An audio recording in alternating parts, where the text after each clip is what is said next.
The Opie and Anthony Show on XM 202, featuring Opie, Anthony, and James Norton. Here we go.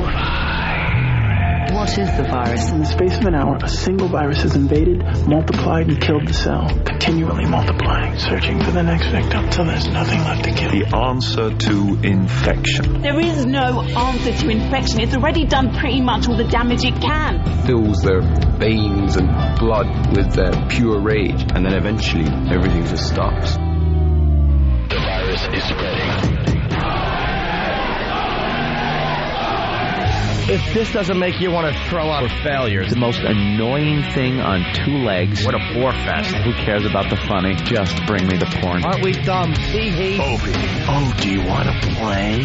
Anthony. I will beat children about the head. Jim Norton. I'm dancing. I'm a naked whore.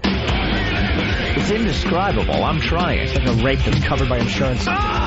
Some of the comments they make are uncalled for. Why are you crying? The virus finally hit him. Well, with Jimmy, you never know. It could be AIDS. No. Yes. It's the Opie and Anthony Show. The virus that spreads from town to town across the U.S. of A.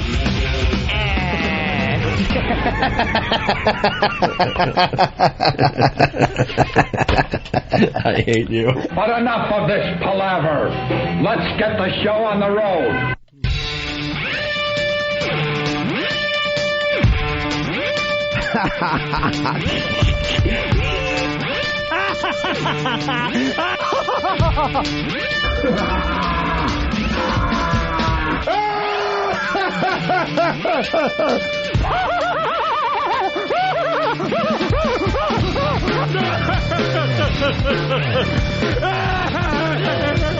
Did you see that jerk?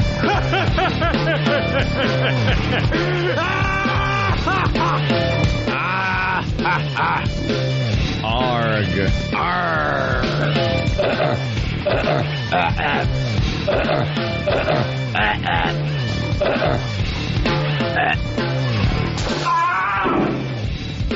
Hey, good morning.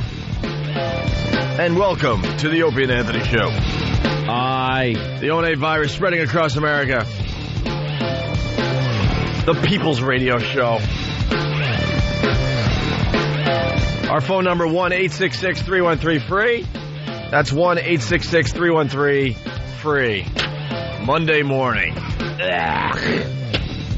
Yuck. Blech. We got lots to do today. Where to begin, though? Where to begin? I just got annoyed. Why? First thing in the morning.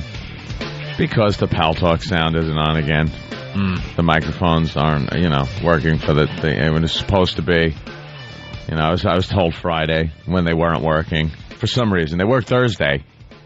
And then you come at Friday, and someone screws with something. Because that's what happens at radio stations, apparently. You leave, everything works fine. You come in, everything's screwed up, or at least something's screwed up. So the mics don't work. And I was told, it'll be fixed immediately after you guys, leave or whatever, or whenever. And then I come in and turn on the cameras and type in a sound, ? No sound. So nothing was touched. And we're an extremely interactive radio show. We need the Pal Talk thing working every day. That's what we do. And they want us to be over here.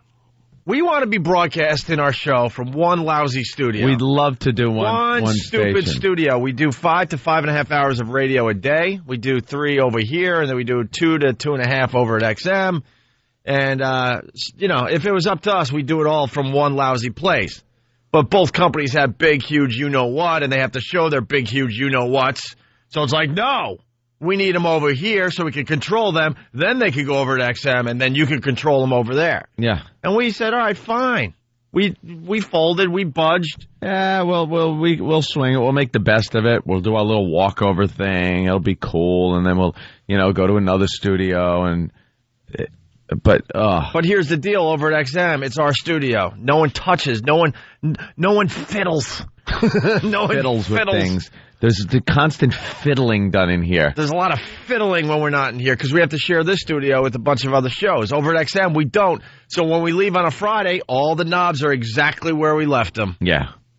So if they want us over here, They got to make sure the studio is set every single morning exactly how we like it.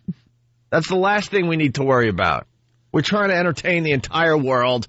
At least make sure no one's fiddling with the studio when we're not here. Stop fiddling with the buttons. Someone apparently screwed with this. I mean, they screwed with it. Well, every day they're screwing with something. I mean, today it's the Pal Talk cameras. It's a bigger issue. You know, every day we start with some kind of bitch that the mics don't sound right. Sometimes they're not even on because someone had to fiddle with the program buttons. Fiddling. Stop your fiddling. Don't touch anything. Leave it alone when it's working. So what are they touching? We got to get the two bosses communicating. You know, because if the bosses over here want us to continue doing the show over here, then the place has to be set up nicely, perfectly every morning. Consistently, yes. Something's going to be screwed up. At least have it screwed up every day. Jesus. So that's today's problem? Yeah, that's today's bitch. And every day it's something over here. So, I don't know. And we'll have to have Eric Logan and I guess Tom Chiusano, communicate. Have a powwow. They're going to have a powwow. Because we're doing them a favor. Because, when we put this big, huge, massive, never been done before deal together, stupid us, we're like, all right, cool, we'll just broadcast from one studio. But they want us over here. Which is fine. I mean, it's a great facility. It's awesome. It's actually a larger studio than the one over at XM. Yup. But every morning, we don't want to have to worry about what has been fiddled with. Fiddled. Say it, Jimmy. Say it. Stop fiddling with the buttons. We have a fiddler among us. There's a fiddler who comes in. Fiddle, fiddle, fiddle, fiddle, fiddle, fiddle, fiddle, fiddle, fiddle, fiddle. Hey, could you don't bother me? I'm fiddling, fiddle, fiddle, fiddle. I went to broadcasting school. Fiddle, fiddle, fiddle, fiddle, fiddle, fiddle, fiddle, fiddle, fiddle, fiddle, fiddle, fiddle, fiddle, turn, fiddle, turn, fiddle, turn, fiddle. Unplug this. This doesn't need to be plugged in. A lot of this. Ooh, what does this do? Yeah. What is it? Press, turn. I forgot where it was in the first place. Right. Turn off, turn on. Fiddle, fiddle, fiddle, fiddle. Moving these things. Pot it up and down. Fiddle. Yeah, that's what I was trying to come up with. Yeah. Pot it up, pot it down, pot it up, pot it down. Where was it? I don't remember. I don't know. Who cares? I just wanted to fiddle. Phone. Fiddle. I can't come to the phone. I'm potting and fiddling. I'll get back to them. Fiddling and potting. Stupid fiddlers should have their fingers chopped off. Anyway, we start with good old John Liu. Someone has to fight back with this ass. He's basically saying that Asians don't have a sense of humor. That's what I get from John Liu. He's the Asian Reverend Al. Yeah. That's what he is. Queen's councilman here in New York. Wannabe. He's a councilman. That's like one step above a fiddler. Librarian. There's librarian, and then counselor. Fiddler, and then councilman. Councilman. What does a councilman really do? They do nothing. You have to advertise on someone's lawn. Yeah, that's right. When you want to be elected, you need to stick a sign on someone's lawn. Yeah, you're just in the way. You know, all you want to do is mow your lawn, and it's like, oh yeah, I agree to have the councilman's little freaking advertisement on my lawn. Councilman's like the lowest rung on that political ladder. Yes. Where they have direct contact with people, and they're supposed to from neighborhoods. Like he's from 1st Street to 5th Street is your area, and you're supposed to talk to those people and then convey what they want to the next guy up. Right. And it works its way up to the people that can actually do stuff, but by that point, it's been bastardized. Right. So they don't do anything. Right. Basically, a councilman is kind of like he's like below assemblyman and above pedophile.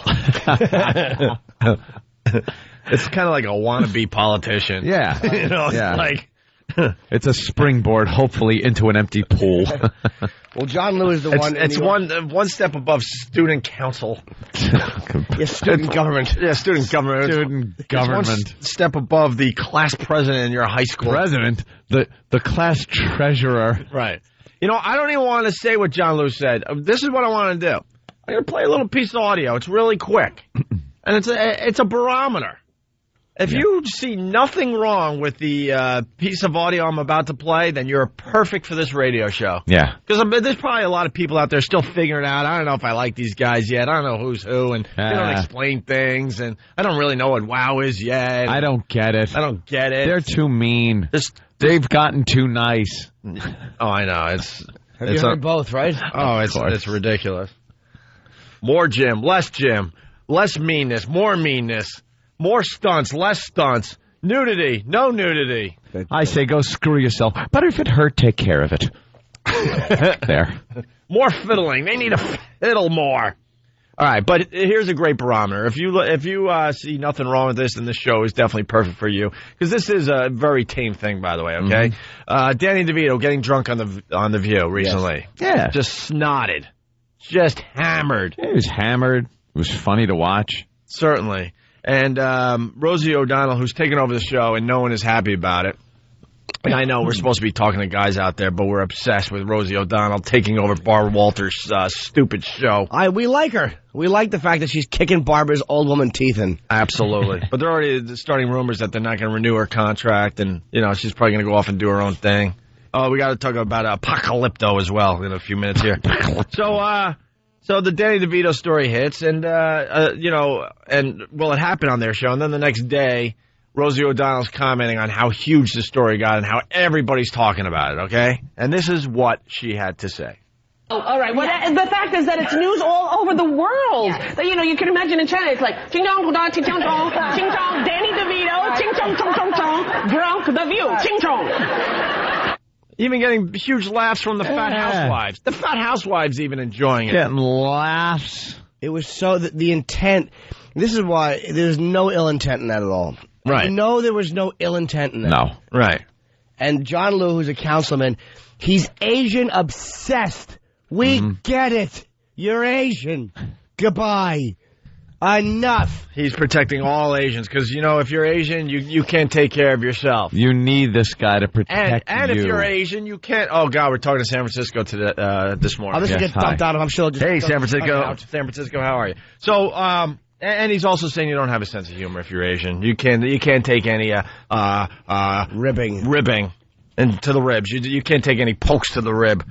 Queen City Councilman John Liu has sent a letter to Barbara Walters, co-owner, producer, and host of The View, blasting Rosie O'Donnell's mimicking of the Chinese language last week on the popular daytime talk show. He's all bent out of shape because of what you just heard. Hey, John, to us, to people that don't speak Chinese, that's what it sounds like. Yep. I'm sorry, but that's what it sounds like. If we could actually speak Chinese, I'm sure if Rosie could speak Chinese and actually say, hey, wasn't that funny when Danny DeVito was drunk on The View? Oh, yeah, it was hysterical when Danny DeVito was drunk on The View. In actual Chinese, she'd have done that. Yeah. But she doesn't know how, so you make it sound like it sounds to everybody that doesn't speak Chinese. Get over it. Your people pretty much sound like model airplanes. Right. That's it. Kick them over.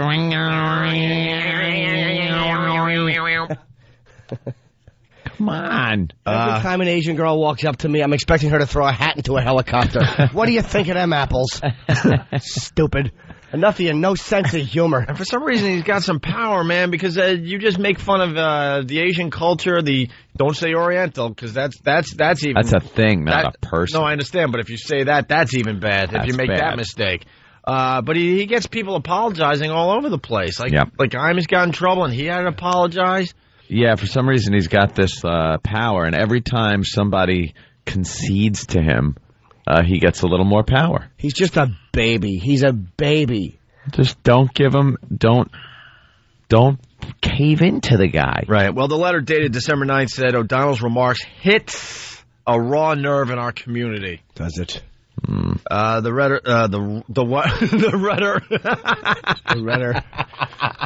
You'll be apologizing for that, mister. The Redder. Wow. John, relax. He's running to his keyboard as we speak. Dude, I'm just tired and my mouth isn't warmed up yet, you ass. I meant to say the letter. The letter reads, should know that these types of derogatory remarks have consequences beyond the stupidity of the person who made them. And then on Thursday, they explain what she did. It's funny in writing because it says, Rosie said this. The fact is that it's news all over the world. You can imagine in China, it's like Ching Chong, Danny DeVito, Chong, drunk, The View, Chong. That's how they had to write it out in the paper. Lou said the broadcast made him cringe. Stop it. It's so repulsive. That's absurd, he said yesterday. Coming from someone who herself has been indignant when she has felt that certain comments insult a community. See, that's why everybody should just shut up. Yeah. Because one person who's offended by one thing is going to do something that offends another person. It's called life. She did get mad about that Clay Aiken remark. Yeah. Whatever it was, the guy, who was it? Kelly Ripa said something about, you don't know where Clay Aiken's hands have been, and then Rosie got like a little like, hey, well, that's an anti-homophobic remark. Right. No, it's not. Yeah, It wasn't. Yeah, we took her to task on that as well. On Rosie O'Donnell's blog, the following response was posted about the incident. It was not my intent to mock, just to say how odd it is that Danny drunk was news all over the world, even in China. It was unclear whether O'Donnell had posted the blog. A representative for O'Donnell, who is also a comedian, reportedly implied the comments were delivered in jest. Of course they were. Last week, the Asian American Journalists Association called the comments a perpetration of stereotypes of Asian Americans as foreigners or second-class citizens. Can I ask, why, if you're such great Americans, and again, I kind of like the Asian community because they don't beg for anything from the government, you just do your own thing. But why do you have to have a group called the Asian American Journalists Association? What do you all get together and discuss? Yeah, what is that? What? Asian journalism? Do you have to belong to something where your ethnicity is key? Some little group. Do you all get together to play ping pong? Ping pong. Ping pong. Very good at that. Or Sudoku.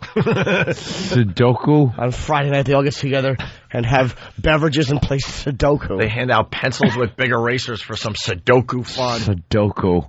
What a bunch of douches. They have to get together. Pong. Why do you have to belong to something with your ethnicity mentioned in it as a group, At all. as a journalist? Why don't you just be a journalist?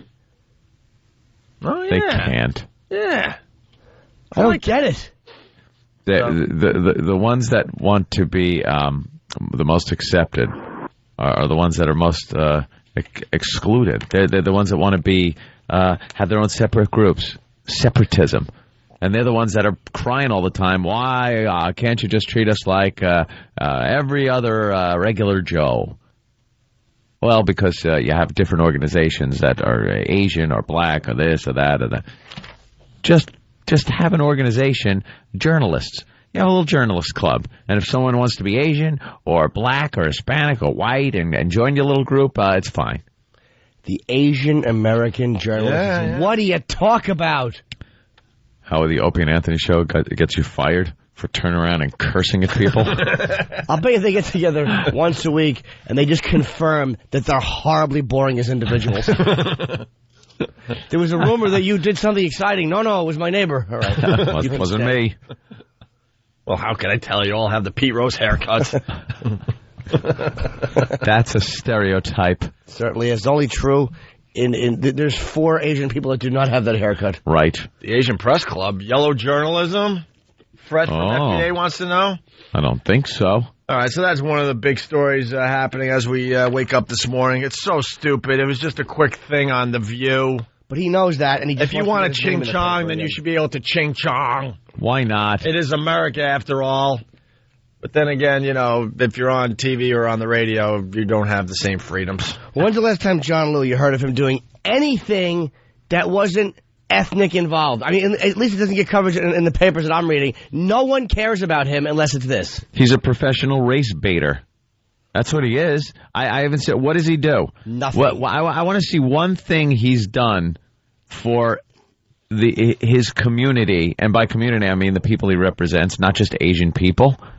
What has he done? And it's another politician that doesn't go after the really tough issues. No. You know how much freaking Asian prostitution there is in Manhattan? Oh. You don't want going after that. No. Everyone needs a little release in their life. Absolutely. How about the roads? Why don't you get the potholes fixed so those rickshaws aren't bumping everything up? Right. Why don't you go after the happy endings? There, why don't you take that on? I don't want happy endings anymore for anybody. I don't think people would be happy with that. No. It could be a threat to him. I was reading the paper how they smuggle the Asians into this country. Yeah, there you go. How about Asians that are smuggling Asians in? Take that on. They go into these big containers and they go across a few oceans. Like there's 100 in them, living for like a month at a time. And they get out and put them up in Yankee Cranky shops and everywhere else till they pay their bill. And whoever survives gets to live in America. And it guarantees people die, don't even make it, don't make the voyage. Yeah. In one piece. They just throw them overboard. And then they sneak them into Manhattan and Queens and Brooklyn and Staten Island, and then they work illegally, and they have to pay off their debt. Yep. Go after that. The slave trade, it's alive and well in the year 2006. Go after that. See how long you last. But John Lou has to go after Rosie because she did a few chings and chongs. Yeah, because Rosie's not going to put a bullet in his head. Those smugglers are tough. Those are tough guys. Oh, those are the kung fu guys. Turn around, yeah. You don't want to mess with the... they know kung fu? Oh, yeah, kung and fu. They have to, right? Oh, yeah. I don't know, guys. That's a little stereotypical. Yeah, it is. I don't know about that.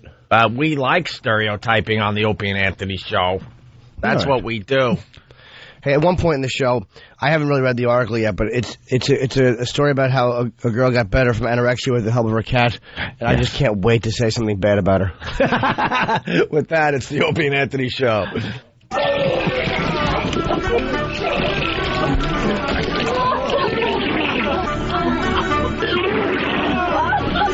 It's the annual Eggnog Challenge, coming to the Opie and Anthony Show this Friday, December 1st. The person who holds down the most eggnog gets $500, which unfortunately won't buy back your dignity. For details, go to opieandanthony.com or foundrymusic.com. It's the annual Eggnog Challenge this Friday, December 1st on the Opie and Anthony Show.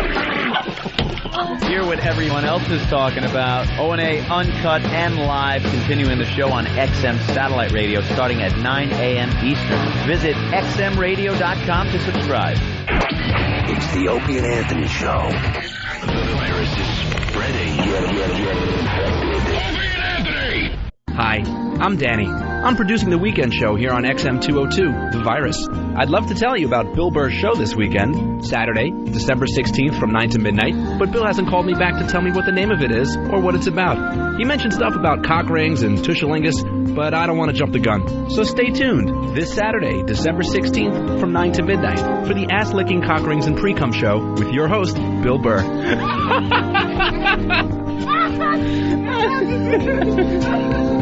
Bill, if you want to change the name of the show, give me a call. Hey, we're back with the Opie and Anthony show. Good morning. Thanks for checking us out. Lots going on today. I think we're just going to attack a lot of people today. We got a rabbi getting... annoying people. Oh, we got a rabbi getting rid of Christmas trees at an airport in Seattle. Can we just deal with that ass first? Because it's been annoying me since I heard about it. And we got to do the Mel Gibson. Also, protest of Victoria's Secret G-string displays spreads in Detroit suburbs. Problem there? Can't have a G-string on a mannequin, I guess. On a mannequin? We'll get into that story in a little bit. Of course, we should talk about the shooting in downtown Chicago there. I think that happened on Friday, right? Over a toilet patent. Yeah, some guy wanted something patented. Yeah. And it didn't get patented, so he shot a bunch of people. So he killed 3 people. That's terrific. And down in Philly, they're talking about Allen Iverson. He's going to be traded today. It's huge news in Philly. Yeah. Also, the Rocky movie opening, so they're getting excited down in Philly. Well, that's the hugest news ever. And then in Boston, they got the condom bomber. So we got lots to do today. The condom. But we're going to start with the rabbi. This is annoying. Annoying another person with just nothing to do but ruin other people's fun. And it's not even him I have the problem with. It's little faggots in Seattle, which is just such a PC cesspool, that city. Yeah. Ugh. Well, apparently the Seattle airport, for the past 10 years, they've been setting up Christmas trees. To get into the spirit. Around Christmas time. Yeah. I would say the holiday time, but it's Christmas. It's Christmas time. We invented this time of year. Stop it already. It's Christmas. Everybody else jumped on our bandwagon. Can we just have Christmas? We invented this whole holiday. And you guys knew how great it was, so you had to jump on board. Christmas kicked ass. And people said, wow, that's a holiday. We need a piece of this action. We got to get in on this. What happened in our religion right around the same time? Yeah, let's look at some books and try to figure out how we could turn this into a Christmas ripoff. Well, we had oil that lasted a lot longer than it was supposed to. All right, let's piggyback. That'll Christmas be our with that. Christmas. Come on. That's all I know about Hanukkah. Something about oil lasting a long time. I didn't even know that until you said it. Oh, yeah. Gary Goldman told me that during the Tourgasm tour. He was talking about Hanukkah and stuff, and I guess that's what it's about. Something to do with oil. Lasting a long time. The oil was only supposed to last like a couple of days, and it wound up lasting 8 days. And you know it was 8 days? Yeah, I'm pretty sure. I guess because Hanukkah's 8 days long, so there you go. Oh, is that why they light a different candle every day? Yeah. Well, that's really exciting. Yeah. How about this? Christmas, we all know Jesus. He pushed a rock out after he was dead. Your turn. Your turn. That's Easter. No, but I mean, still. Then they got the Passover. That's the guy's birthday, I'm saying. Yeah. That's his birthday. He was born. I mean, granted, you did kill him, so you got credit for, Yeah. All right. But Fair enough. Fair enough. But then we had Easter, and then it's like, Passover. Got to have Passover. Oh, well, really? By the way, I was going to... And don't get me started on Kwanzaa. I don't even know what Kwanzaa is about. Kwanzaa is just... No clue. Doesn't exist. There are certain, I don't even know what they are. They're almost like rules or things. I don't know how many there are of Kwanzaa that some guy, respecting blah, blah, blah, and taking care of this and certain rules to follow. Most black people realize that Kwanzaa is ridiculous. Kwanzaa's silly.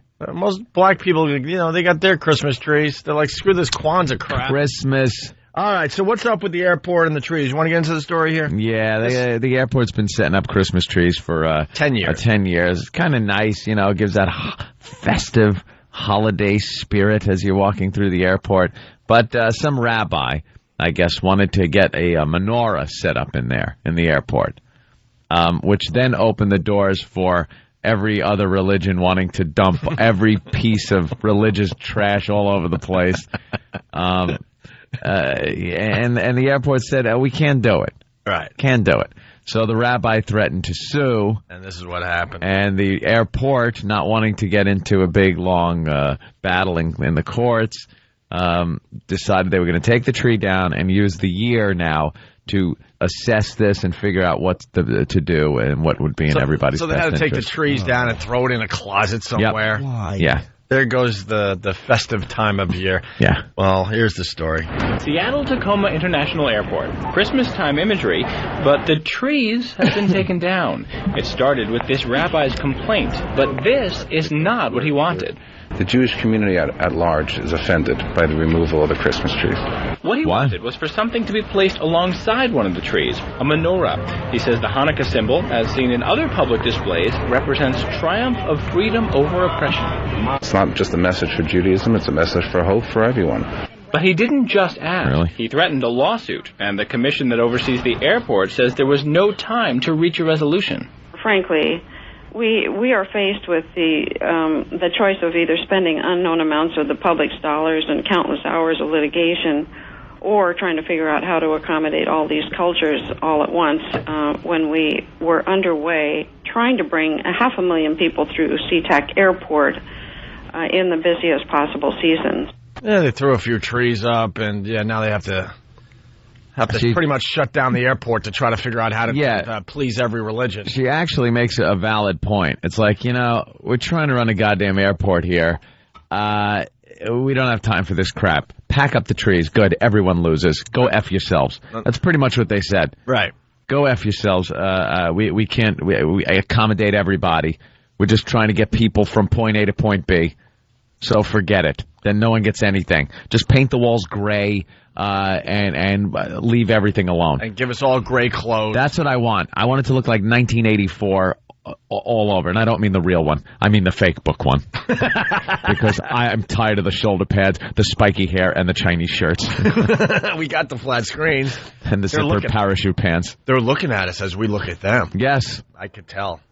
Big brother. And make sure everyone's hair color is the exact same. Everybody should just be the same. It would probably work out for the best. Then there'd be no offending anybody because everybody would be exactly the same. So the trees came down and tempers went up. It's kind of sad that we have to do that now. It seems to try to please everybody. To take away the Christmas tree to me, is just saying that Christmas doesn't count when it's an aspect of Christmas. Airport employees are angry too. Can the reporter be a little angry or show any type of emotion? No. No nationality he must be. They are angry too. Listen to this guy. Christmas doesn't count when it's an aspect of Christmas. Airport employees are angry too. Ooh. Everybody's been outraged enough that they're probably going to bring in their own solution tomorrow and to demonstrate, I suppose, and they're going to bring their own Christmas trees, and we're going to display them at the ticket counters. And the rabbi says he wants the Christmas trees back up too. So why doesn't the airport just put the trees back up, add a menorah, and everybody goes home happy? Well, the commission that runs the airport says the concern is that if they represent Hanukkah, they'll have to be concerned about representing all cultures that may have holidays this time of year. And they say that at this point, there just isn't enough time to take care of everybody. How many holidays are there this time of year? Every culture. What do the Muslims do around that time? Exactly. I know Christmas. Behead people in the airport. How could we have that going on? How could you symbolize nothing fun happening? I know Christmas. I know Hanukkah. And a little bit of Kwanzaa. A little bit of the Kwanzaa. That's it. By the way, the principles of Kwanzaa. Yes, the principles. That was it. This is a very fun. It's about the sevenfold path of blackness. Right. That's it. That's fun. What? Isn't that festive? The what? The sevenfold path of blackness. And here, I'll just give you the quick ones. Please. Unity. You don't hear about that in the black, community. It rhymes with community. That's why they use it a lot. Unity in the community. We need unity. Self-determination. Collective work and responsibility. Cooperative economics. Purpose, creativity, and faith. Ugh. What kind of fun is that? Is this on Bizarro World? Try writing a song around that. On the first day of Kwanzaa, the principle that we adhere to is unity. Me and another person of the same race in a pear tree. See? That's unity. Oi. Stupid. Oi, oi, oi. Lloyd. With a fork in their ass, Jerry. Lloyd in Kansas, what's up? Hey, what's up, guys? Hey, you guys are forgetting to mention Festivus. Festivus. What the hell is Festivus? Festivus. Seinfeld, of course. See, I don't...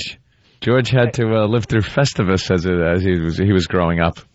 Festivus. All right, so no trees for you in Seattle. No, and because they could put a menorah up, it would be easy enough. But then all of a sudden, everybody else would be. That offends me. You know why the menorah? Let me tell you, the menorah would offend every Muslim walking through that airport. Every single one of them would look at that menorah in disgust because of their hatred for the Jews. So then they would go up and go, that offends me, that religious symbol. We need ours in there. And God knows what that is. Yeah. Allah knows what that is. Just a person not having fun. A miserable person sitting there fully, bundled up so you can't see anything but their peepers. Women getting beaten by sticks. Look, here's our Santa Claus. Just a guy with his fist up in the air burning an effigy. All angry at something. Can they stop burning effigies? Firing weapons in the air. All right, well, moving on. Good old Mel Gibson was number one at the box office. Good for Mel. Apocalypto. I see that's been a big problem, that anti-Semitic statement he made to the police officer, the DWI. Yeah, of course. Guy just pumps out his own movies now. Doesn't care. I don't need anyone. His movie, number one at the box office, and I think we discussed this on Friday. None of us want to go and see it because there's too much reading. It's reading. Again, it's another movie that just has subtitles because he had to do it in the genuine language. that the people use, the Mayans. How about you do it what do they speak in? How about you do it in the language of the people that are going to go see it? That are paying their tickets. Jesus. And we'll just make believe that this would be in Mayan. Yeah. What's it about? Apocalypto. It just looks awful. It's a lot of violence. They're saying it's one of the bloodiest movies ever made. There's sex and It's a couple violence. of civilizations battling, and then one of which I guess gets wiped out, right? The Mayans? Is that what happens? Oh, great. Now I don't need to see it. Something like that. Well, You just saved me 3 hours of reading. It's one of those things I thought everyone knew. But Cindy Adams, she's just terrific. This old broad that still writes for the New York Post here in New York City. I like to call her a hag. She is an old broad. And here's the thing with her. The Post has these old ladies writing for them. Her and that awful Linda Stacy or Stassi. We don't know. And they try to be funny. And it's like, you're not a funny person. Out of touch. You're an out-of-touch cornball. Your writing is not funny. Yeah, when are they going to get some younger writers? Some young gunslingers for the paper? They stink. Or could they come out with a newspaper that serves us? Because who's reading this drivel and going, wow, man, she makes a good point? Or who's laughing at it? That's the greatest crime she commits, is she tries to be cute and funny, and she's not. I could see her being relevant if, like, she was writing, Charlton Heston's new movie Ben-Hur came out this week. Like, you could see she's that old and that out of touch. But here's the point we're making this morning. Her headline, Mel's movie, Mean and Obscene. Mean and obscene. Ooh. That rhymes. Now in America, you're allowed to have an opinion, obviously. Sure. You can say whatever the hell you want for the most part. Mm-hmm. Yeah. Here's the problem. She didn't see the movie. To distribute Mel Gibson's demented Mayan movie, the for sale sign must be hung out at Disney, she says. In the desire to make a buck, the industry has lowered itself into unrelenting, unredeeming, unforgiving violence. And then here it is. Because I won't see it doesn't mean I can't talk about it. Her headline, Mel's movie, Mean, Obscene. She hasn't seen the movie, but she's going to talk all about it. It should be Cindy Adams, old and irrelevant. That's what the name of you. That's what your headline should be, because that's what you are. Because I won't see it doesn't mean I can't talk about it. This ultimate desensitizing of mankind screened last week to one gathering of 14. Nearly all left before the ending. How do you know? You weren't there. Remember? She probably heard about it, but it was her friends. It was a bunch of old broads. Well, other she critics, knows. like Gene Shalit. I didn't like it. I left. I cursed the screen and left. That's my new thing. Well, Rotten Tomatoes is a great website as far as movie reviews go. They take all the reviews from across America, from all the big newspapers, and even from the Internet, some of the respected review sites on the Internet, and then they give you a basic rating.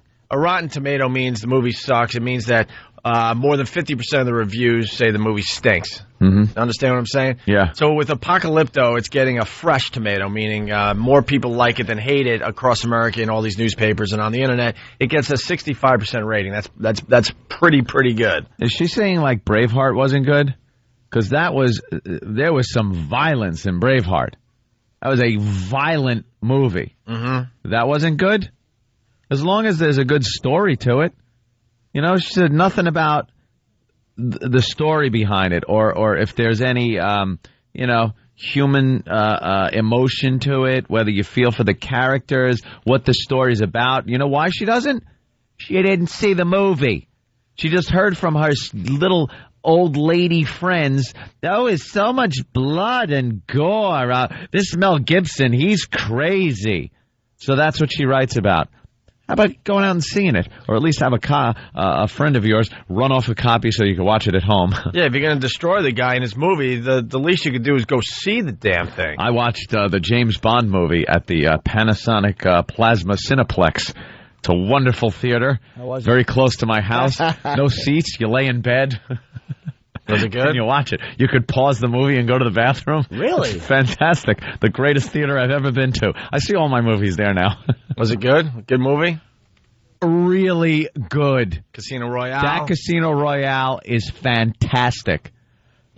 Great movie. Totally threw away the old Bond playbook. All that goofy cornball crap. and just put in a kick-ass Bond that just is ruthless, and you see how he kind of becomes Bond. Really a good movie. And just a great torture scene in there. Yeah. That is brutal. He takes a little bit of torture, and it's a brutal torture scene. As a guy, I'll put it that way. Oh no! Very good. They made him read a year's worth of Cindy Adams columns. Now you ruined it. Yes, that's what happened. All right, getting back to what Cindy you know what she should be writing about? How to match pearls and diapers. That's what you should be writing about. Did you read this paragraph in Exercise in Sadism and all that, Ant? Yeah. You did read that part? No. All right, go ahead, continue there, because that's just terrific. An exercise in sadism, barbarism, degradation, more chilling and killing to human values than pornography. The fact that this symphony of hate is only R-rated speaks of the moral depravity of the ratings board. But she didn't even see the movie. She didn't see it. If there is a hell and it has a Cineplex in it, this will play on every screen. Yeah, and you'll be sitting next to everybody. You yapping. Haven't seen it. It clarifies one thing, however. You can no longer despise Mel Gibson for hating the Jews. This deeply disturbed human being hates everyone. And one doesn't need suffer through Psychiatry 101 to see he hates himself. Now she's psychoanalyzing Mel Gibson through his movies that she hasn't seen. This friggin' old bat. The last claim has good reason. This I can understand. I join him in it. She hates Mel. Yeah.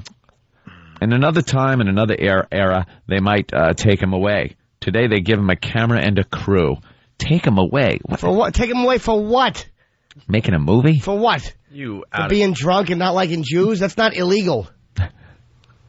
O.J. the Unguilty, who allegedly might have only sliced and diced two human beings, his story just got zapped from the screen. And mad movie maker Mel, the world-class hater, we give international attention? And should it play and should it play in that fun guy Adolf Hitler's hometown, what local title will they give it? Mein Mayen?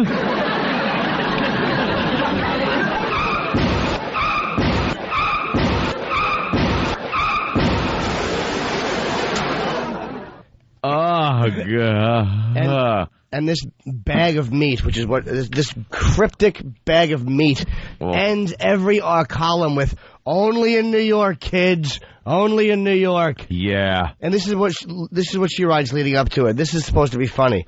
Ready? A compulsive woman shopper living on the Upper East Side has already exchanged 2 Christmas gifts she received. Who's laughing at that? See, because it's not Christmas yet, Jimmy. Only in New York, kids. Well, she's crazy. Only in New York would this Cindy Adams say that. They give her half a page almost every day. The Post. They're so out of touch. They're just awful. This broad is so out of touch. When are they going to acknowledge that she's out of touch? Put her out to pasture. I could see if she saw the movie, found it gross, disgusting, offensive, didn't like it. That way, at least she could maybe, I know she's not a movie review column, but perhaps give a little more insight to the movie before you just trash it based on what your old bat friends say. And it was #1 at the box office. Yeah, there you go. And for the most part, getting a lot of really good reviews across America in all the major newspapers. Again, reading. Stupid reading. But I want to see it now, and I want to support Mel Gibson just because everybody's attacking him because of what he said. All right, what he said was stupid, but let it go. Now, apparently people are. Now he shouldn't be able to make movies. Do you go to movies that are subtitled? Yeah, I would. No, I have, but it's the famous joke. Too much reading, you're like, you action, look around, action. You know, it was great. Das Boot in a subtitle because you got to hear that original language, and Downfall. Downfall was good with Hitler in the bunker, and that you got to watch subtitle because you just need him to be speaking in the German language. But it's too distracting because you know something really good is happening, and you're like, your brain's going nuts. Watch a couple of times, a couple of 100 times. Yeah. There's something. It's a little inside, but there's a clip on YouTube that takes a clip from Downfall and Hitler yelling at his generals, and it's all about him yelling about a piece of software, Microsoft Flight Simulator X, that came out, and how buggy it is, and how it's not really different from the other one. And if you've played the game, download that clip because it's hysterical. It's just Hitler bitching about it like he's the head of Microsoft. Very funny. One of the funny things on YouTube out of the 8 billion things you have to troll through. Holy waste of bandwidth YouTube is. I'm sorry. Yeah, every so often one gets hit out of the park and you watch it and go, all right, yeah, that's pretty good. That someone did a good job on that. But to see, if I got to see one more high school age or inner 20s girl pontificating crap, I'm going to shoot myself. Or some old guy yelling, or just useless footage or something. Did you see what one guy did? He put something, Britney Spears, let's just say her lower area that was exposed. It was said that. Yeah. Britney Spears that falls out. And you're like, oh, let me check this out. And it's a trailer for a movie. I forgot what it was, what movie it is. And then there's a quick, dot of Britney Spears' picture in there. And then people's comments are like, you son of a bitch, you wrote me in. But it was the most popular download of the day. Of course. You got to go to break.com. They organize it a little better. People are now just titling things on YouTube to get it up there. Just to get the attention. With zero content. Right. You got to go to break.com. The space 1999. There it is. And also, Google is doing a pretty good job with their videos lately because they give you the top 100 videos that people are checking out. Break does the same thing with most viewed. And, well, I mean, I know YouTube does that as well to a point. Yeah. But break.com is more manageable. My favorite video clip to watch lately, did you see the midgets fighting on Jerry Springer? It's been out about a month. Midget fights? No. It is. Didn't see that. It's the famous Jerry Springer we've seen a million times. Chick, boyfriend, she likes another dude. This dude's coming to work. What's the deal with the dude coming to work? But it's all done with midgets. And then they go at it. Then these two midgets just fight. And one midget is a lot shorter than the other one. And then the one guy takes his shirt off and they're just going at it. And they let him fight more than the normal sized people. Really? Oh yeah, the one midget gets pretty much body slammed to the ground a few times. Yeah, they don't let real human beings fight on that show very long. No, it's called midgets are No, they're letting them fight a little bit more because is there a midget councilman that's going to be all mad now? No, that's why Jerry Springer is brilliant. That's why he's brilliant because when the ratings start kind of going down a little bit, they let them fight a little more. Yeah, midget fights. They try to balance it perfectly. Get keep some the ratings punches up. in. Right, exactly. It's called Jerry Springer Midget Fight. That's the video I'm checking out like crazy lately. People got to realize not everyone is a talented filmmaker. Not everyone knows how to tell a good story through film. So 99% of the crap on these video sites stink. Well, absolutely.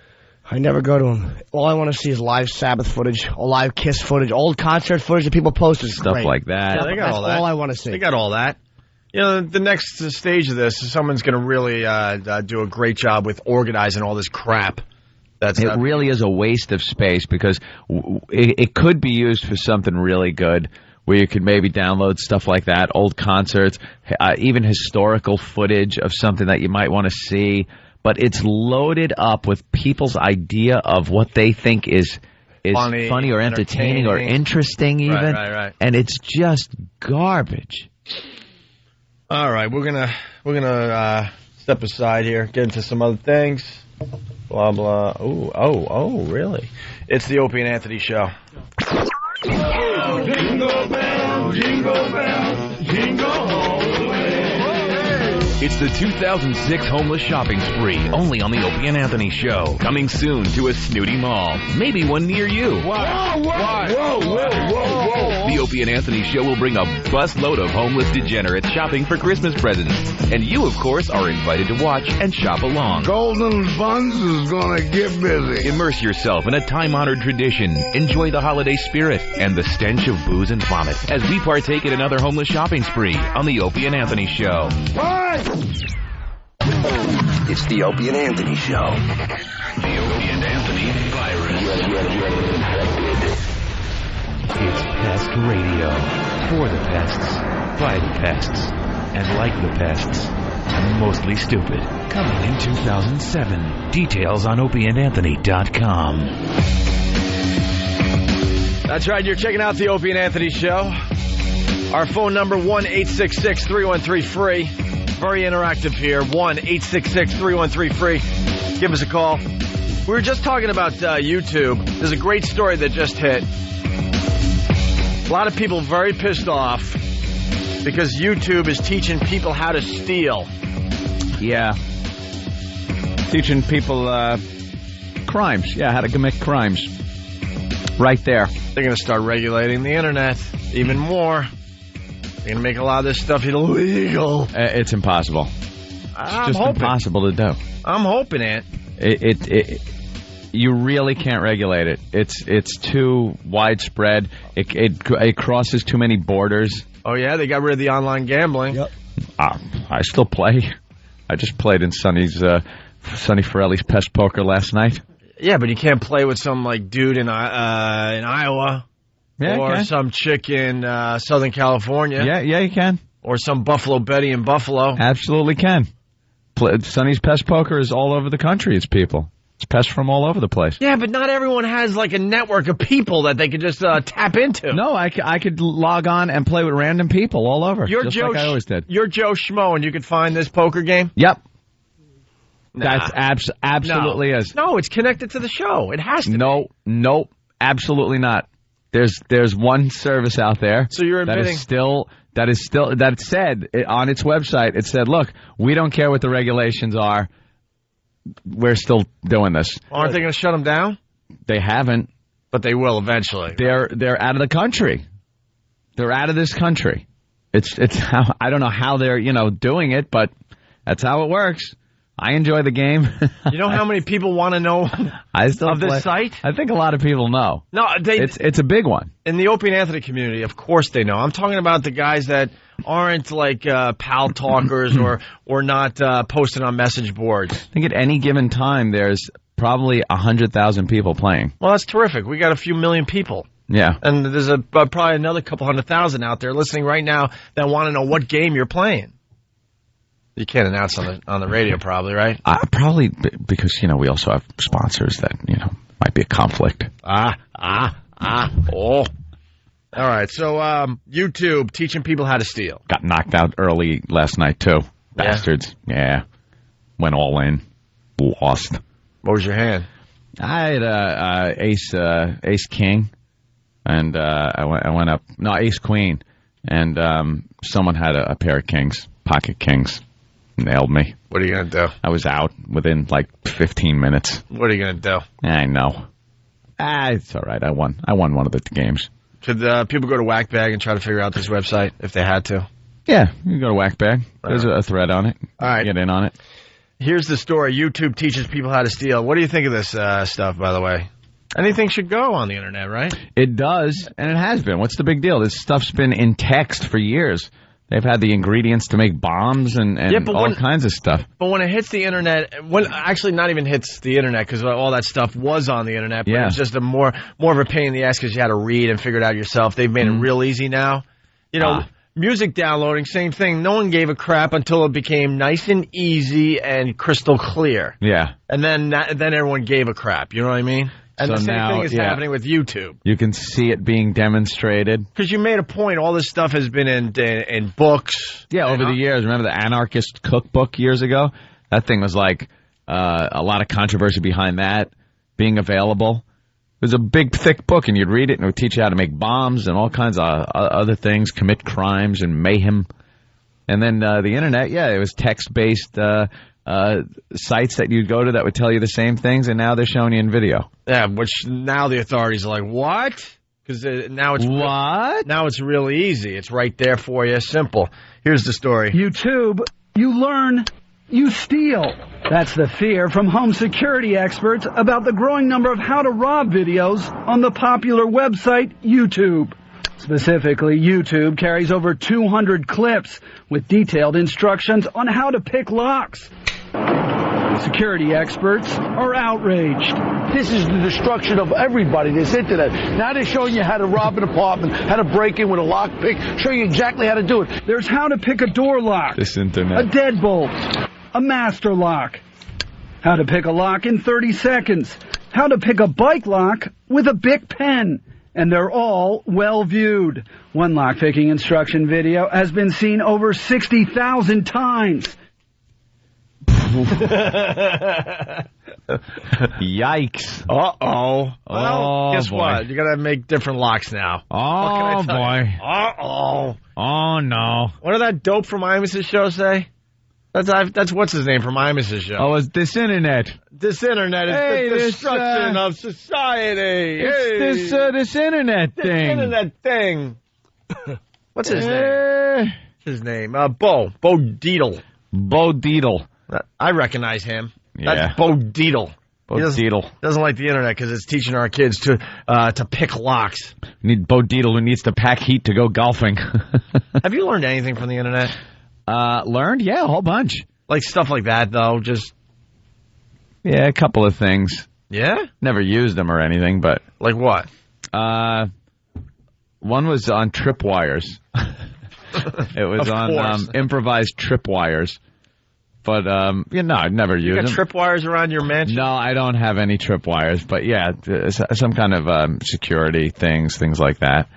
Over the weekend, I was reading a whole big thing on the Second Amendment. Right to bear arms and all the controversy and debate on that one. It was pretty cool. It really was. I swear, I spent about 2 hours reading the different interpretations of it. What did you learn about the Second Amendment that you didn't know? No, I knew about it. It was just getting both sides of it like that, and people that think that the interpretation means that it's just for militias, which are outdated, and then people that mean it's for the people, how it's stated, the people, and how it will never, ever get resolved until they can resurrect the dead people that actually wrote this crap down and ask them directly. Yeah. It is so... separated, and the arguments for each side are so strong, and no one wants to give in. So we got to knock on some coffins. Knock on some coffins and say, what did you mean by this? What did you mean? What did you mean? Because this guy's saying you meant this, and this guy's saying... Because it says, well-regulated militia, and that leads people to believe that that the Second Amendment means for a militia to be armed. But then other people say, no, it says the right to bear arms. It's the people's right to bear arms, and that gives you the ability, an armed public, to make a militia. And that's why the militia is even in there in the first place. But people will insist that it means only a militia. Other people insist it means people. So I was reading that, trying to get a little more insight and see which side it leans to a little more or the other through interpretations of it. You cannot figure it out. I hate getting into arguments like that. They're no-win arguments. Whether it's politics or like the Second Amendment or abortion, I can't be bothered because there's no right answer. No right answer. I don't feel like arguing my point of view and then the person coming back with me with their point of view and we're never gonna get along here on this issue. Just a waste of time in the end. There were about 500 message posts after, the actual article, and it was just people flaming each other back and forth, arguing. Back and forth. I always find in an argument like that, sometimes I'll say, we're just going to have to agree to disagree. There you go. You know what? You laugh, Jimmy. There are posts that actually say that in all seriousness. One guy posted, and then they get into the gun itself argument of owning like the whole thread just bastardizes into something else. Then it turns into a gun, pro-gun, anti-gun argument. And one guy wrote something like, I don't have guns, and I heard somebody come into my house and turn the lights on, and he left. And I thanked God I didn't have a gun because what if I would have shot maybe my sister coming in or this, that, or the other thing. And I had to post, if during your bunch of hypothetical situations, I go, what if someone comes in, they are armed. Right. They rape your wife, maybe your children, murder them in front of you. Right. I go, I bet for a split second before he pops one into your head, you're going to think, God, I wish I had a gun. That's going to be the last thought. And that's like, one argument. Yeah. But then other people more people are killed by accident, by guns in the home. And then other people say, that is a bunch of bull crap. So you're right. There is absolutely no way of winning those arguments, and they're useless to even get into. I mean, the phone's lit with people arguing both sides now. We don't have enough time in the day to get into that. Hey, Bill from Waterford, thanks, News. I didn't know where to find information on how to pick locks, but you led me to YouTube. Thanks. Yeah, thanks. Now, you know something? He's absolutely right. I watch YouTube. I see inane, boring garbage. I want to see lockpick videos. I want to check it out now. Jay from Jersey, 60,000 times. That number's going to go up now. Stupid News. Yep. The News. And here's Walter. This is a very good point here. Walter, what's going on? Oh, hi. How you guys doing? Hey, Walter. Long time listener, first time caller. Thanks for calling, Walt. I didn't want to say that actually, but it is true. I was calling because I noticed that in reference to the internet and looking at things on the internet.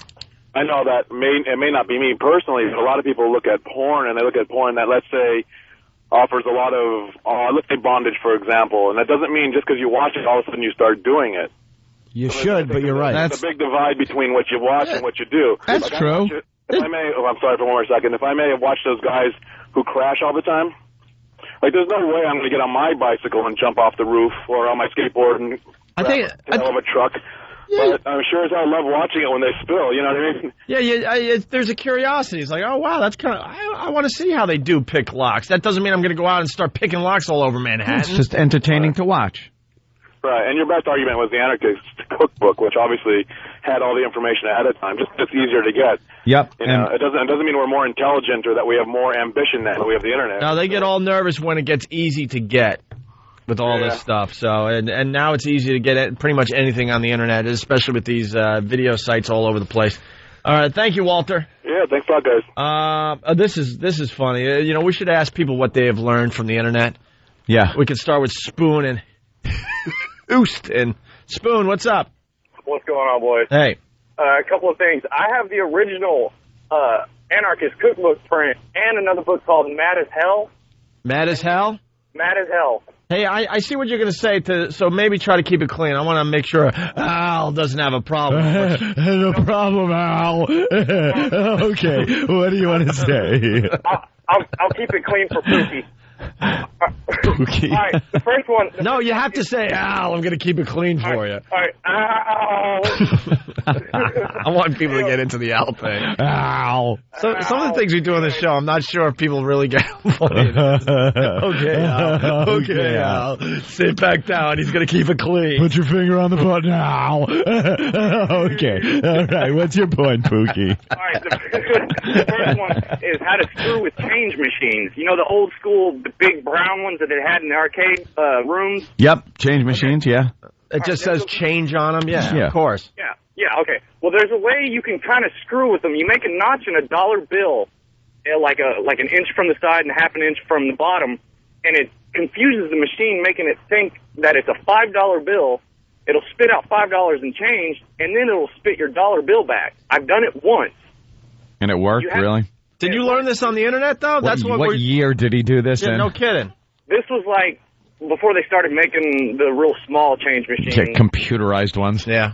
Yeah, this was a few years back. Yeah, there were books that you could get online and at the library even, where it was they were called Get Even, and they were books that were pure revenge on people you couldn't stand. How you could screw up their mail, have their mail sent to another address, screw with their cars through something as easy as the sugar in the gas tank gag, potato in the tailpipe, or even worse things. And they were just books completely dedicated to getting revenge on people that have wronged you.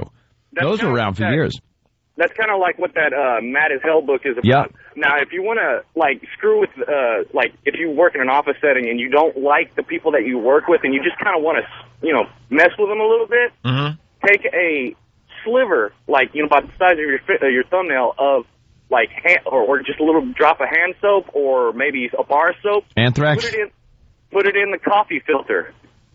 It gives everybody explosive. All right, hey, Al's ready to dump out. Speaking of dumps, Well, you just said the word, so.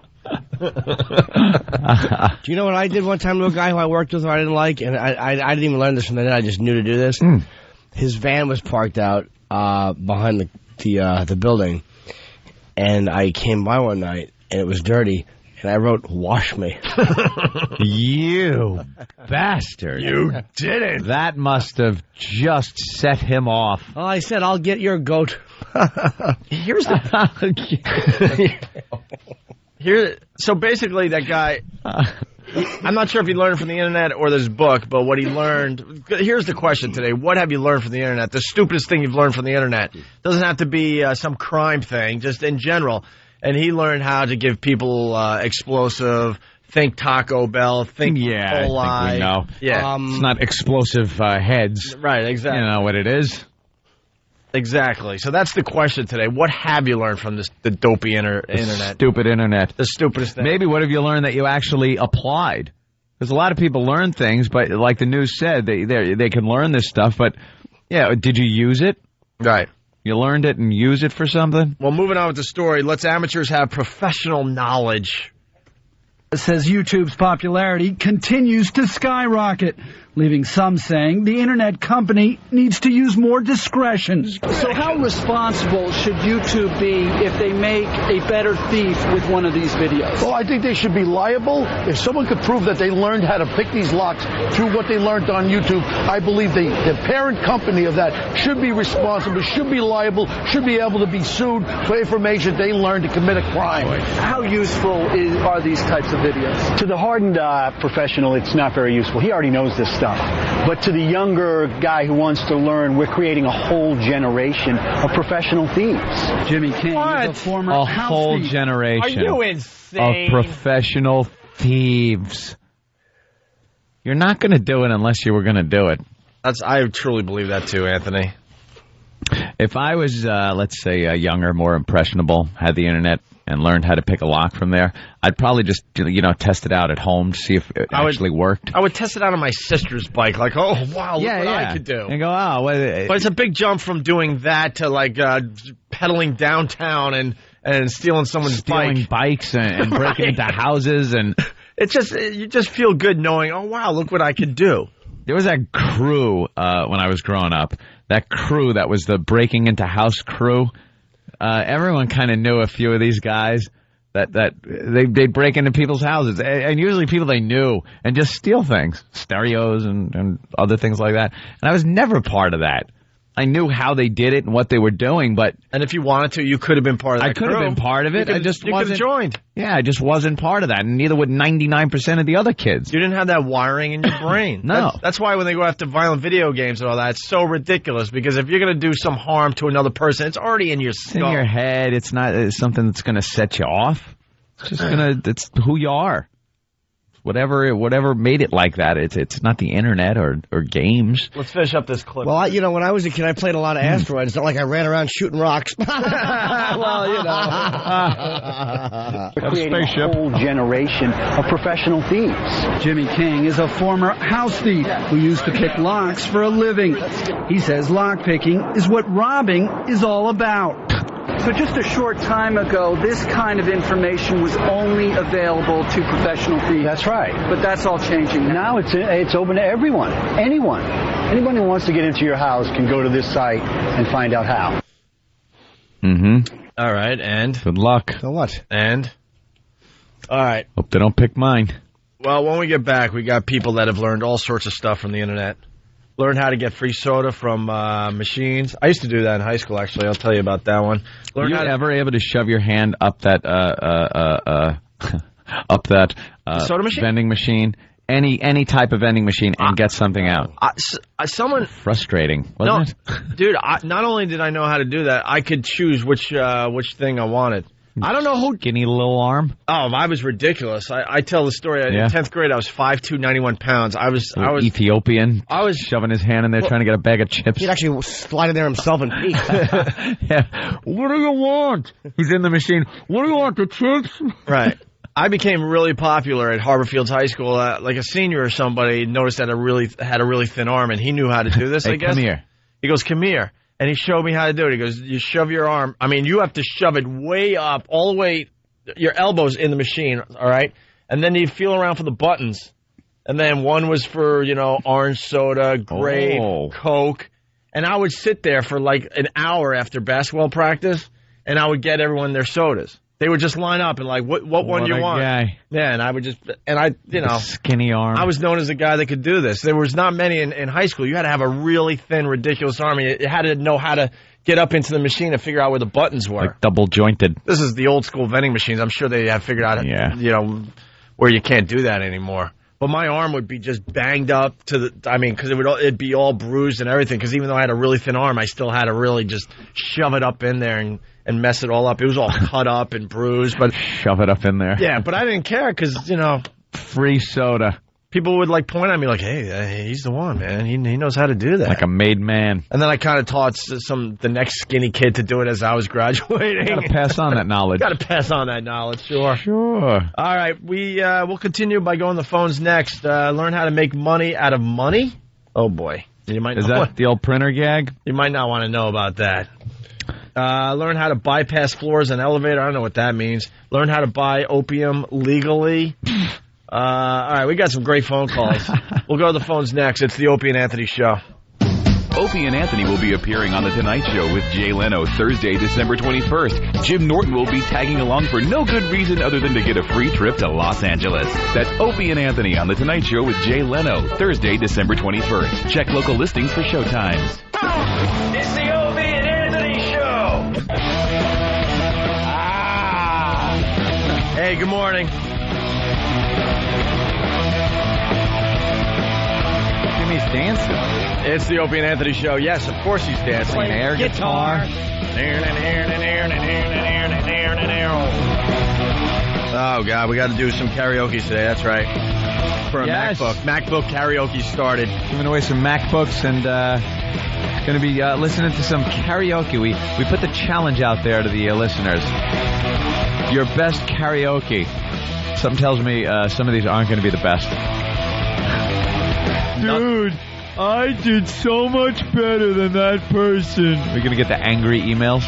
Nothing says good radio like karaoke. Like a good karaoke contest. Hello? Is this on? Hello? Hey, don't go to that morning zoo just yet. Give us a chance. Come on. Do you know I've never done karaoke? I'm too scared to do it. Are you scared? Yeah. But you'll get up on stage and talk about comedy. Anything. Yeah, but I'm too afraid to do karaoke. It's just terrifying. Actually, when we do late night karaoke at my brother's restaurant there, I can't get up either. Have some fun. Anthony has no problem. You can sing. That's why. I love it. You belted out. Fun. I heard you last time. Like you were genuinely good. It was like you Thank really you, sing. Jimmy. So that's easy for you. I just want to get up there and sing a little Ace of Base, but I get too nervous. I want to see that. Get out there and sing All That She Wants. The song has meaning. She wants another baby. She doesn't know what's going to happen. You know the story. Hey, get into it. Does it have a happy ending? I don't remember. Yeah. I think probably not. Thank you, ladies and gentlemen. I want to welcome you all here tonight to the Halloween party. This is my karaoke? Mm-hmm. Am I in the contest? Can I win? Everybody knows this one. Sing along. In front of 1,000 people. Listen to that. Just a taste. I can begin to know it.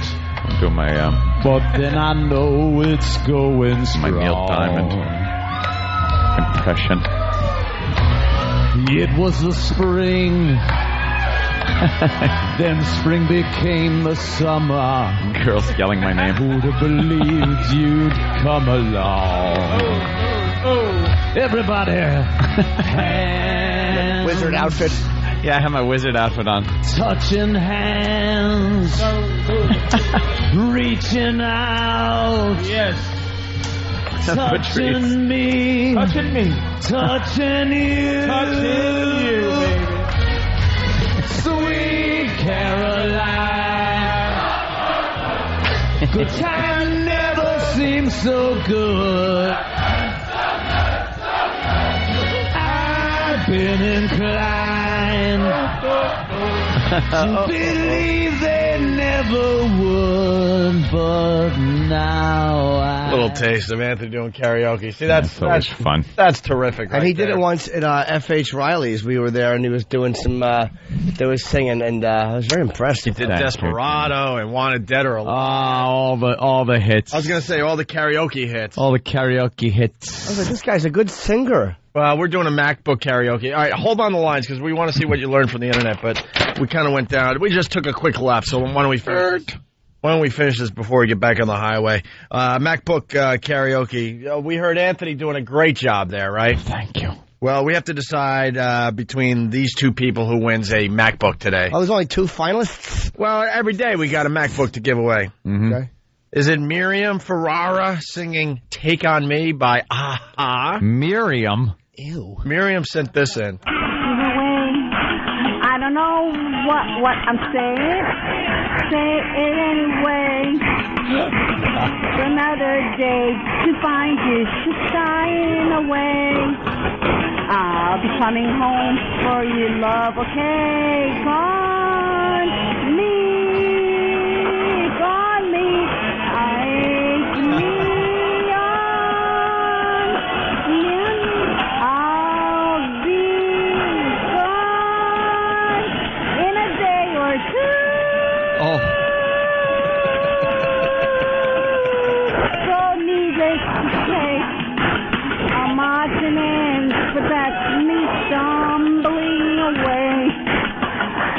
That's Miriam. Yeah, Miriam. Wow. Miriam should win the MacBook, but the way it should be given to her is you should take it in both hands by the ends and swing it across her face. That's how it should be delivered to Miriam. Here you go, stupid. Bam. Yeah. It's so sleek, you could probably just wing it at her like a frisbee and have it fly through the air and smack her teeth out. Well, catch it like a dog catching a frisbee in a park. You can keep the MacBook if you can catch it. Miriam. So it's either Miriam or Ryan doing Living on a Prayer.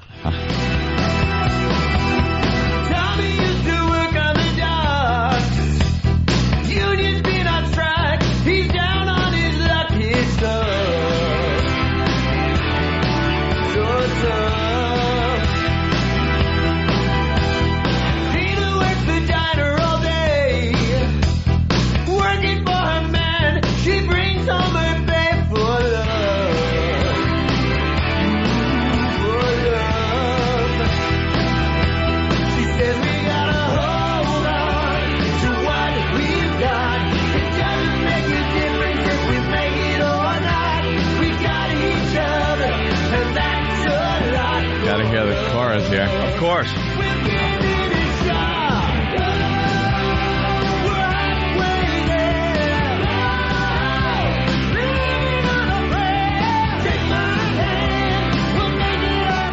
Wow, we got. I gotta be honest. We got a tough decision here. It's either Ryan doing "Living on a Prayer" or, of course, Miriam. Doing "Take on Me." I don't know what I'm saying. Say it anyway. Another day to find you. Wait, which one is this? This is Miriam. Oh, this is Miriam? Yeah, okay. This is the record version. Yeah. For your love, okay? Gone me. Gone me. He's trying to catch up. I'll be gone in a day or two. Miriam should win a Commodore 64 and some throat polyps. I'm marching in, but that's me stumbling. Miriam, go your hat. Well, it's up to us. It really is. We could either go with Miriam, the goof factor, or we could go with the guy with talent. Oh, my God. It says right on the website, best in quotations. Something tells me we're going to get a day. Right. Where there are no good versions. Right. I honestly, my vote here has to go to Living on a Prayer. The guy did a pretty good job. He's got some range. Are you hearing what I'm hearing, Miriam? I don't know what I'm saying. Say it anyway. for another day to find you. She's talentless. Sounds retarded. Coming home for you, love. Okay, gone. I'd rather give the MacBook to a monkey. At least he might do something with it. I couldn't imagine this woman trying to work a computer. I'd be afraid she'd try to eat it. Well, so you're saying, let's go to Mike. Find her dead with an M stuck in her throat. Let's go to Mikey in Bayshore. We lost Mikey. Mikey's screaming, give it to Miriam. Of course Mikey's screaming, give it to Miriam. Everyone's screaming. Our listeners are jackasses. I say give it to Miriam. I don't know. I'm saying give it on, what was his name? Ryan. I say Ryan Kruer. I say Ryan should get it. Yeah. I think Miriam should get an envelope filled with white powder and say, put your face in this and breathe deep. Well, it does sound retarded. If we gave the new MacBook to Miriam, what would she actually do with it? Yeah, what could she possibly do with it? Use it as a doorstop? Yeah. She'd have the camera on it. She wouldn't know. She'd be walking around naked. What am I doing? You know, with a name like Miriam, she's hot. Right. She'd probably stand on it and go, why doesn't this scale work? No numbers come up when I stand on it. You know what? You convinced me. I wanted to give it to Miriam, but in the end, would she really use the MacBook? No, it would be a complete waste. All right, congratulations to Ryan Kruer. He just won the new MacBook for singing Living on a Prayer, sleek and sexy, and has everything you need to explore all your creative possibilities. I thought you were talking about Ryan. Head to the Apple Store or apple.com to check it out. But Ryan Kruer is today's MacBook karaoke winner. We got one a day to give away, right? Yeah. All right. Sorry, Miriam. I kind of liked you, but you came in second place, and you get nothing. Sorry. We'll have another winner tomorrow on the Opie and Anthony Show, okay? I want to play Miriam's karaoke before we get out of here, though. One more time. Let's say hi to Keith in New Jersey. Our phone number is 1-866-313-FREE. Keith, what's up? Hey, what's going on, guys? I love you guys. All right, Keith. What's up, Keith? I learned on the internet on elevators that if you wanted to go to, say, the 5th floor and you got people that want to go to the 2nd floor, how to bypass their floors to get to your floor by holding the hold door button and your floor at the same time when you go into the elevator. Hold door. Let's try that today. And the floor. It doesn't sound like it would work. Well, that's supposedly, it's on the internet. It came from pretty reliable sources. I mean, look, I'm, poor out here. Reliable sources. There are no reliable sources on the internet. Have you tried it? Well, I don't even live anywhere where I would even use an elevator. I mean, I'm pretty poor, so.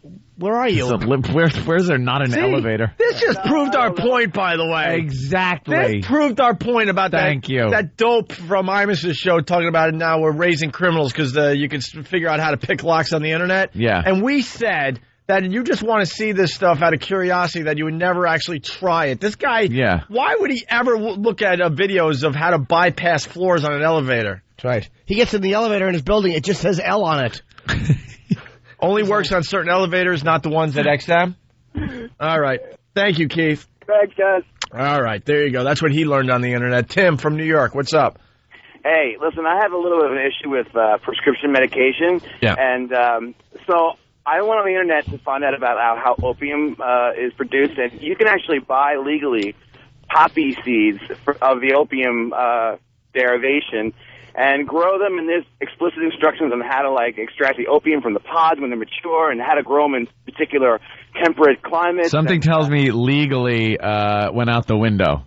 No, you're not allowed to legally produce it for the purpose of making opium, but you are allowed to produce poppies. I mean, that's, garden enthusiasts, I guess, really like this flower. Yeah, but there's a certain type of poppy that's needed to make opium, and I don't think those are legal. I don't know for sure, but knowing this country and how we make laws against drugs and stuff, I don't think the opium poppy is legal. They had a link to certain sites that sell seeds, and sure enough, there they were. And I checked it on what is it, Wikipedia, the particular strain of poppy that makes the opium. It seemed pretty legit. I haven't done it yet because my problem hasn't gotten that out of control, but when it does, that's my plan. All right. Mm-hmm. Thank you, sir. Good luck to you. Yeah, let's go to Pittsburgh. Mike, what have you learned from the internet? Hey, you can take a $20 bill, take an X-Acto knife, and split the end where the strip is, take a single dollar bill and tape it onto the single dollar, put that dollar in a change machine, and you'll get $20 in quarters. You could take the old 20 up to a gas station or a store. I'm not telling anyone to do this, by the way. Yeah, a little late. Wait a minute. See, because out of curiosity, I want to know how to do this. Say this again. If you take an X-Acto knife, one of the art fags carry them around. Yeah. You can split the end of the $20 bill. What do you mean split it? I'm not sure what you mean. You can run it the lengthwise down the top of the dollar bill so that you're not defacing the bill. You're just basically splitting it in half. Okay. Do you split the whole bill in half? No, just the end that has a strip in it. Okay. That has that little 20. Yeah. Yeah, there's a plastic-like strip inside money. And so you split it there, and then you tape it? Yeah, you tape it on a dollar bill, put the faces so they're looking like the exact same way. Of course. And when you put that in the machine, it doesn't read the bill, it just reads the strip that's going through it. That way you turn $21 into $40. Never heard of that. But how do you get your, don't you lose half your 20 each time? I think your money is still good as long as there's more than half of it. I think that's the ruling. Yeah, if you cut it just right, you actually don't even cut the bill at all. You can split it top to bottom. Like you can go to a bank and give them a 20 that's been ripped in half. And I think as long as there's a little more than half, you can get a new 20. I have $1 million pen with like little $1 million things, so I'm going to organize them and take them to the bank and then retire on Easy Street. Easy. Do you understand what he's saying, though, Ant? Yeah, kind of. Is he pulling the plastic out of the bill? No, he's just cutting the 20 kind of. He's cutting about a quarter of the 20 off. So your 20 is going to be missing a corner? A quarter of it. No, I got you. Let me see Dan's 20. Just rip it. Well, how'd you get one of these? We're paying you too much. Joke.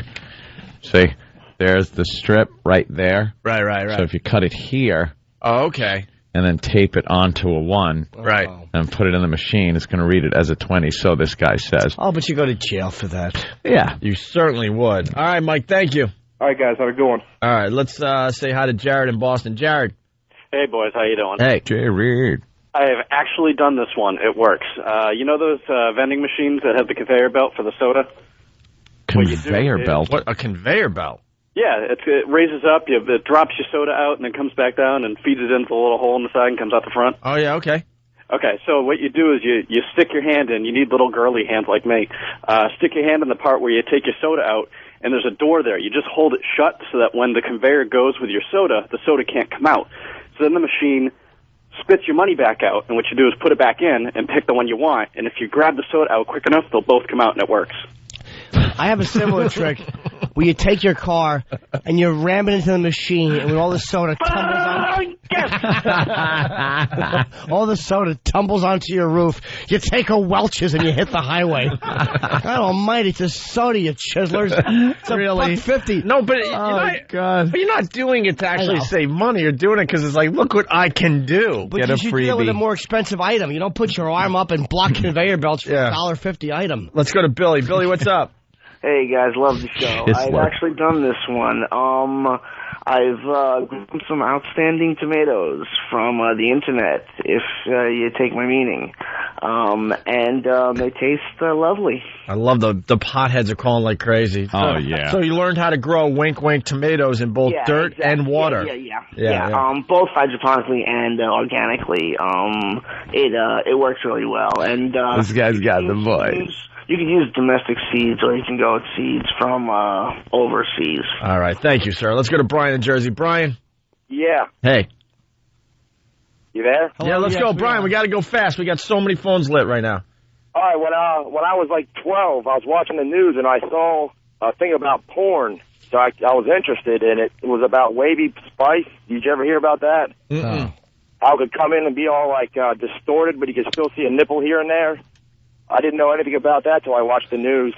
Oh, wavy spice, like when you'd watch the, it would come out, if you didn't have the channel, it would be like all distorted. You could, all right, yeah. Oh, yeah. So what did you learn? A long time ago. So what did you learn from that? I learned that about I was 12. I never did know anything about porn, and then I turned on Spice. That's the Spice channel was like the porn channel, and they taught you on the news how to kind of detune your television a little bit, so you could see a little bit of it. See a little more of it, but more staticky. Let's go to Joe. Joe, what's up? Hey, I was just I was on YouTube and I learned how to make tasers out of disposable cameras. Yeah, that could probably be done. You need some high voltage for the flash. Well, it builds energy in a cell, and you just have to pull the wires from the... We were doing it at work because it's a theater and they leave cameras, so... What are they? Was going on, we were just popping each other with the taser. What do they got, capacitors in there? Just kind of build up a charge? Yeah, and so like when you take the battery out and think you're not going to get shocked by pulling out the wires. There's still a charge in the capacitor. Yeah, so we were getting lit up. So many people get electrocuted working on televisions doing that. They unplug their TV and start sticking their hands in there. And like this capacitors are still charged. They're still like 10,000 volts in your TV when you unplug it. Oh, really? In the old ones anyway, the old big CRT tubes. You just nail... Zap the fun, you know what on the floor. I learned to do on the net, I forgot to mention this, is you you put something in people's, like in the coffee, like X-Lax, and then you put a bear trap in the toilet. Let's say hi to Malik. Malik. Yo, O&A, what up? Hey. Yo, listen, I got two quick ones. Yo, this one right here is an old Boosters trick. You get an old, like shopping bag, like a Macy's bag, and you line it with aluminum foil, and you go into Macy's, Lord & Taylor's, you just drop sweaters, jeans, everything in the bag and walk out. It dulls the sensors. Wait, the tin foil will stop those sensors from going off? Aluminum foil will stop the sensors going off, so instead of going in the dress room and popping off the tag, the alarm tag, you just take the tag, you take the clothes, and you got money, walk out the door, the alarms ain't going off. Wow. You learned that from the internet or from the hood? Nah, that's from the hood, money. But look, yeah. The second one I got is kind of like the one you did, Opie, with the soda machines. You get a two-sided sticky tape and a dollar bill. You put the tape on the end of the dollar bill, you feed it in the machine. Once the machine takes the dollar bill, you hit the change lever, and you hit whatever soda you want with a change lever. Your change is going to come out. You pull the dollar bill back out, and you get your soda, too. You do that like 50 times, you walk away with like $50 real quick. Never was broke, son. I love it, Malik. All right, easy. Peace. They learn it off of the net. It's a little different. We have no access to that. I don't know the password. www.something.convict. Fontaine, what's up? Hey, boys, good morning. Hey. I have more listeners than Howard Stern right now. Yes.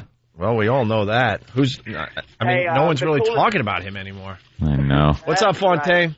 Hey, the best thing I learned on the internet is how to fix your credit score. And there's a site that all three of us, Experian, Equifax, and TransUnion, you can get to all the sites from here. It's www.eatabullet.com. He was trying to plug Jimmy's site. Thank you, which is being worked on, so. Yeah. Oh, good. So you go there, under construction. Yeah. A bunch of people with hammers, nails, and 2x4s. One of Steve's guys is doing it. Oh, wonderful. Let's go to Pete in New York. You'll want to eat a bullet. You can't get to anything. Click on the caricature. All right. Hey, Pete, what's up? What's going on, boys? I learned how if you leave your remote control, say for your car, in the car and you lock the doors, you can call up somebody at home that has the remote control, your spare one. You call them on your cell phone. You hold your cell phone to your car door, and the person at home, on their cell phone, they hold the remote control, push the button, and it'll open up your car doors. And I have tried it, and it does work. But why wouldn't you have Most cars have a spare remote control key fob at home, so maybe your wife, your mother, your girlfriend, or whatever. Oh, okay. Yeah, but I'm thinking if you have your key, you also have the unlock. A lot of the new cars, the key is actually built into the, remote control, the key fob, Yeah. Right. So let's say you lock your keys in your car. Okay. You have an extra set at home. You call the wife, and you hold your cell phone up to like your car door. Yeah. And then she presses the button into the cell phone, and your door unlocks. And it does work. God, I want to try that. I just want to try this stuff for the hell of it. It works off a radio frequency. That's it. It's a simple radio frequency. But how does radio frequency go through a telephone? Yeah, it works. Doesn't matter where you are in the country. Wait. See what we're saying right now? You could put that up to your radio and over a telephone, and a person can hear what we're saying over the radio, right? But you can't put a telephone up to the transmission tower and hear radio over the phone, or put it next to an antenna of a radio and have that radio pick up. See, I don't understand how radio signals are passing through cell phones. It works, Anthony. I'll give it a try. We're going to try it at home. I'm not going to say absolutely, but it doesn't sound feasible. Someone out there try it and let us know if it works. Yes. All right, thank you, sir. Let's say hi to Kevin in West Palm Beach. Kevin, what's up? What's up, man? How's it going? Good. I was on the internet, and me and my friends on a website, and some guy posted 3 ways to trash a car. And it starts with Mountain Dew in the gas tank. It's the engine starts and it seizes it. The only way to fix it is a new engine. You can't clean it out. The second, spray paint on the windshield. It's really great. The next day you get to watch them come out and scrape it off the windows. And the third is if you need 8 hours for it to work, you slap a piece of bologna onto the paint, and the next morning they come out and take it off, and the paint comes off with it. Just a piece of bologna on a regular car? Yep, just a piece of bologna, and if it stays there for at least 8 hours, no Coke or Pepsi does it. No way does the bologna thing work. Does it have to be... Man, I've done it to neighbors who piss me off, man. It really works. Doesn't it have to be summer or anything like that, or no? Not as far as I know. We did it in the middle of summer, but I don't know. One piece of bologna for 8 hours on a car, and you'll mess up the paint job. Yep, they come out and take it off. Bam, there's a nice circle spot. Sir, what if you only have liverwurst? It's worth a shot. All right, thank you, sir. Yep. That's Kevin, West Palm Beach. We'll step aside. Does Mountain Dew really wreck an engine that badly? I would think it would probably clog up your injectors, but I don't know about sugar. seizing your engine up like that. I figured your car would just do the do. Do the do. You know, look, my car is surfing. My car's extreme. My car is skydiving. Snowboarding now. I can't even drive it anymore. You know what I do because you just said that, Jimmy? What? Are you going to do the duo? No, we do this. I don't know what I'm saying. What I'm saying. Anyway, another day to find you shying away. I'll be coming home for your love, okay? Gone me.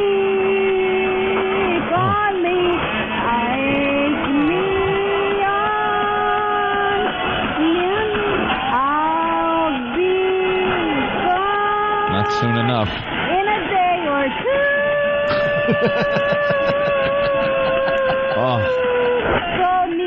Oh, wow. By the way, Snopes.com saying that cell phone car thing is false. Yeah, false. So, there you have He's it. like, I tried it. Did you? No, you didn't. It's the Opie and Anthony Show. Hear what everyone else is talking about. O&A Uncut and Live, continuing the show on XM Satellite Radio starting at 9 a.m. Eastern. Visit xmradio.com to subscribe. It's the Opie and Anthony Show. The virus is spreading. Get infected. Opie and Anthony! It's Pest Radio. For the pests, by the pests, and like the pests. Mostly stupid. Coming in 2007. Details on opieandanthony.com. Good morning. Welcome to the Opie and Anthony Show. For the people, you know, just tuning in. By the way, the football pick sponsored by Dish Network. More football for you, better TV for all. Call 1-888-GET-DISH. $10,000 up for grabs. Only a couple weeks left in the contest. Somebody around here is going to win $10,000. I had a good week. 4 out of 5. Yeah. Patrice picked all my games. He picked 4 away teams and 1 home team. My home team, the Jets, lost. And all the away games he picked for me, if you remember on Friday, I'm like, oh, come on, Patrice, help me out here. I went 4 for 5. But I guess Travis is still in the lead for the $10,000. Travis had 40 correct picks. Steve at 39. And then it goes from there. I'm middle of the pack. I don't think I got a shot at this point. But thank you, Dish Network. A couple interesting stories in the paper. You want to... Actually, let me go to the phone really fast. This guy, Rich, he's got to be BSing. Rich in Jersey, what's up? What's up, guys? You learned this on the internet? No, my friend in law enforcement. Oh, okay. What's the deal?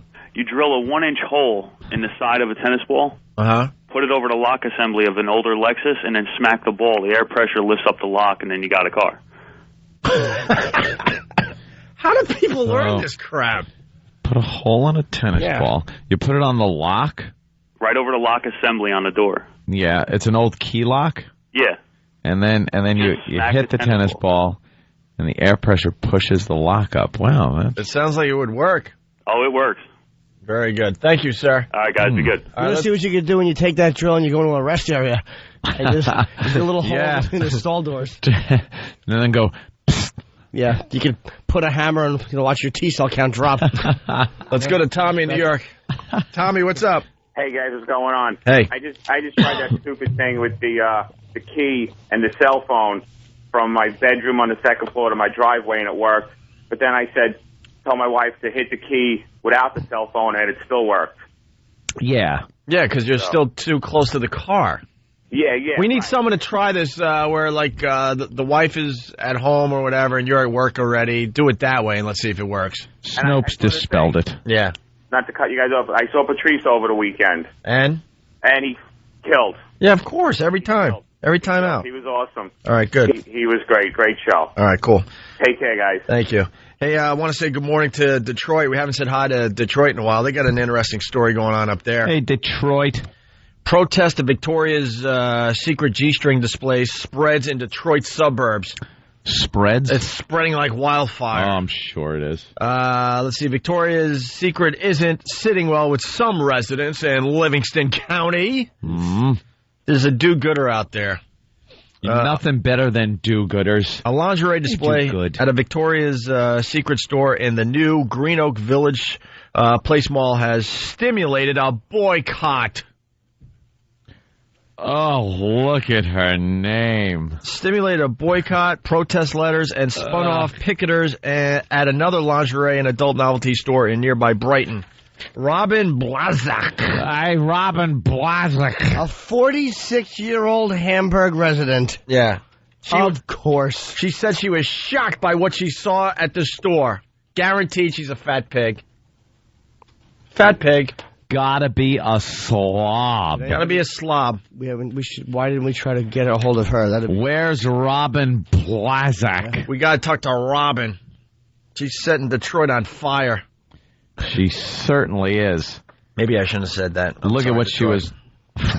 Look what she was so angry at. Yeah, she was shocked by what she saw at the store. They had 6 mannequins standing in different ways in G-strings, stilettos, and high-top nylons, and skimpy bras. So in other words, they had mannequins that were completely covered by lingerie. Right. So, what's the big deal? Because Robin Blazak probably can't dress that way. Of course she can't. She's got to look and be upset at plastic people because she's a slob. It's gotten to the point where she's probably been so angry at just watching regular attractive people walk by and not being able to do anything about it that she has to take all of her fat aggressions out on plastic people. On poor mannequins. Mannequins. What the hell do the mannequins do to you? They stand there. Sean Valentino. They stand there and they don't even miss a day of work ever. No. Ever. The assistant retail property manager for who manages them all said the displays have since been toned down. Well, again, will you stop? Don't give in. Give in. Can anybody tell someone who's protesting, look, I'm sorry, you're going to have to live with it? Yeah. Just live with it. Are they such spoiled brats that they can't just go make their opinion known and then just handle the fact they're not getting their own way? Well, why are people petrified? Do you think Victoria's Secret is going to lose money because they dress up their mannequins in skimpy lingerie? That's what they sell in the place. What do you think this woman's outrage is going to do to Victoria's Secret's sales? Do you think they're going to go down if this guy told her to go crap in her hat and just leave? No, more people would be buying. Of course, it's publicity. More, it's what more they attention do. for Victoria's Secret. It's not like you're setting up like a a scene where there's a guy mannequin and a girl mannequin, and he's pulling one of these little things aside and, going to town in the picture window. Apparently, they were just, her mannequins set up wearing the stuff they sell. Blazak's quotes in the Detroit Free Press are just terrific. They had 6 mannequins standing in different ways in G-string stilettos and high-top nylons and skimpy bras. She continues, I thought, I can't believe they're doing this. And then she goes on to say, a lot of young women tend to look at the fashion industry to see what sort of image they should be projecting. Yep. I don't think this is a little thing. It's like that pebble you throw in the water. It has that ripple effect. Like when you do a cannonball in the pool, that's a hell of a ripple effect. Do you know this is the first time anybody has listened to this woman? Her whole life, she hopefully was being just told to shut her stupid mouth. Oh, the next line now, it makes total sense. Okay, thank you. All right. Thank you. All right. Finally, I can settle in now and understand the story. Blazak helped to launch a letter-writing campaign with fellow members of the Holy Spirit Catholic Church, asking for less racy displays and a meeting with corporate officials. She's one of these church people. A church lady. She's a church lady. She doesn't like it. Look, if the rest of the people have to stare at Christ in that depressing state on the cross with the bleeding hands, can you at least allow us to look at girls? And no one is complaining about that. He's only wearing a little strip of loincloth. Absolutely. My God. Put some clothes on him. Yes, cover him up. Cover the Lord. Why don't you start by covering the Lord? Can we put a nice, maybe Van Heusen shirt on the Lord Jesus on that cross? Because I'm a little offended, and maybe some shorts at least. Because that little loincloth is pretty revealing. And you see the abs on that kid? Oh. Making us all jealous. Beautiful. People are going to look at their image and think that that's what we're supposed to be like. That's what we're supposed to be. Skinny, nude. Crucified. She is an idiot. And by the way, a lot of young people tend to look at the fashion industry to see what sort of image they should be projecting. Yeah. Maybe they should be projecting an image of these mannequins because this country is obese. Yeah, the country's never been fatter. Robin. So I guess that they're not having an influence on the youth of America because most kids out there are just chubby. Yeah. Are just chubbies. They can't have it both ways. I hear on the news that, this horrible image that the mannequins here in this instance, magazine ads, magazine covers are projecting this impossible image for girls to attain, so they get into anorexia and bulimia, and then the next day you'll turn on the news and hear about the obesity of America, how our children are nothing but fat slobs, and they're eating horribly, and they're all overweight. What is it? What is it? One or the other. Nobody wants fat mannequins. No. Ugh.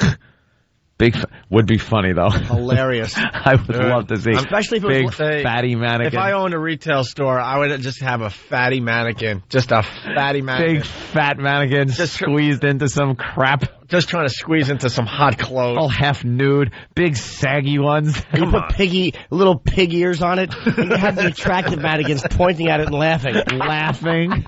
Oh, would that be great? In their little G-strings. Yeah. They're chuckling as she's wearing a big fat moo-moo, looking all fat. 2 sexy Victoria's Secret mannequins just giggling and having fun. Giggling. And you know how the mannequin's hands look? Yeah. You could just shove a burger in her fat hand. A burger and a shake in the other one. No one has a sense of humor anymore. I would shop at that store every day. Every day. Even if I didn't like the products, I'd buy them. Just buy them anyway for the sense of humor the guy has. With piggy ears and like pig clove feet. Cloven hooves. Cloven pig hooves. And out of the back of her big fat moo-moo dress, a curly tail. Because she's a pig. Sean Valentino, he said that they toned down the displays like Anthony said. The community had some concerns with it, and we're working with them to see what we could do to address those concerns, he said. We want to create a family-friendly atmosphere here. Fat family-friendly atmosphere. But it's a Victoria's Secret. I know. How many fathers, besides really good ones, are buying their little daughters Victoria's Secret underpants? Want to come in here, honey? Happy second. You're right. It's a Victoria's Secret. You go in there and you're looking a lot of times. Who hasn't walked into a Victoria's Secret with their chick and seen the stripper shopping? Yeah, the stripper's in there and she's picking up some things for work. Hair's all up. Yeah, that's what it's there for. How many guys walk by those displays just crying, knowing their wives can't fit You ever see the pee-whipped jackasses holding hands with their fat pig Robin Blazek-like wives, and they pass by the Victoria's Secret, and they can't even look in the window? They, strain their eyes to take a little peek in the window, and they can't even do that, lest that pig smack him in his face. I wonder how many times husbands and wives have been having merry, fun mall conversations, and then they walk by one, and then, she's still laughing up ahead of him, but the fat on her upper back brings out such anger he has to punch it. She's got the back boobs coming out, squeezing out under her bra strap. Hey, we got a picture of her. If someone could help me out here. The listeners are finding pictures of her. Where? Maybe we should be finding pictures of her. Derek in Detroit, he's got a link to what she looks like. And he's saying, yes, she is a fatty pig fatty. Yeah, of course, because no hot piece of ass is going to start this boycott. No. And I'm not saying a hot piece of ass. They too obviously can be offended, but they're not going to be so offended they're going to start a boycott. Of course. It's always these type. You could profile them. As we get the picture up, just so we can check her out, there's another story that, you were talking about the strippers at the Victoria's Secrets there or whatever. Yeah, picking up some things. Victoria's Secret. Vicky's, I call it. Just Vicky's. I just say VS. Hon, you want to go to VS? Sure. And look at things you'll never get to fit into. Great story in the Post yesterday here in New York. Grinch charity shutout scores. Dirty money. Their money's dirty and they don't want it. Scores, strip clubs. There's a couple now in Manhattan, right? I don't know. I never go. They wanted to do a nice thing. They wanted to donate some of the proceeds. The strippers themselves wanted to donate some of their proceeds because they make a really good living to some charities around New York City for the holiday. Skank money? For the holiday. Yeah. And we've talked about this because we put out a CD back in the day. Some of those stinky 20s. And we were trying to find, a charity for our dumb CD, try to do the right thing right around the holiday, too, matter of fact. Yep. We got it out just in time for the Christmas shopping. And we found out the hard way that there are charities out there that will not accept your money. Yep. If they think you're like a bad person. You're like bad. You're a bad image. They don't want to be tied into the image. But the bottom line is it's money and it would be helping people. But they would rather just not associate themselves with certain people. We're on in Boston right now. Back in the day, we wanted to give money to the Jimmy Fund. Yeah. Which helps, cancer kids. Cancer kids. So the Jimmy Fund actually told us, no, we don't want your stinking money. Don't want your money. We don't want your money. Are you kidding me? Your money's no good here, Mr. Torrance. Isn't it amazing the arrogance of these charities? Because the people who are advocates for the homeless or the women's shelters, they're not homeless and they're not in a women's shelter, so it's easy for them to say no to the cash. Yeah. We're throwing a bunch of strippers giving some money. Well, the bad thing was at the soup kitchen, some of the homeless guys who had bad sight thought they were bringing them trout when they brought in the money. No. Well, the story goes... Could have worded that better. Yeah, no. Let me know. No. Well, the bad news is... the bad news is... I got to tell you, folks. I stink. That was just a... Here's the story from Elizabeth Wolf. Grinch charity shutout scores. The Jiggle Bellas... The Jiggle what?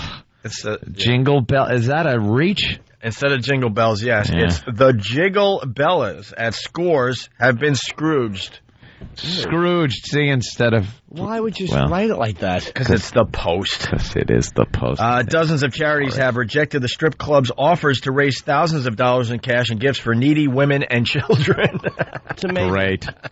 You stay homeless because we don't want to take money from strippers. Some whores want to chip in and help some kids and moms. Right. and they won't let him. You know, you're a charity. You should take money no matter... Of course. Any way you can, right? Not stolen. Meanwhile, they'll take money. I guarantee if a bank wanted to donate money, they'd take it. And you know how much dirty business banks do? Washing money or taking drug dealers' money? You jackasses. They'll take money from the Jews and the Negroes, Good. too. Well, I don't know about that. Not the banks I go to. I go to White Bank of America. More than... You have to smile and show your white face before they let you in the door. More than 200 employees of the Mammary Mecca. The Mammary Mecca. Ugh. Including about 50 strippers. So it's not even all strippers. It's other people, you know, behind the scenes and such. Wanted to donate money and gifts to a worthy cause this holiday season, but every single group except the Marine Corps, their Toys for Tots program, they said, hell yeah, man, we'll take your money. Good. I've never been so embarrassed in my entire life, said Elda Orbach, a promotions employee at the East Side and West Side clubs. We just wanted to do something nice. Our girls work hard and make enough of a living to give back. All our employees and patrons do. I didn't know it would be this hard to give to charity. Yeah, we learned this years ago ourselves. They get picky as far as where the money comes for a charity. Scores has regularly donated to good causes such as the Police Widows and Orphans 9/11 Fund. So they've done it in the past. But when they wanted to do something special this holiday season, they got the cold shoulder. Orbach said the Coalition for the Homeless first indicated that they'd be happy to work with the club and gave them a list of shelters to contact, but none of the more than 20 shelters returned their calls. Great. Can you imagine? A church-run women's center in Jamaica, Queens also gave them a thumbs down, saying the organization stood for the empowerment of women. A woman's shelter? A woman's shelter said no to the money. Because it's my God. What's more empowering for a woman than to waltz around and have a guy empty his bank account and hand you cash and then go home alone and throw up in the cab? Yeah. What's more empowering? Do you church-going women think that you have more power than a stripper? Than a stripper? A stripper is taking guys' money and having to give nothing in return. And not sleeping with him. Not sleeping. Just showing a little and then drinking, doing a little drugs and going home. That's what they do. No guy has ever cheated on a stripper with a church woman. However, we will step over your bodies to get to a stripper. We don't care how long we've been married to you, how much we love you. We will step over your sick and suffering bodies. That's great. Tell some woman she's going to have to take a few more fists in the face. Right. She can't stay at this shelter anymore because we don't want to take a stripper's money. So go back home. You have to leave and lose a few more teeth. That is the ripple effect. That is exactly what's going on because they're not taking the money from the strip clubs here in New York City. That's exactly what's going on. Some woman's going to have to get punched in the face. There's a black eye right now which could have been avoided. A, if she listened. B, if they had taken that money. Two ways and neither one of them was happening.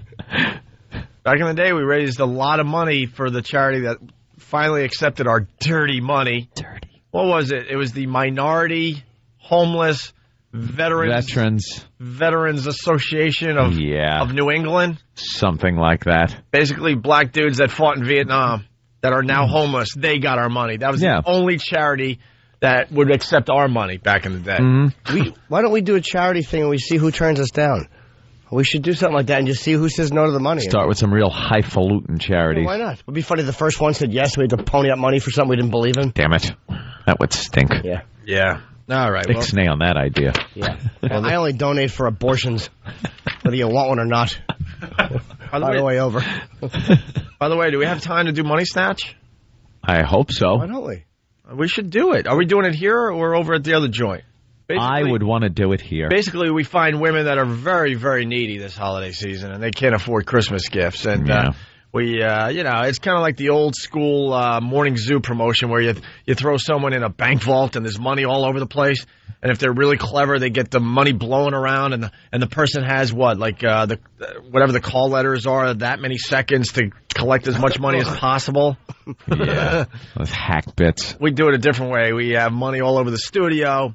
Naked women and leaf blowers, and the girls just run around trying to get as much money as possible, but they have to leave the studio with nothing in their hands. Yeah, they cannot carry the money out in their hands or their mouths. Nope.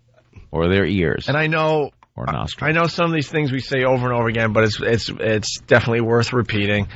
One of my greatest memories doing this radio show is after one of the money snatches, a girl in the corner crying her eyes out, naked as she counts her money, and we said, "What is wrong?" And she goes, "I could finally afford Christmas gifts for my daughter." For my daughter.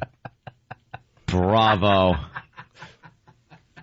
What poor Toys R Us employee is going to have to count that money? Absolutely. Ooh. What just a great moment in Opie and Anthony history. The fun part is when all the women at the end of the contest drop the money, and then their family dogs run in and immediately pick out the pile that was theirs.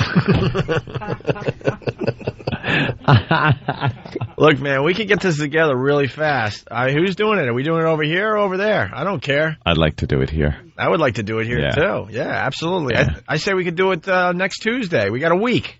We got a week to figure this out. All right. See you next Tuesday. Because we got to... That'll work. Because we got to promote the homeless shopping spree this week, and then maybe we'll get the money snatch done next week. We're doing the homeless shopping spree this Saturday. Yeah, we're going to be live in New York anyway. I don't know if other cities are going to pick up the show, but Saturday we do the homeless shopping spree live.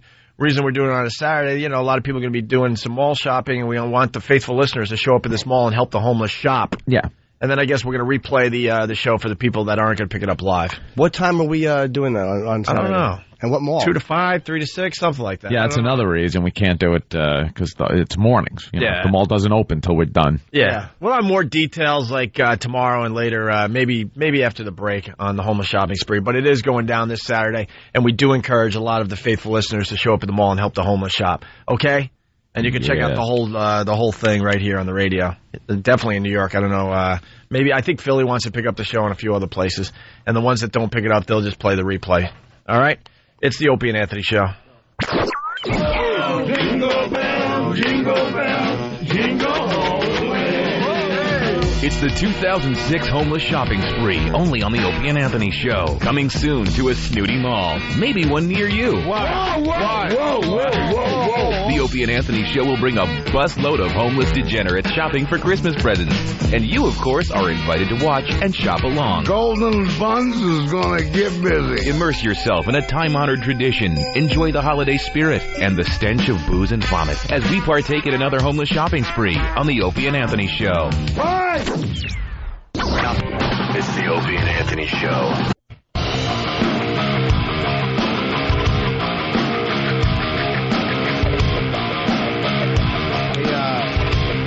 What time today? I want to give a plug to Nick DiPaolo is doing a show. My buddy, comedian, gotta let you guys know Nick. What time he's got a show today? Yeah. 1 p.m. Do you know how long it is?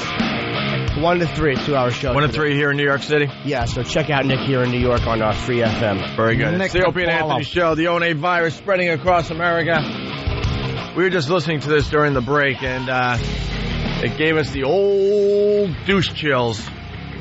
I was telling Anthony, back in the day, when you watched those Rocky movies and the music started, you would get the hair would stand up. You get those tingles like, oh my God, it's inspirational. Here comes Rocky. Here comes Rocky. And we were just listening to the trailer for the film, and they started the music, and I was getting that same feeling. But the new film, Rocky Balboa. But it wasn't because. We got it right here. We're ready to play for you. But I wasn't having that same feeling. It was like more like douche chills this time around. Like, the hair my God, up on your neck, and you get the shivers. But it's not for the same reason you used to back in the day. Different context. Here is the trailer for the Rocky movie. I want to play a game. How long into this do I want to spit in his face? I say the second someone starts talking. Well, yeah, the music I'll tolerate, but I want to know how long into this does it annoy me? Not counting the music. It'll be the second someone talks. Okay. All right. Anyway. And Sylvester Stallone was on Leno, and they showed a clip of this movie. It's god-awful. Aren't they saying the reviews are good, the people that have seen it? Really? I've heard nothing. His acting was god-awful in the clip they played on Leno. And Leno, he's a cool dude. He was playing it all like, Yeah. He couldn't really say anything. Looks good. He didn't say anything bad, but he certainly didn't say anything good. He was just like, I forgot exactly what he said, but it was that perfect thing you say when you don't really want to commit to. Yeah. Commit. You just announced the project again. So that's Sylvester Stallone in Rocky Balboa. Good luck. Good luck. Yeah. He didn't know what to do. Yeah, that's a movie. Here's the trailer. Listen to this. But it ain't about how hard you hit. It's about how hard you can get hit and keep moving forward. Already I'm slightly annoyed. Of all time. If two athletes from different eras could actually compete against one another, who would come out on top? In one corner, the reigning champion at Mason the Line Dixon. All right, there it is. That's... Why does he have to have another stupid Rocky movie name? Mason the Line Dixon. Wow. Mason the Line Dixon. How about... we would have got it if you just called him Mason Dixon. You idiot. How about Rocky the Hairlip Balboa?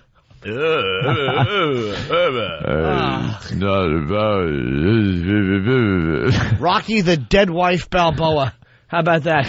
Rocky the butt-kiss sex haver with her Balboa.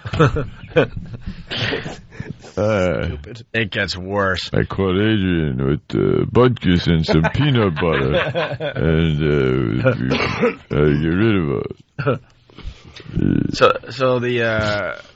So basically, the concept here, or whatever, is that there's a video game out where you could, let's say if it was based on reality, you could have like Muhammad Ali fighting I was going to say Tyson, but now he's a bit old. But you get the idea. They're from two different eras. Yep. Lennox Lewis or somebody a little younger. Yeah. Well, Lennox Lewis is even. As I said it, I realized I was like dope. Rocky Marciano. Right. So then you take that concept where you got the video games to see who's the greatest of all time. Let's say Muhammad Ali and Tyson. But then Muhammad Ali's like, screw the video game. I could still fight. Let's do this. And that's what this movie's basically all about. Rocky now is like, hey, because they're making fun of him for being old and stuff. He's like, I could still do it. Ew. And that's what this movie's all about. And I'm sure they have a training montage. Well, smash, Eric. What you're about to hear is Rocky with Paulie in the basement looking for his boxing gloves. Oh no! No! Here we go. Strap in. They're back there behind your dignity. Yeah. They're under that pile of unread new ideas and scripts. You see that pile of unread new concepts? They're under that. Stupid. What a jerk off. Here it is. Listen to this. The reigning champion at Mason the Line Dixon. He'll be pitted against the former two-time heavyweight champion, Rocky Balboa. Computer says Rocky Balboa would be triumphant. Listen. I think there's still some stuff in the basement. What basement? In here. I think I want to, fight. Nothing big, small stuff, locally. What are you trying to prove, Pop? I thought you might want to get involved. Don't you think you're too, old? I think your brain's losing altitude. You heard Rocky Balboa applied for a license. You want me to fight a guy that I can beat with both hands tied behind my back. That computer fight got a lot of people curious. Yeah, but I ain't interested in getting, mangled and embarrassed. People are going to think you're going crazy. What's crazy about standing toe-to-toe saying, I am? If this is something... Okay, just got him. The douche? Oh, complete. I just went whoosh and got a bunch of goosebumps and felt embarrassed. I only want him to say I am if it's followed up by an ass. You are an ass. Oh. Wow, is that cheesy. Yeah. Pile of unread, dusty, brand new ideas that you've never considered. Standing toe-to-toe and saying, I am what I am, and that's all what I am. He's using Popeye lines. Certainly is. Green eggs and ham. What a the cliches in this movie. Oof. Toe saying, I am. If this is something that you gotta do, then you do it. What gender is that person? And who is that, and why are they using Adrian lines? Is that his son? His son's in Gay it son? somewhere. Is that a girl or a guy? That sounded like a girl. I think that's a girl. That's probably the Adrian. I mean, because Adrian didn't want to do this movie, so they killed her off, I guess. Yeah. Good. So this is like the Adrian character, because you still have to have the Adrian character if you're doing a Rocky movie. The voice at the beginning was him talking with his son in the basement. Right. Pop. And then it was... Well, it sounds like, what's her name from The Sopranos? Not Bracco. Yeah, it does a little bit. Oh... Well, Rocky, Rocky, why you gotta do this? Why do you think you still want to fight? Shut up. Yeah, shut up. Punch her in the bread basket. Episode wrecker. Yeah, no kidding. That's what I hear, though. Let's. This is something that you gotta do, then you do it. Doesn't it sound like her? This is something you gotta do. It's Patty. Then you do Rocky, it's something you gotta do, then do it. Punch a little chiclet teeth out. You could flick her teeth out. If you took your little middle finger and flick, a whole bevy of her teeth would just crumble out. You know what? Sean from Bayshore, you're right. I don't care if Rocky is old, Paulie rocks. Just from the one or two lines we've heard from Paulie so far, he sounds like he's still got his dignity through this movie. Does he? He's in it. Yeah, he's in it. Standing toe-to-toe saying, I am. If this is something that you gotta do, then you do it. Fighters fight. To beat this guy, you need speed. You don't have it. You've got calcium deposits on most of your joints, so sparring is out. I had that problem. So what we'll be calling on is blunt force trauma. Heavy-duty punches that will rattle his ancestors. Start building some hurting bombs. Speaking of bombs, let's root for this film to go down. And she goes, fighters fight. Yeah, well, you know what else? Actors act. I'm not doing some of that, you mongoloid. We get it. We know, Philadelphia boy, you're overcoming it again. We understand, Philadelphia boy. Oh, jeez. God almighty. How about another Copland where you were an actor? Some hurting bombs. Is that Apollo Creed's old trainer? Yeah, Tony Burton. Balboasaurus. How do you feel about that? It's a fight. Hand buster. We gon' hit him. Another good song. Billed as an exhibition. So they wouldn't have to call it an execution. It's a fight. Hand buster. It's a fight. It takes guts climbing back in that ring knowing you're going to take a beating. It's over. It doesn't over till it's over. Where's that from? The 80s? That's probably in the 70s. Roy. Balboa. Can you do it? Off the cataract eye of the tiger. Oh, wow. Yikes. How horrid. I think that starts, what, Friday? Or Thursday? Just the fact that he's doing this and he's doing another Rambo. It's just, does he have no one around him to go, that sucks? No, he hasn't had anyone around him in years. He has the well. That's why this. He's got the well out back, and he goes to it every so often and draws the water. In desperation. And it's a little mucky and a little dirty, but it's still some water. It was dirty by 4. Yeah. By 5, it was undrinkable.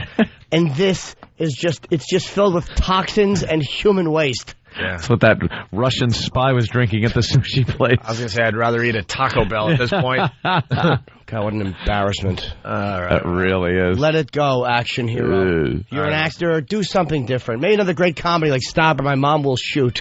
Worst movie ever. Or Oscar. One of the worst movies ever. Funny. Hey, today's football picks were sponsored by Dish Network. More football for you. Better TV for all. Yeah. Give them a call, 1-888. Get Dish. 1-888-GET-DISH. And just be. You're a dish. Be a dish. What a tool. All right, guys. We had fun today. If Stallone is going to be what he just is, then he should walk around with a little nozzle and smelling like vinegar. Get it? Yes. We got it, Jimmy. We're not that dumb. That was good. All right. Hey, have a great day if you're not joining us over at XM. See you tomorrow.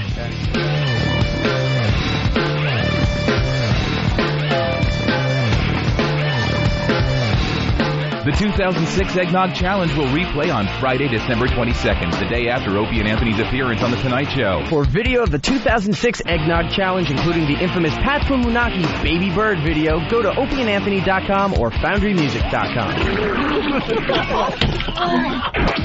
It's the Opie and Anthony Show. The Opie and Anthony XM walkover begins now. We're walking. It begun. Someone looked at me all funny because I have a microphone. I want to smack that guy. Why was he sneaking pictures? Why didn't he just take it? He's making believe that the camera's by his side, but he's actually taking pictures. He is a spy. We must kill him. Are you a spy, sir? Are you a spy? Yeah. We saw you taking pictures. Why spy. wouldn't you just, use it the regular way? Because I didn't take any yet. It looked like you were taking pictures. I gotta get a picture of Precious. Hang on. Nice. What the hell is that? All right, let's walk. That is an old camera. Whoa, almost got hit by the UPS guy. Holy shit. What happened? The UPS guy almost ran me over with his hand truck. That would have cost him, boy. I gotta buy rubbers. You gotta buy some condoms? Dude, I've been using these fucking Lifestyle. They come in like a little circle package. Yeah. They're condom discs. Condoms. Those things are good, man. Yeah. It feels like you're wearing nothing. Nice and thin. Let's go get Jimmy some condoms. Let's get me some bags. You want some bags? I don't know if they'll have them in here. They got bags? That's a drugstore. No, not the kind I like. They only have the stupid Trojans and stuff. I'm just going to call you a dummy. I got to eat. Where's the bags? I have to go downstairs. I think the pharmacy's there. Oh, all right. see. Well, hold my thing. Okay. Condoms downstairs, thank you. Condoms downstairs, sir? You two go get them. Yes, it is. Which way? Come this way. How embarrassing. Place is packed, by the way. How embarrassing. I'm in the makeup section. Where'd you guys go? Where are the stairs? Oh, we're going to lose the mics. You sure? Might get lucky. Isn't it line of sight? How is it? Anthony, stay where you are because we might lose. Okay. Oh, there's no way we're going to be able to broadcast from down here. Jimmy, go get the condoms. I'll wait at the top of the stairs. Oh, there's an escalator that goes down there. I'm not going down there. I'll lose a mic. I hope they have Jimmy's condoms. Jimmy! How embarrassing. Buying rubbers. Jimmy! Jimmy's unembarrassable, though. Do we lose Jimmy? Yeah, must have lost him. Oh, okay. Hey, there's Chia Pets over here for Christmas. Just in case you want to get somebody something. Can you still hear me? Really don't give a shit about them. Still hear me? No, there's no way this is going to work. I hear you, Ope. I got to come back up, though. It's already breaking up, and you got to turn the corner. He probably doesn't hear me. That Chia head looks like Screech. We should have found a store that has condoms right at the cash registers. Yeah, one-story drugstore would have been good. All right, well, we got to give up on Jimmy. It would have been good if he could, have a microphone as he does this. Who buys appliances at drugstores? Jesus Christ. Where are you? I'm, in the blow-dryer section. Who the hell is that? I don't know. I lost everybody. Oh, there's Jimmy. How you doing, Jim? Did you get your condoms? They didn't have the ones you wanted? Oh, there you are. No, the We've ones just I been wanted, wandering around the store. The ones we I haven't wanted seen each other. are these Lifestyles, and they come in a little circle package, and they're called condom discs, and they're latex too. They're not like some of the ones that don't stop diseases. And these are really good, man. I bought them as a goof, and I've been wearing them with my chick. Yeah. Christopher Street. I don't want to go all the way down there to buy rubbish. What people are going to think? Christopher Street buying condoms. You know those are strong because they got to go for the ass fucking. They think I'm going to get my anus filled. All right, let's get out of here. Load balloon for the ass cheeks. Thank you. They don't have the ones I want. All right. Why can't I find these little condom discs? I don't know. That sucked. Yeah, I want to buy them for real. I want to buy that and gum so my breath don't stink. Breath. There's our favorite magazine guy. How you doing, fella? Hello, miss. How are you? He just tried to buy condoms, the old broad. Sir, do you sell condoms? Does she smell like pee? Okay. Oh, she's annoyed. She has no socks on, and she's annoyed at us. Oh, she's pissed they don't have what she wants. What's she asking for? What does she ask? Numbers. Do they have the condoms for you? Yeah, what kind of rubbers you got, sir? I have a different kind. That's the Trojan Blue Lifestyle. She turned around. You nailed it. Can I see them? Do you have? Let me see the lifestyle, sir. Do you have the ones that come in a round circle? What are they? Little fucking square? No. The package is round. No. No. I'm looking for round condoms. Thank you very much. Oh, careful. Sorry about that, lady. I gotta buy some gum, That's the mister. only one I have. So my breath don't stink. See, Jimmy's going to be doing some of that fucking. Yeah. And he needs condoms because you don't want to get a disease. How much? For you, $1. A bucket. Very good. Oh, look at that. All right, let's go. You don't want to get no diseases. Thanks, sweetie pie. Good stuff. All right, enough. Right. He isn't. He's a good. He calls him a savage. He's a good guy, man. Fucking He's been nothing but nice to us. Is he? Oh, you're hysterical. I gotta stick up for the poor guy. I don't like him. I love when Jimmy says thank you, nice man, and turns around and then just calls him a savage. The guy looks like Mr. Whipple, who's a suicide bomber. But he's one of the good guys, Jimmy. He really is. You can't tell the good from the bad. It's like the VC around here. Oh, sell you a fucking newspaper 1 minute and stab you the next. Absolutely. Oof. Oh, this lady's talking to a window. This is terrific. Yeah, we've seen this one. She's crazy. Is that a new jacket she's wearing? You all right, lady? Yeah, she's crazy one. You all right? To run away. Why are you hiding? Yo, man, what you need? I was resting my feet. She's just resting her feet. It ain't gonna be like this. We ain't the police. Miss. What did the window say to you? We ain't the police. What did the window say to you, ma'am? Tell her about the shopping spree.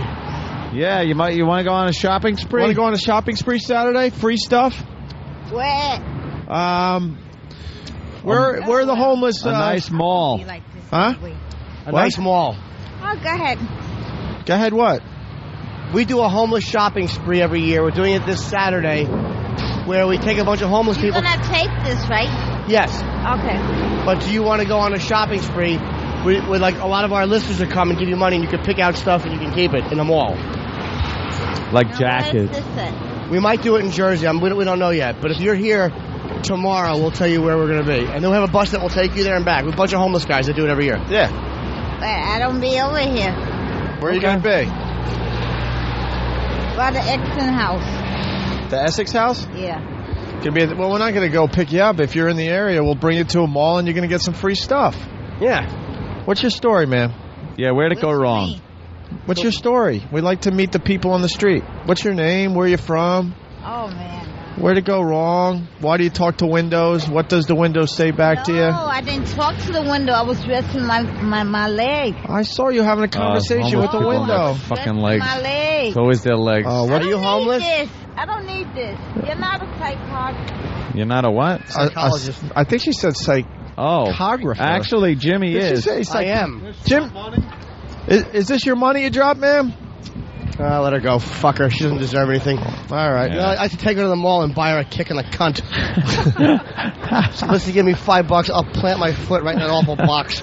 Man, those are money well spent. Jeez, that shoe would have to be fucking burned. Try one more time. Ma'am! Miss? We found a psychologist for you. I don't need this. I don't need this. I don't need this. She's awful. Mm-hmm. Let me tell you something. She's gone. She didn't like Danny's mic technique. Gonna shove that thing up his ass. All right, I've had it. We'll see you guys upstairs.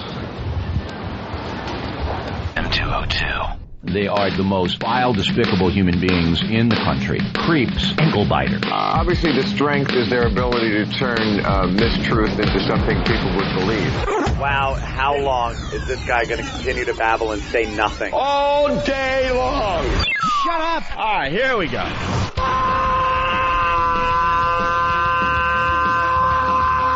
Welcome to the Opie and Anthony Show. It's worse than I imagined. That's terrible. I'm sorry. We are a bunch of dopes. I think we're lewd. We're probably pushing 20 arrests because of this radio show. Out of touch cornballs. 3 retards. We have the effect of Tylenol PM.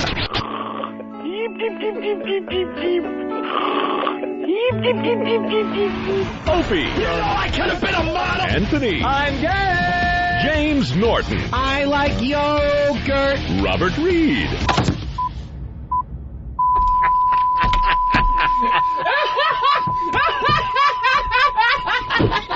But enough of this palaver.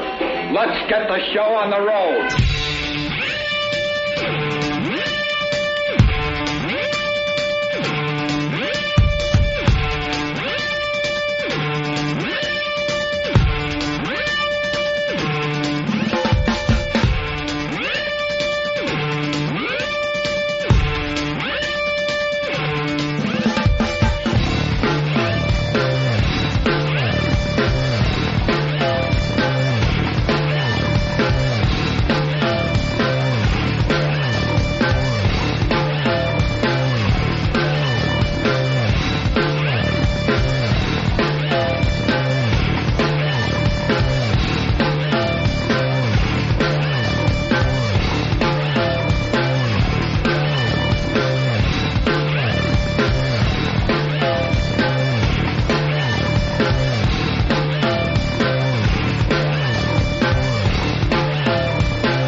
The familiar sound of the listeners must be pissed. But apparently it wasn't on that long. No, we got to figure it out. Let's see, maybe on this side we get Pal Talk going. Then people can listen in. That would be nice. Okay. Oh, look, it was all set up for you guys. Moink. Oh, this is old. Don't need that. Going through stuff really fast here. Did we play the bull getting tased? A bull? They tase. You know, they are really loving that taser, those police. Loving it. Why would you tase a bull? It's on the loose. I just...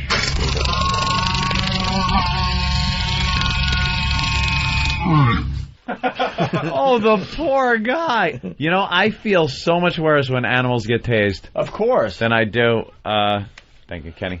When people get tased. People get tased, it's a pisser laugh riot.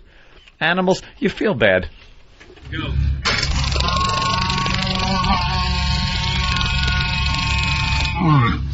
That is a long move. Screams like a human, though. Oh. Why'd they tase the cow? I don't know. I don't know the backstory. Fruit and yogurt. Not smoothie. Wow. Well, yeah, why would you take... It couldn't have brought that fucking thing down. Hey, why is this chair here? I want to see the video of that. Did a taser bring a fucking bull down? Danny? Yeah, it certainly did. It went down? He went down hard. Holy shit. The thing was stiff as a board until... Did its legs just jet out? Yeah, it's probably the funniest thing I've ever seen in my entire life. I'll try and bring it up for you. It's really hysterical. Bless you. That's funny. Oh, poor guy. He got big bull horns. What was he doing, the bull? Was he causing a big to-do somewhere? Yeah. What, would he get? He wouldn't get out of the vehicle? No. You know what it was? He was misbehaving in the china shop. Why would you bring a bull into a china shop? Some items were broken. The way they'd write it in the paper. And the bull was quoted as going, I just wanted to look at a Hummel. The bull was apparently a big Hummel fan in the china shop, perusing, and they were afraid. The bull destroyed service for 8. Is Roland here, by the way? He certainly is, with his medium shirt. Everyone's saying you have to watch a video to see that thing fall over. Where's Roland? Tase him. Well, Roland decided to... what's the deal with the Steve C impressions? It was... Why is everyone saying, oh my God, out there, huh? It was Eric, though. He was making a commercial. He goes, can you do Steve C impression? I was like, I guess. You were asked to do a Steve C impression? Yeah. You can't even do a U impression. Why do you look so fresh-faced today? I mean, I don't know. Did you get a haircut? There's something different about it. He got a haircut. But he looks all fresh-faced. Did you tan? No, I slept all weekend. So you're all, but you're all clean-shaven and fresh-faced. Yeah. Your skin has a glow to it. It does. You get a facial. Did you exfoliate? No. What did you do to your face? Nothing. It's shiny. Yes, you did something. You did something. No, Did you polish your face with cum? No. That's what we're getting at, yes. No. All right. Soap. So, E-Rock! Wow. Pops right in. He certainly does. That E-Rock, he knows. Bad sitcom character. What's the Roland thing all about? We needed some extra material for the Variety Hour, and we were doing a bunch of Steve C segments. So I thought we'd get everybody in and do their Steve C impersonation. And so why can't we hear everybody's? Yeah. Because Roland's was actually the best out of all of them. Everyone else was just kind of generic. Doing the Jimmy impression of Steve that everyone does. That's right. People just pick up other people's impressions of Steve. Yes. Steve even does an impression of me doing him. Yeah. But it just sounds like him. Yeah. All right. I'm doing you doing me. No, you're doing you. All right. Here's Roland doing Steve C. Let's get right into it. And now, on the Razzle Dazzle Variety Hour, Roland tries to do his Steve C impression. Hi, this is Steve C.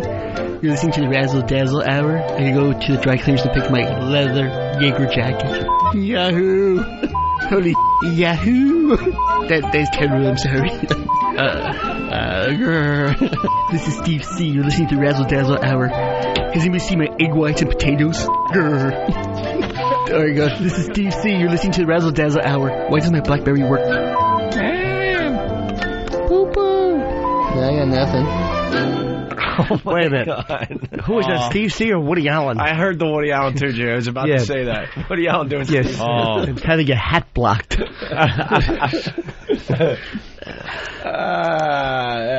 Steve C. impressions always funny, no matter who's doing them. Steve. It's Steve. See, people who don't know Steve, you can't see when he talks that his hands, like, what did you say? It looks like he's holding two giant bull balls in his hands and he's like jiggling them. Yeah. Yeah, they're out in front of him like he's carrying something. Yes, but he has a weight in his hands. Yes. And we all know that weight is just a big secret. And we all know it's no secret. And he knows it too. Steve, what's the matter? I hurt my head. I banged it onto a hanger this morning. I see. Track 2 is the same thing. Unbeat. Oh, I played the wrong version. We're on XM. Jesus, here it is again. Roland doing Steve C. And now, on the Razzle Dazzle Variety Hour, Roland tries to do his Steve C impression. Hi, this is Steve C. You're listening to the Razzle Dazzle Hour. I go to the dry cleaners to pick my leather Jaeger jacket. Yahoo! Holy shit, Yahoo! That's terrible, I'm sorry. This is Steve C. You're listening to Razzle Dazzle Hour. Has anybody seen my egg whites and potatoes? There you go. This is Steve C. You're listening to the Razzle Dazzle Hour. Why doesn't my BlackBerry work? Poo-poo. Yeah, I got nothing. Oh my god. It's kind of funny, man. Steve C. Razzle Dazzle Hour. That Razzle Dazzle's really taken off, hasn't it? It sure has. Mm-hmm. Steve C's Razzle Dazzle. Because he's so full of Razzle Dazzle. And he's actually full of neither. There's nothing razzly about him, and he never dazzles you. And never dazzles. Yes. No razzle. It should be Rullard Dullard. Roland, you see? And then he's in the booth just shaking his head like, you're an asshole. Looking at his BlackBerry. Yeah, he always Why isn't this working? Whenever it's uncomfortable, he just looks up at the BlackBerry. Scroll, scroll, scroll. Same 3 emails. Scroll, scroll, scroll, scroll. Love him. Hey, see any movies this weekend, Roland? No, I was feeling sick this weekend, so I just stayed in. Honey, aww. What? Scratchy throat? Yeah, I just what I had. Crap. Then I just stayed in and took like Robitussin and NyQuil and just passed out. That's what I use. Did you rub it on your chest? No, they have a new thing where you toss in your shower like tablets and it vapors.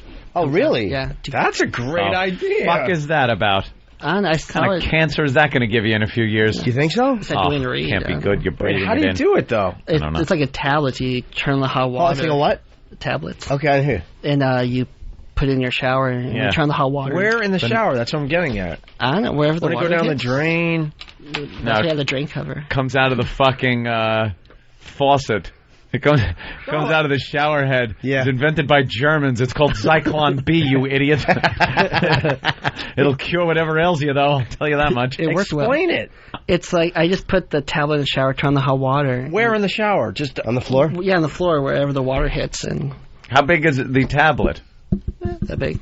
Radio. About a 50-cent piece? Yeah, 50 cent. 50 cent? A 50-cent piece? All right. And you throw it on the floor And, like an Alka-Seltzer. Like an Alka-Seltzer, and then when you turn on the vapor. Do you see like a vapor coming out of this thing? No, did you Does see scary smoke come up to you? Or No, you just smelled the strong Vicks. in the steam of the shower? Mm-hmm. Is your In the steam? Is your shower enclosed?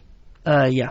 See, I have a shower, but it's got a curtain. It's not enclosed. I want to get an enclosed one with the glass. Then you can do that shit. Mine is completely enclosed.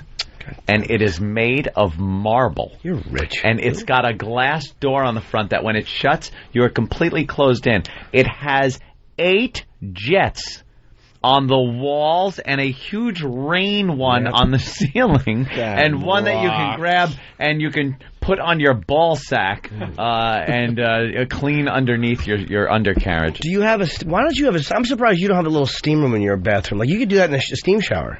You know something? This thing might as well be a steam bath because a steam shower, because you could turn the water up so hot, and it's set by temperature. I could set it to 110 degrees or 111 degrees if I want. Do you go that high? And there's a bench with the in water? there. Yeah, sometimes you crank it up to 110, and there's a bench in there. Your body's all pink. You're just like cooked. Yeah. It's wonderful. You got a pink bottom. Looks like you were just spanked all over for being bad. It's wonderful. And then I get out, and my floor is heated, so my tootsies don't get cold. Ew. I like to smash your tootsies with a fucking... I like to hit your toes the way you would take a brick and hit those little caps. Remember those little red caps? You have to pop them with the corner of a rock to make them fucking pop. Who wouldn't? Especially when your feet are... There's nothing worse than cold toes being smashed by something. Like a good hammer claw running your fucking half-frozen tootsies. My whole fucking life I spent with that goddamn shower curtain sucking in on me for some reason. Every time I took a shower, that fucking shower curtain would blow in and, like, stick to your leg. What is with that? I don't know. Mine doesn't do that because they're heavier plastic. Shower curtains. Ugh. I want to get the door. Enough. All right, let's go to Tom in Tennessee. Tom. Hey, boys, what's going on? Hey. Hey, yeah, I love those tablets. Sudocare, man. You put them in your shower, you're congested. Yeah, I'm all over my chest using them. They're beautiful. Does it just start leaking out of your head? Just leaking everywhere. It clears you out real quick. Never even heard of this. No. I just saw in Dwayne Reed. Dwayne Reed. When I was a kid, they used to... Because I always had my whole life had bad nose and bad sinuses. They would rub on my chest Vicks...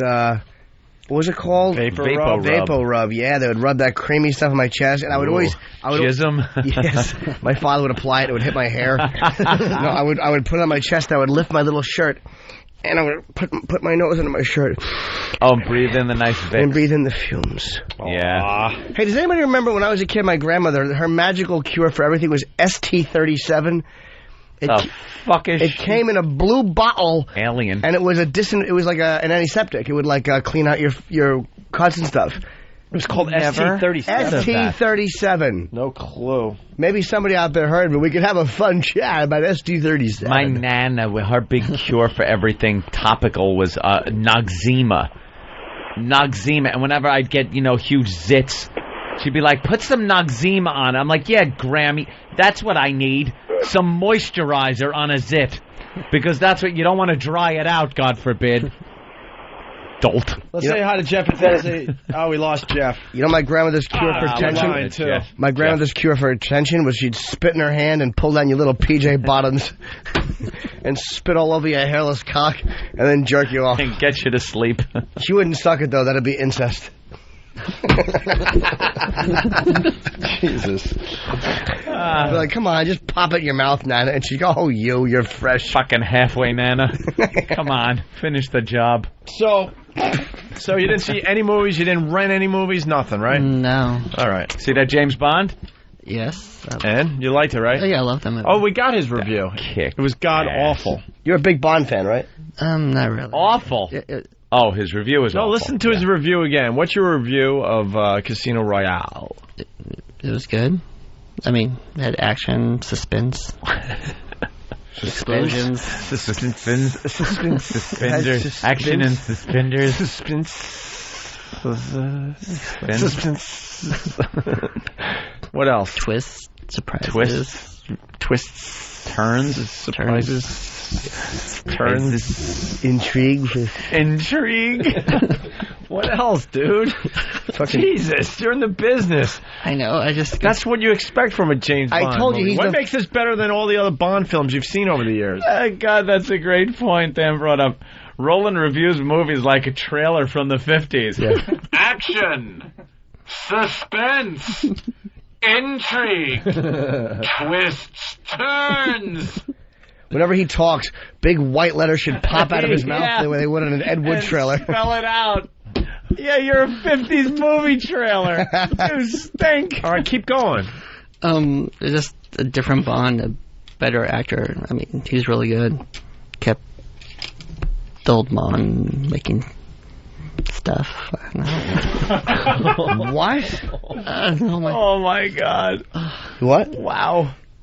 Bond, you see him get his little gadget or something. You see him get his little gadget? What does that mean? What does it even mean? Why? What? What gadget? I don't know, his Bond gadget? His Bond gadget. What the hell is his Bond gadget? That could be a million things. Go see the movie. You'll see. Go see the movie. Like he's in it and wants people to show up. Like he's got fucking points on the movie. Producer, Roland. Yeah. So you understand we're using you to get some reviews out there for some of these hot flicks, and then the listener will decide if they want to see it. Right. Yeah. So that's why you got to really sell it here. Based on your review, I did not want to see that fucking movie, and it turned out to be one of the best action movies and the best Bond movie I've ever seen. Best Bond movie. What was your favorite part, Roland? The boat scene. Well, you see him in the car and then the boat. Car than the boat. What, they on the fucking Staten Island ferry going to work? Oh my God. What does that mean, the car than the boat? I don't know. It was a car chase and then turned into a boat chase? Yeah, seems to try to save Moneypenny and... Save Moneypenny? Yeah, the girl. It wasn't Moneypenny, it was just the girl. He kind of made a Moneypenny joke at the beginning, but that wasn't her name. Yeah, well. It was a different... You thought that girl was Moneypenny? No, I said from the joke from the other Bonds where he used Moneypenny. Yeah, but it was... Reference. Her name is... She's different. She's not Moneypenny. Any other movies you're excited to see? Seeing the Will Smith one tonight. The Pursuit of Happiness. What is that about? Just it's based on a true story. What movie? You lost me. The Pursuit of Happiness. Okay. Will Smith plays this guy who's struggling with... He's a single father, and he walks up to the guy, how do you get that Ferrari? And the guy goes, oh, I'm a stockbroker. He goes, oh, I want to do that. Then he goes, does it, makes $1 million, and is a millionaire now. Is it a true story? Yeah. The end. Oh, wow. Roll credits. Does he end up driving around in a Ferrari at the end of the movie? I don't know. I've seen it tonight. I don't know. Possibly. Possibly? Oh, good. Questions. Twists, turns, intrigue, possibly. Kevin from... Boat, car, scene. Kevin from Connecticut, Roland doing the news. Murder, corruption, weather, sports. Yeah. He just blurts out words that just... they're really not very descriptive. I bet when he fights, he punches someone and pow comes off. Like how? All right, here kablow. We got Nino from Jersey. Nino. Yeah, is this guy for real? Yes. Or is he like retarded or something? Both. He's real. He's real. And I've spoken to Roland off the air. I don't think he's retarded. But there's something about that microphone. He's incapable of putting together an idea and a sentence and conveying to the people, the listeners out there, what is going on in that head of his. Action. Suspense. All right, thank you. Yes, dog shit sniffer. Just fix it up a little bit. Roland also liked the boat scene in Titanic. So the boat. There's a boat. Yeah, how would you? How would you describe the Titanic movie to somebody? Maybe that someone that isn't familiar with the story. Wow. A chip. A what? A chip. A chip. Potato. A chip. A chip. Computer or Hans potato? or John, you idiot. All right. Or the big boat. All right. A chip. Boat. A chip. It goes sailing and sailing. Tragedy happens and the boat sinks. A love story between 5.5 hours. You'll pass out, wake up, and it's still sailing. But if the boat sinks, how is it still sailing? Because they flash back. The director's cut. Correct. Oh my God. Yes, they flash back. All right.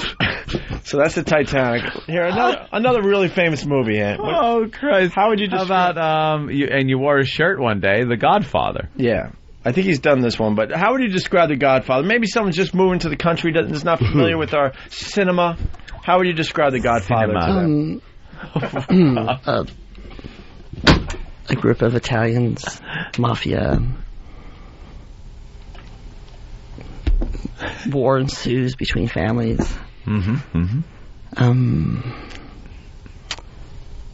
Backstabbing. Again, more action. Intrigue. Backstabbing. Twists. Turns. Action. Okay, I want to know about this movie. Have you ever seen Memento? Yeah. All right. Could you please describe Memento to somebody who would never have seen it? The end of the movie starts in the beginning. He goes backwards. So everything happens in opposite order. It's like seeing the movie just backwards. But what about him is interesting? A Memento? Yes. He tattoos everything on his on his body to remember stuff. He has no memory. He has no memory. Yeah. So like when he sleeps with a girl, he goes, "Oh yeah, that's Sally. Yeah, hey." But it's all in backwards motion? No. I don't understand what you mean backwards. The ending is the beginning, and then the beginning's the ending of the movie. How do they do that without it just being in backwards motion? They just say, "Hey, keep on." Oh my God! Hey, what? All right. Well, that's good enough. I got either Lord of the Rings or the Star Wars trilogy. Which one would you like to tell someone that has never seen these movies before? Believe it or not. Lord of the Rings, I guess. You like Lord of the Rings? Yeah. Okay. What could you tell someone that has never seen Lord of the Rings? What the movie's about? Small little midgets walking for 10 hours looking for a ring. And then he finally finds it, and then they sell on ships, and you're like, what? Pretty much. What? Wait, what happens after he finds the ring? They go down to the dock, he hops on the boat with the ring, and you're like, oh. They sell on chips? They all do. Little midget chips. Chips? Chips or trips? Chips. They sell on chips. They sell them chips? But what was the ring? You know, he has like a weird Mexican accent. You're like from the I Love Lucy, her husband, Ricky Ritardo. So what was the ring? The power I forget the power. It's just like so long. They just walk and walk. It was so long of them just walking and walking. That's a strawberry-looking fucking banana. We'll have to see this, Kenny. Might have to throw this at the wall. A little too much strawberry, right? That might be too much strawberry. Too much strawberry. All right, how about... it's all right, Ant? It'll suffice. How about Jaws? Jaws, it's been a while since I've seen that. A shark in the water. Shark in the water. Shark in the water. So far, so Scares good. people. Scares people, good. Scary. Richard Dreyfuss goes out, tries to get the shark. All alone? No, with the other guy. I always forget his name. Mm-hmm. Roy. Rogers. Okay. I don't remember his name. But they go out there trying to catch the shark. Roy Scheider. Two guys? Yeah.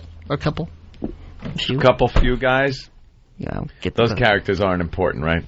Oh, yeah. Well, they're like the marine biologist type to see what the shark's activities. The owner of the ship? The orca? That too, yeah. Yeah. What's he like? Yeah. I don't remember too much of the movie. It's been a long time since I've seen it. Wow. I got a sore throat. All right, how about one more good one? Something basic. Yeah. Pulp Fiction. Oh, that's a good one. How about Pulp Fiction? Pulp Fiction. John Travolta's comeback movie. It was a good movie. It had action. Samuel L. Jackson was hilarious. Action. Hilarity. Killing. Murder. Intrigue. Twists and turns. What is it about? They open the trunk and you see gold light. And whatever. What? I don't know. It's been a while since I've seen that movie, too. It just... They go out to do stuff. They go out to do stuff? They go out to do stuff. Oh, that's good. That could be like Pulp Fiction or the Sisterhood of the Traveling Pants. Yeah. What about a movie that everyone has seen? Think of one good movie everyone has seen. We need one good one. Something you liked that you really enjoyed that you'd be able to describe to somebody because you enjoyed it so much.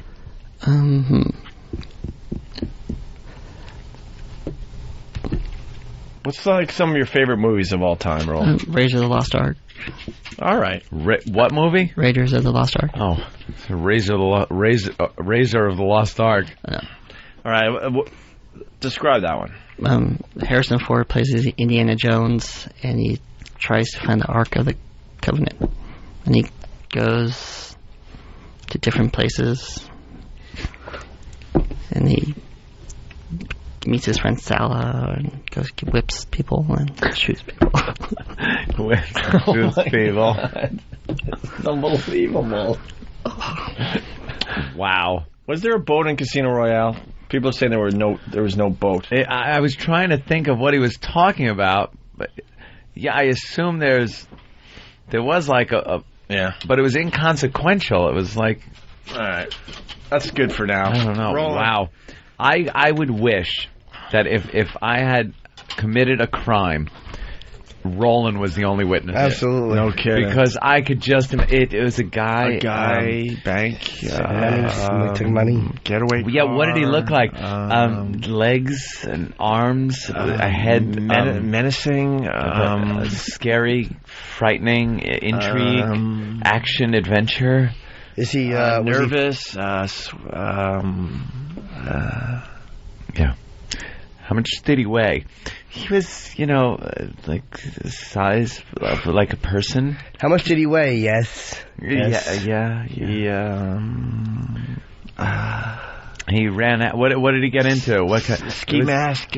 It was a car. A note. What kind of car? Wheels. A grill. A thing maybe. And broom away, sirens and... Okay, forget it.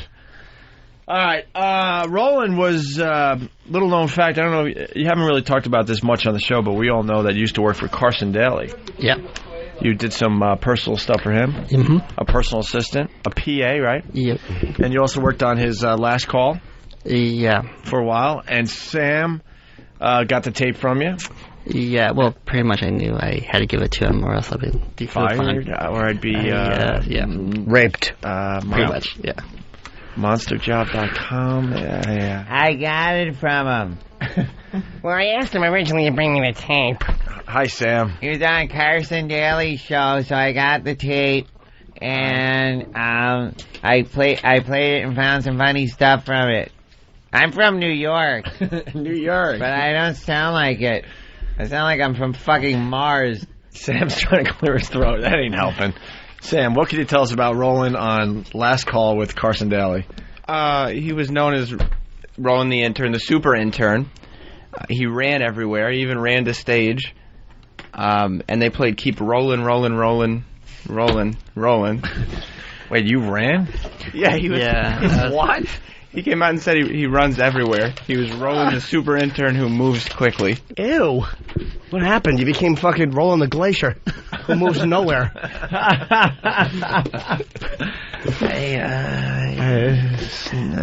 Yeah. All right. And is there some good stuff here? I believe there is. All right, so here's Roland on Last Call. The first clip is Carson introduces Roland. Listen for Roland's "How you doing?" Yeah. Oh. We have this kid Roland. He's the nicest guy in the world. He's been on the show before. We've had him up here. He works his ass off. He literally runs. Anything we ask him to do, he runs. Let me just bring out. Where's Roland? Roland, come on out. Moving very speedily, I see there as usual. Yeah, always. Yeah, you run, Dad. You really do run. Yeah, everywhere. I do run everywhere. Yeah, that's great. Are you still having a good time working on the show? I'm having a time of my life. Yeah, are you really? Yeah. And you got your Ed shirt on there. You a fan of Julie Bowen's on the program? Big fan of Ed and Julie Bowen. Would you like to meet her? Maybe we can arrange that. Oh, yeah. Yeah? How you doing? Right.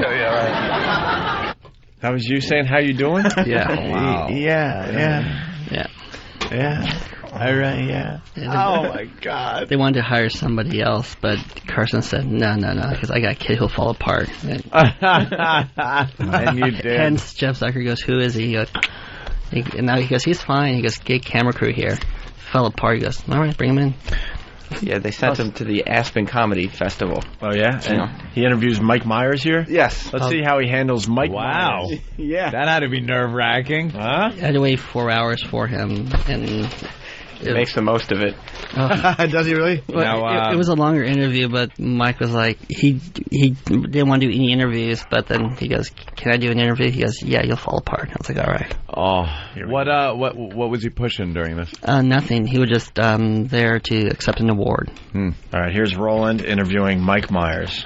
Hi, Mike Myers. I'm from Toronto, Canada, and I'm 5'7.5" and my stocking feet. Okay. I was wondering if you could do like an Austin line, I could do a Fat Bastard line. Okay. Yeah, baby. Yeah, my little baby. I know. Yeah, it's pretty bad, though. Great. Yeah. That's great.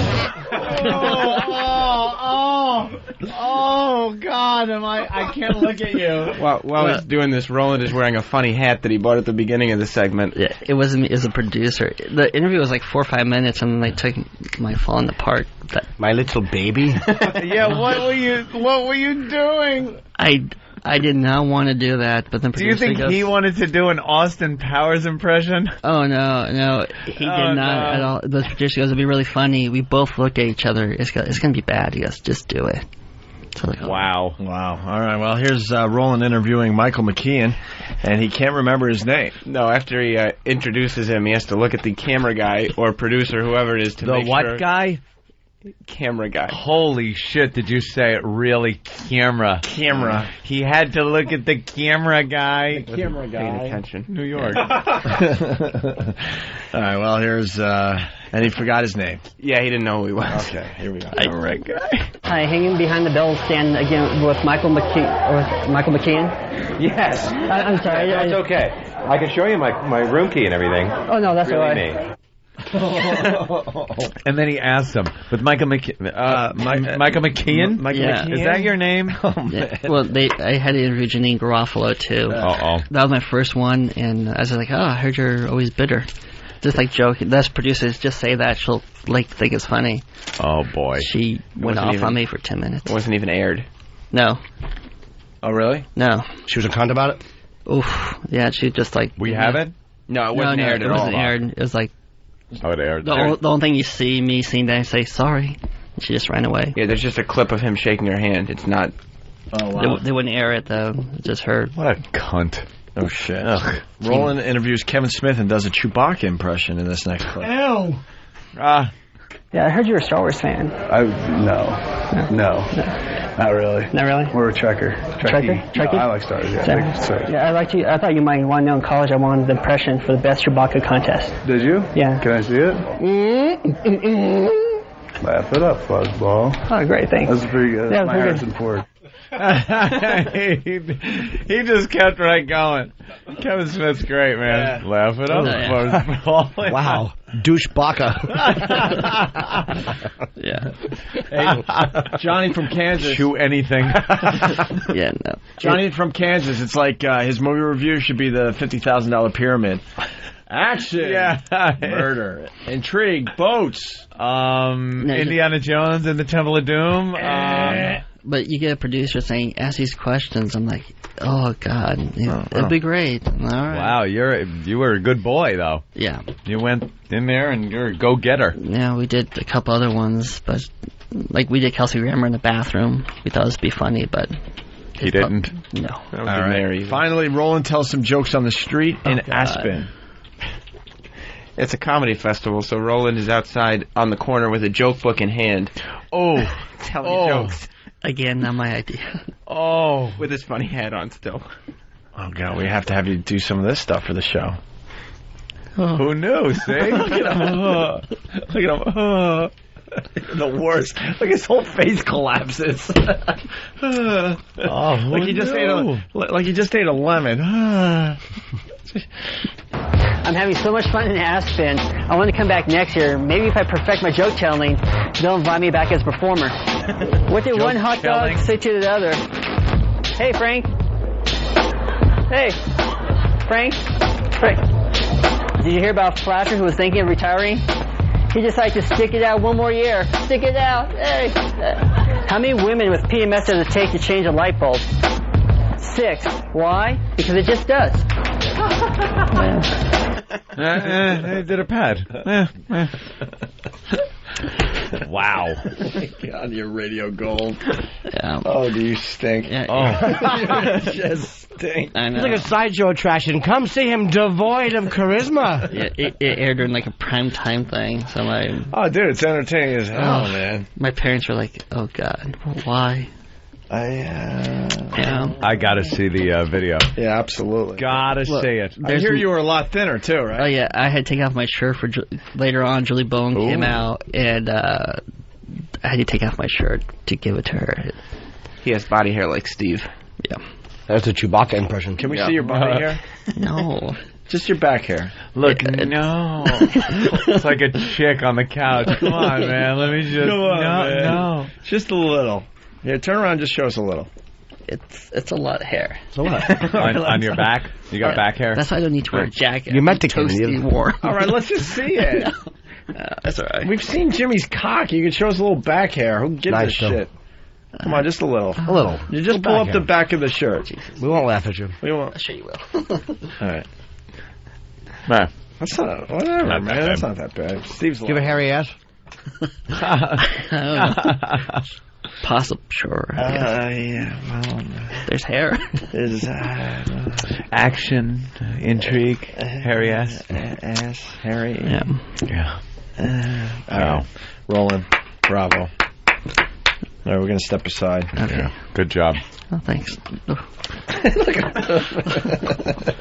Carson had some vision there with you. He sure did. Some fucking vision with you, man. What? I did 4 other episodes.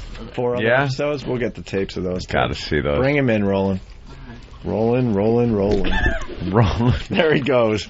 Rolling. Is it old school rolling or is it Limp Bizkit rolling? It's Limp Bizkit. Okay. Rolling. Yeah. Intrigue, action. Oh my God, Steve has to throw something together. Yeah. With just some of his adjectives. Intrigue, action. That's pretty good. Yeah, right on. All right, we're going to take a break. We'll get into some other stuff in just a bit here. The XM Nation Awards, we got some of that? Yes. What are they for? I don't know, but it made USA Today today. Did we win any awards? No, I doubt it. Why I won an would we? award. God bless you. Bless you. When's the Sam and Than show, by the way? It was. Oh, when? It was Saturday. I was away. How was it? Sunday? Saturday. Good. I lost the day. They didn't have the Pal Talk camera on, though. Pissed me off. Why didn't you? I gave them all the info they needed. I put them on the admin list. All they had to do was log in as an admin and turn the camera on right up there, and it would have been on. And I got home, and I tuned it real quick. I'm like, oh, let me check out the show. Nothing. I haven't. We had to turn the studio over very fast, and Sam spent he was using the wrong computer. I at first. knew it. At first. Yeah. And then all our breaks were real short, too, and we were just trying to hammer together a radio show. All right. Ope's already bored. I kind of am, actually. Wait, I want to know why. I want to know. I wanted to know. Yeah, I wanted to know about your radio show. Was it a hit? I think so. Yeah. Yeah. A lot of message board activity. There was a response. I just heard the end about your favorite ghost. No, those are the top 5 worst ghosts. Right. Ever. Who was on the list? The Pac-Man ghosts. The Pac-Man. Casper. Bill Cosby from Ghost Dad. Oh, very Ghost Dad. Can we hear that break? Like a little taste? Yeah. Who else? Elo heard the Than and Sam show. Oh, yeah? Maybe we get him on the phone to give his review of the Than and Sam That would show. kind of be cool. He's a radio. Have the guy, because he's like the head muckety muck. Yeah, he's the one you got to impress in the end, man. He's the big wig. We don't mean shit. All right. Noted. We'll get Logan on the phone to talk about Than and Sam. The XM Nation Awards. There's some interesting things in here. They made a big to-do about it. What are some of the categories? Like, I don't understand. Like, it's like worst sports moment in 2006. Oh. Best XM sports play-by-play moment. Who cares about that? Artists you'd most like to hear as a DJ on XM. I know. Most whacked out crossover album. I don't know. We got to go through this and find some of the some of the ones that people care about. Best sing along of 2006. Ooh, I like a good sing along. All right, we can get. We used to watch Sing Along with Mitch when I was a boy. Mitch Miller. Mother and I and Father would all get on the couch and watch Sing Along with Mitch. Mother and I and Father. And then Father and I would watch while Mother ran into the other room to lay down with a colored boy. Pissing? Yeah. All right, let's all take a leak. You realize who you hired? He's a disruptive influence. Anthony. He happens to be a dwarf. What horrible people. Our new bosses said you guys can get as crazy as you want. They keep creating new ways to celebrate mediocrity. The Opie and Anthony Show. It's psychotic. XM202. The virus. Yet infected. Opie and Anthony. XM202. The virus is ready. All right. Hey, XM did the XM Nation Awards. I had no idea, to be honest with you, but I was reading USA Today, and right on the front page of the Life section, they were talking about the... Is that the blue page? The purple page. The purple page. They had... where is the... We have a copy of USA Today so I could read what they wrote about it. It's pretty cool. It's right on the front page. That's nice exposure for XM, which we are a part of. We're part of the XM family. Here we go. Thank you. It says, XM Satellite Radio listeners have bestowed upon Kevin Federline, who Jimmy loves and can't get enough of. K-Fed, Opie, K-Fed. What may be his first award, it's the Keep Your Day Job Prize for least favorite celebrity-turned-music artist. Voters in the second annual XM Nation Awards also chose James Blunt's You're Beautiful as the song most beaten to death, and The Flaming Lips as most overlooked by FM radio. Bono was named artist you'd most like to hear as an XM DJ, beating out Louis Black by 1 vote. Louis Black's on fire. He won Best Male Stand-Up, too. That's good exposure. He's on fucking fire this year. I bet that smoothie's gonna stink like mine did. You think he's gonna be too much strawberry? Those fucking savages. Let's get Craig back in for that question. Elo. Hey, guys. Hey, Elo. How are you? How you doing, guy? Doing okay. Hi, Eric. Good. Hi, Jimmy. How are you? Good. So, what do you think of the Than and Sam show? Do you want them sitting in for this review? Wait, No. Holy Jesus. Dude, I didn't touch a thing. Wait, hold on now. Sam and Than are now in the studio. Fucking Elo has his own sound effect. Elo's got its sound effect. You creep. You're down there in Washington with your own sound effects? Yep. Oh, my God. What is wrong with you? Holy shit. Nothing. You lose. So. Can you play these during meetings? Yeah, actually, what I have a whole thing where somebody walks in my office and they go, "Hey, Eric." So it's wired to my sound That's system. very important.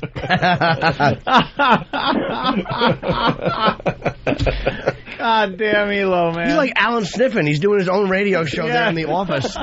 It's Eric Logan. Give us another. The jingles are being cut as we speak. Give us another example of how you use your sound effects there. Boring. There's a lot of that happens. Is that on your side, or is that for people in the office who are listening to whatever spiel they're getting? No, I've got to run through the system, so people will sit in my office and they'll ask a question, and a lot of times right now we're doing all of our budgets, so I hear a lot of this as people try to explain what the hell's going on with the numbers. So, by the way, in case you're curious, I thought I had blown it when I was up there. Remember, Anthony, when I reached over and car crashed myself? Yes. Yeah, that's why I knew where a car crash was on the instant replay. Oh. Do you have a replay machine in your office? Yeah, I've got an actual replay machine in my office, completely loaded with 10 banks of 50 each. I can't get one. He knows it's right here on the corner. Yeah, right here. There you go. Oh my God. Boring. Exactly. He's got his own machine. That's really funny. All right, well, we got Than and Sam sitting in. Hey guys, how are you doing? Awesome, thanks, Eric. Yeah, just curious, your thoughts of the show. Dan, you take That's this a good one. thing to do. Him asking you what you guys thought. Yep. I will admit we got off to a rough start. Right. I think we were a little distracted at the start. Uh-huh. A little too, apprehensive about people calling in and messing with us. Mm-hmm. And then I felt like we got a little better, I think. Now, at what point did you feel the show actually kind of got into its own? Tony, when Suggestions from Tony was a nice segment where we started building up steam. Well, now, on this explain that, because I didn't get to because I was at a Christmas party. Let me make sure I get it right. I mean, what's interesting is that they had a guy, Tony, come in, who had, by the way, he did a horrible job of setting up who he was. I had no idea who he was. Just like this guy named Tony appeared out of nowhere, right? Okay. So you need to make sure the audience understands that. So Tony comes in with suggestions of things that would happen next week. First of all, I think that's a little cocky to think that you're actually going to have a next week. Whoa. So I think you need to kind of say, hey, listen, we hope this is something that can develop. I mean, candor is an important thing with your audience. Okay. I guess insecurity is another thing we want to project as well, right? Right. Well, having shows... Be as timid as possible. Right. Okay. I would start there. All right. I thought that was one of the problems. All right, you got that part. All right. Wow. Now, there was a part about the Suggestions for Tony where it was a drink, F, and fight. Yes. Remember that part? Yes. Okay. Now, you were encouraging people to call in with what they're doing as they're listening to the show. Mm-hmm. Now, do you realize that on multiple occasions you were encouraging people to drink more and drive at the same time? And they would call in and go, yeah, we're driving, we're drinking. And the response from you and Than were like, oh, Sam was great. Now, you do realize... So you thought that was the good part? That's a liability. Is it really? Yes. Encouraging people to commit felonies while on the air over a national media on a federally licensed license that goes out is against the law. Sam might debate you on that. Elo, here's Sam. No, I'm not debating. He's jamming the middle finger up at the microphone. There's no middle finger. Look how nervous he is. There's no middle finger. Don't joke here. That was his thumb. Sorry. No, I don't remember specifically doing that, but I think... Yes, I don't remember. Well, let me help you. Let me help remind you. Dennis from Full Blown AIDS, when he called in... Uh-huh. I mean, a specific note of this, how great it was. He was driving around drinking, and I think your reply was, oh, that's great. Keep it going, buddy. And it wasn't sarcastic? It had to have been. Elo? No. It was very encouraging.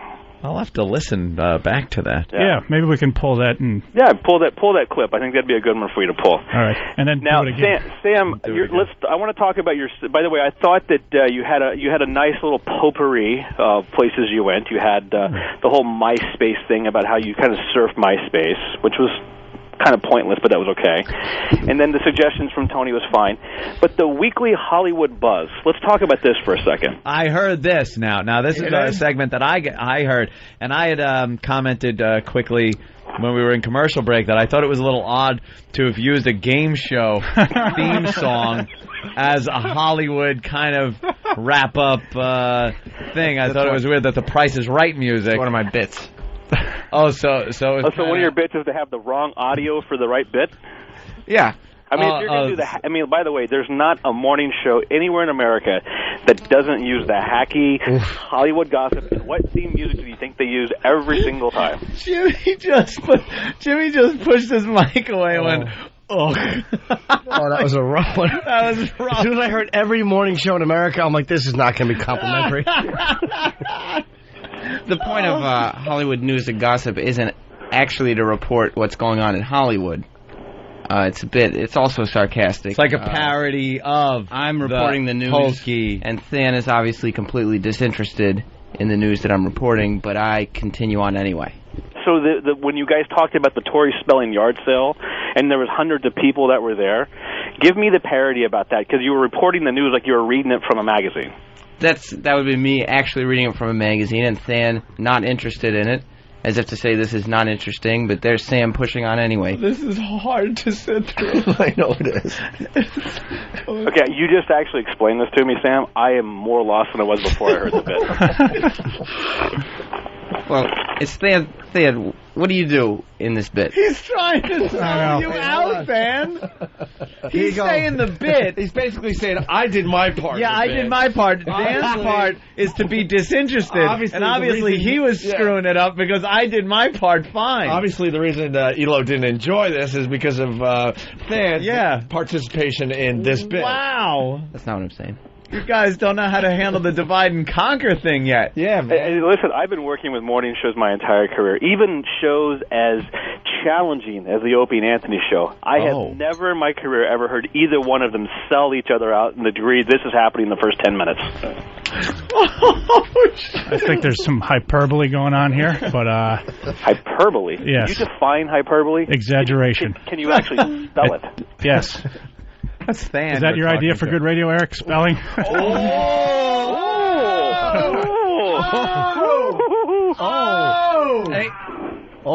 you just taser me?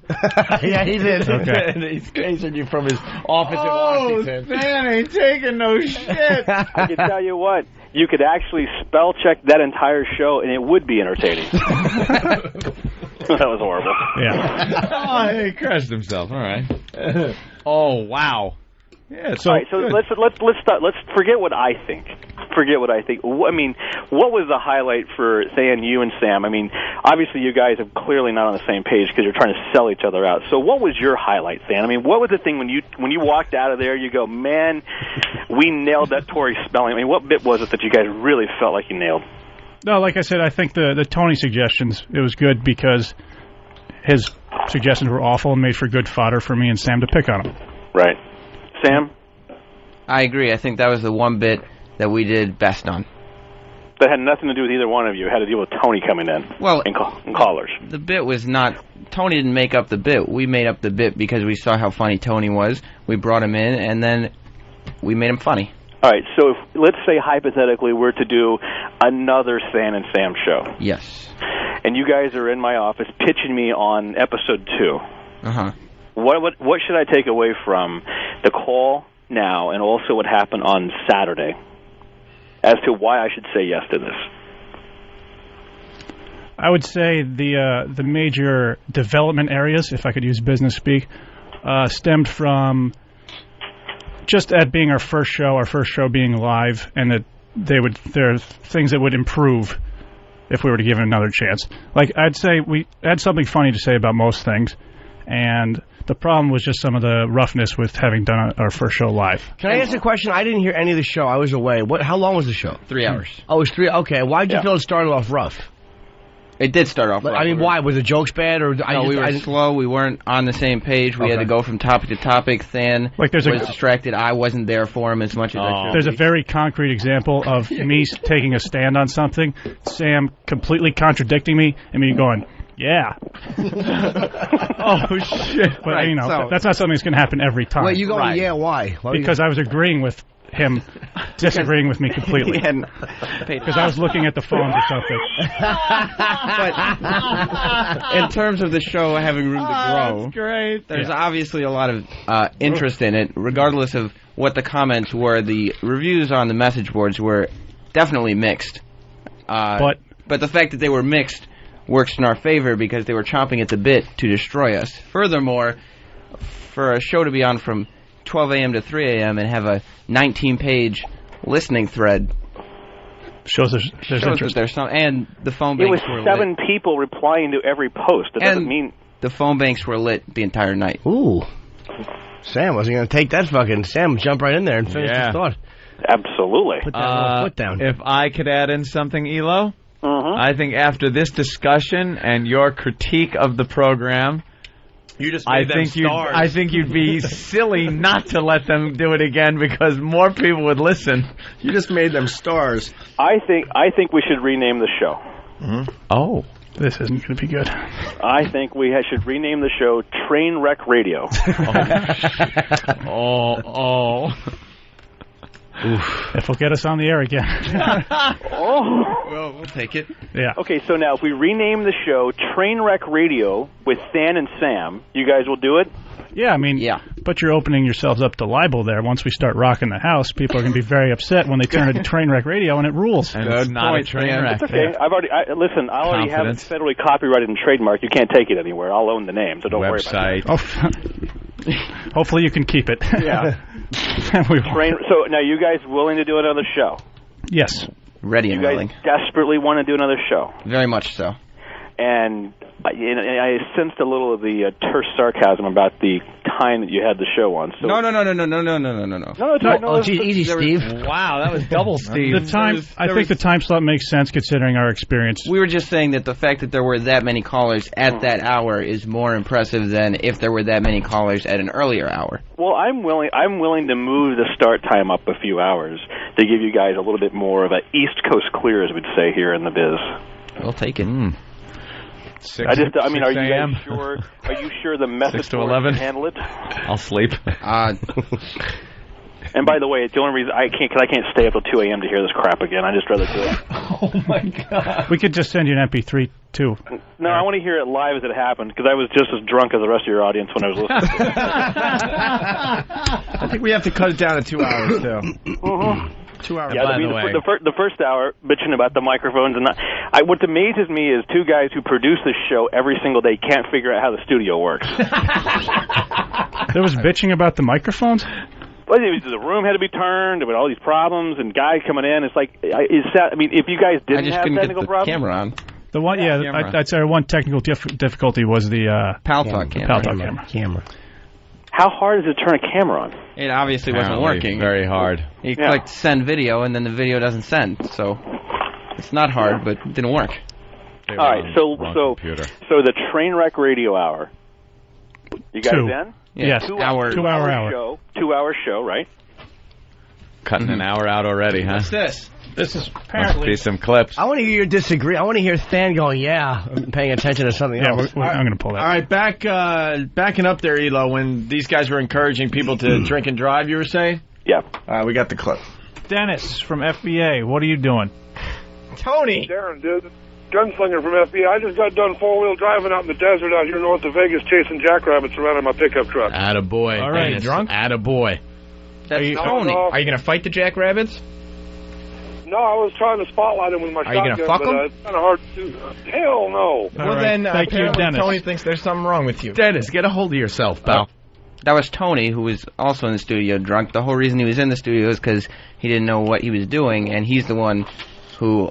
He didn't even encourage it. He just asked if he was drunk. But that's encouraging because if he responds and says, yes, you're encouraging, you're sending signals about a guy driving four-wheeler chasing jackrabbits and then asking if you're drunk. Well, if you replied, yes, I am drinking, we would have said, cut that out, sir. But it's irresponsible. You're connecting the dots. That's where you get in trouble. That is where you have the encouragement part. When the whole bit is called drink F and fight. No, that was Tony's bit that we said was a bad idea. Okay, that's why he was there. But let me ask you a question. Did you broadcast it to a national audience, to the entire country of North America? Yes, that it was a bad idea. We did broadcast it. That bit was a bad idea. And then you ask the guy a question, hey, are you drinking, as he's driving through a field chasing jackrabbits? Yes, in terms of... Okay, I mean, you said yes 3 times. The seems setup to be the was problem that we were asking people if they're drinking, fucking or fighting. There's just something funny about that, knowing he's looking around for the right button to push. I know he's half listening to you, like looking for buttons. Yeah. Doesn't even care. Sounds like me. Elo, how about Trainwreck Radio today at 11? I think we should just give it a shot here in 40 minutes, No? Opie. What a great idea. Dan's saying no. Sam? I mean, if this is our only shot, then yeah. But Oh my God, guys, come on now. You were doing midnight on the East. You're going to get 11 a.m. on a primetime Monday. You get nothing. I mean, listen. Here's the thing. I was pleasantly surprised on a couple of fronts. Ooh, sounds like we're getting set up. No, true. I mean, I heard the Black Earl show, which was horrid. I mean, this was not that bad. Not as bad as Earl's Wait, show. Earl's show was not good? Oh, Earl. Oh, God. He's still pitching it, though, isn't he? Yeah, he won't stop. The Black Rock Coalition, yeah. Can we hear some of it? We've heard it over the years. It's him doing all the black artists and talking about them and stuff. I thought he did one on XM. He did. This goes back a while. But we've critiqued the hell out of that. It stunk? Yeah. Yeah, it was horrible. And I think you were filming Lucky Louie. Oh, okay. And what's the other one? No, just the fact they actually got it done. They got it done. That was surprised me. All right. My expectations were so low. All right, your final summary here. I give them a passing grade and willing to give them another shot. Thank you very much, Eric. There you go. But you got to understand, we got to be tough on this. I mean, this is the biggest channel on the platform. We can't allow you guys to slack and phone it in. Absolutely not. That's just for the morning show. I expect the prep. I expect you guys to have it nailed. So, the Trainwreck Radio Hour. You know what you guys do? Here's what you do. What's that? This is what me and Opie have done our entire career. Yes, this motherfucker to death, and then do whatever the fuck you're going to do anyway. And you'll be huge stars. That's how it works. We read you loud and clear, Eric. There you go. Good job. Any other advice for the youngsters? No. Please call in for our show. Oh. All right. Thanks, Elo. All right, guys. Bye, Eric. All right, there goes Eric. Well, all right. Not all bad. Eric, some criticism. And the valid points, some of them. But except for the legality thing, we still think we did the right thing there. I thought, listening to the clip, I thought if somebody's driving and then even if they say they're drinking and it's them saying it, I don't think that's really you endorsing anything or saying anything like that. He might have been giving you a little bit much on that, yeah. But did Elo really say that he was that you guys were broadcasting to the entire country of North America? Yes, he did say that. Yes, he did. So he might be drunk at his desk right now. Elo, I'll save you the button pushing, and I got one for you. That's easy. And this one. Goddamn rich What if he has that one down there? That's easy for Eric to say as he's fucking lounging around there on that continent of Florida. All right, we'll go over some of the XM Nation Award winners after the break. Unpredictable, unleashed, unruly, Anthony, unwashed, unkempt. I stink. Next thing I knew, I had my pants down around my knees and my shirt pulled up to my armpits. Shut up! No, who cares? I can't believe you fell for that again. Damn you, Hawk.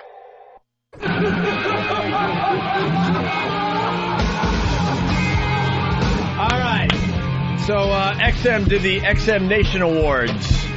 We're looking at some of the winners, and some are worth talking about, and others are who gives a shit. I was enjoying that. Oh, the Aussie?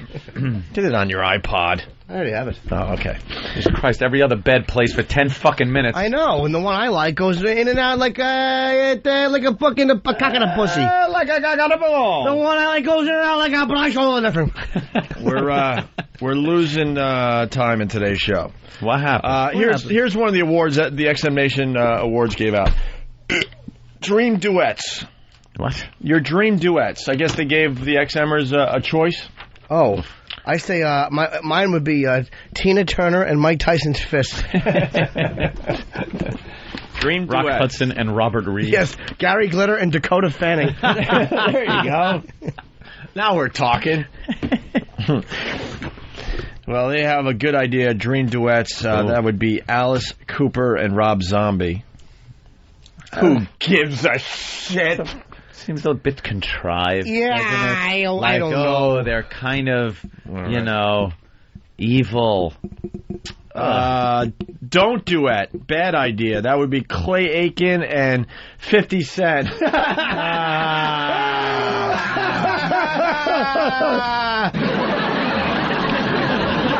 That's a bad prison movie. That'd be a great one. Are you kidding me? Every time Clay goes to sing, 50 yells, "Shut up, faggot," and knocks another tooth out. And just fucks him in the ass. Not in the mouth. Prison style. It's more degrading if he fucks his mouth and he pinches his nose so he has to breathe through his mouth. He can't close your mouth. That's how you fuck someone's mouth, by the way. Anyone who knows an invalid. And if you're like, I would love to fuck that invalid's mouth, but it's always closed, pinch the nose when they go... You can jam it home. Oh, you jam your hog in there and they don't do nothing about it. Lay there like turnips. Well, the next couple are much better. Dashboard Anthem. Best sing-along of 2006, according to the XM Nation Awards. Best sing-along. Did you have a sing-along this year, Anthony? A new no. song that you just was a toe tapper? No, I really... Honestly, I couldn't think of one song. Well, the XM Nation voted this best sing-along of 2006. I remember when I lost my mind. Good one. You know the song. Oh, yeah, North Bucket. Crazy. Even your emotions have an echo and so much space. Sing along, though? Toe tapper. The hook. And when you're out there without care, yeah, I was out of touch. But it wasn't because I didn't know enough. Come on, Hook. La, la, la. I just knew too much. Here we go. Does that make me crazy? Does that make me crazy? This isn't a good sing-along because it's too high. This makes everybody silly when they're driving in their car. But you're driving by yourself. Who gives a shit? I don't sing along, but I do like it. Do you ever sing along in your car alone? Oh, yeah. Yeah? Sure. God, I would love to hear that. Hey, by the way, To Little Drummer Boy. yeah. Yes. I'm a poor boy too. Pum-pum-pum-pum. Pum-pum-pum-pum. Pum-pum-pum-pum. Stupid kid. Give him the drum. Look, you know what? Give him a song, cheap fuck. And here, Christ, here's a drum. I had no idea. Tom, go ahead. Hey, I was just listening to your show. First time caller. Hey, I love your show. I'm a truck driver. I'm sitting here in Utah, and I was just listening. And you said something about the Dream Duets. Rob Zombie and Alice Cooper actually did do a duet. They did the song "Feed My Frankenstein" live together. Oh, really? How was it? Oh, it was awesome. Was it good? Yeah. Hey, where are you driving? I'm in Utah right now. Right. Hey, you drinking? No. Well, stop off, get you a bottle of whiskey, and just chug it down. That's right. Ga-dunk, ga-dunk, ga-dunk, and then hit a bridge abutment. That's right. I dare you. All right. That is a public service announcement from the Than and Sam show. That's right. Than and Sam. Drink and aim for children. Well, Than, don't say that. 2006 XM Nation Awards. The award for Closet Classic. Closet Classic. Or Guilty Pleasure Song. I want to give out the award for Closet Producer. David. I thought he was back That would be, the Guilty Pleasure Song would be Sweet Caroline by Neil Diamond. Well, Anthony Cumia. Nothing guilty about that. We played Anthony's version earlier in the show today. I have a good version of Elvis singing that, which is fucking great from the 60s. Really? He introduced it, a man wrote the song named Neil Diamond. I have fucking Elvis singing My Way, and he runs it. He's like, we're going to do a number now by Frank Sinatra. It's a number called, and you can hear the band member go, My Way. And he goes, My Way. Oh. And he's like, I don't know the lyrics, so I have to read it. Hope you don't mind. How do you not love Elvis? Was he all fucked up at that point? Oh, he had to be fucking Pete Pill Popper at that point. I think that was 20 minutes before the banana peanut butter sandwich shit that stopped his heart. Before he attempted to flush the toilet. That was fucking. Oh, that's all he ate was these awful sandwiches with his. He must have had 100 pounds of lewds and shit in his colon. He could have lived a lot longer if he had just gotten a colonic. He would have turned 60, I think, last year. I mean, he wasn't that old, fucking Elvis singing My Way. You got to hear it. It's on one of the last live albums. He goes, I don't know the lyrics to it, and then he goes, it's and you can hear the band member go, My Way. He goes, My Way. It's the greatest. Oh, we got it. Now I got to hear that. If we could, you got it. All right. All right, here it is. This next song was recorded by Frank Sinatra, and it's called My Way. Yeah. Well, I don't know the words to it, so I have to read it if you don't mind. And now,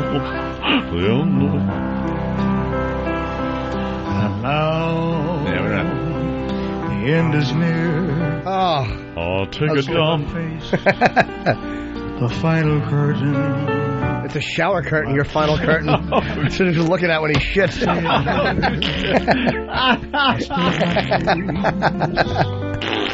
That's the last thing he saw was a rubber duck on a clear shower curtain. My colon full.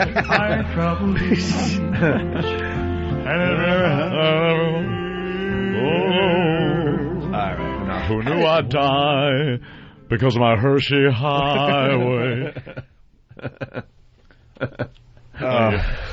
Thank you. Thank you.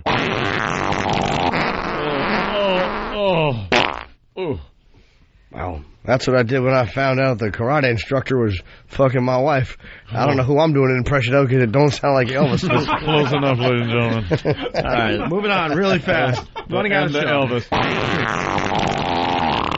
Running out of show. Here we go. The song to be banned in the XM Nation. Excommunicated. What? They gave, I guess, the XMers a choice of songs. To ban? Yeah, and the one they chose is Who Let the Dogs Out. Oof. Ooh. I don't know that song. Oh, yeah, you do. Up, Jimmy. I never heard that. Oh, of course you do. It's played at every stupid... Remember this? Oh. If you went to the Caribbean, if you went on a cruise, if you went to Florida, if you went to any fucking baseball game, if you just heard this everywhere. Let the dogs out. Yeah, they want that band. Woof, woof, woof. By the way, I've heard that 1,000 times. I just wanted it in somebody's head. Somebody right now, you're driving and you're thinking of that song. I wanted that to happen. Yes. Okay. Wish you were still here. Artists you'd like to have back. I would say... Oh, I guess they have to be dead. Well, my answer is not going to be their answer. What would your answer be? Randy Rhoads. No, I don't think that. No, that's not going to be their answer. No, it's John Lennon. Oh, those fucking hacks. John Lennon. I mean, he was great. I would love to have him back, but he's dead. Would you love to hear what John Lennon has to say now? Well, it'd be the same shit every fucking alternative rocker is saying about the war. They'd be replaying Give Peace a Chance again.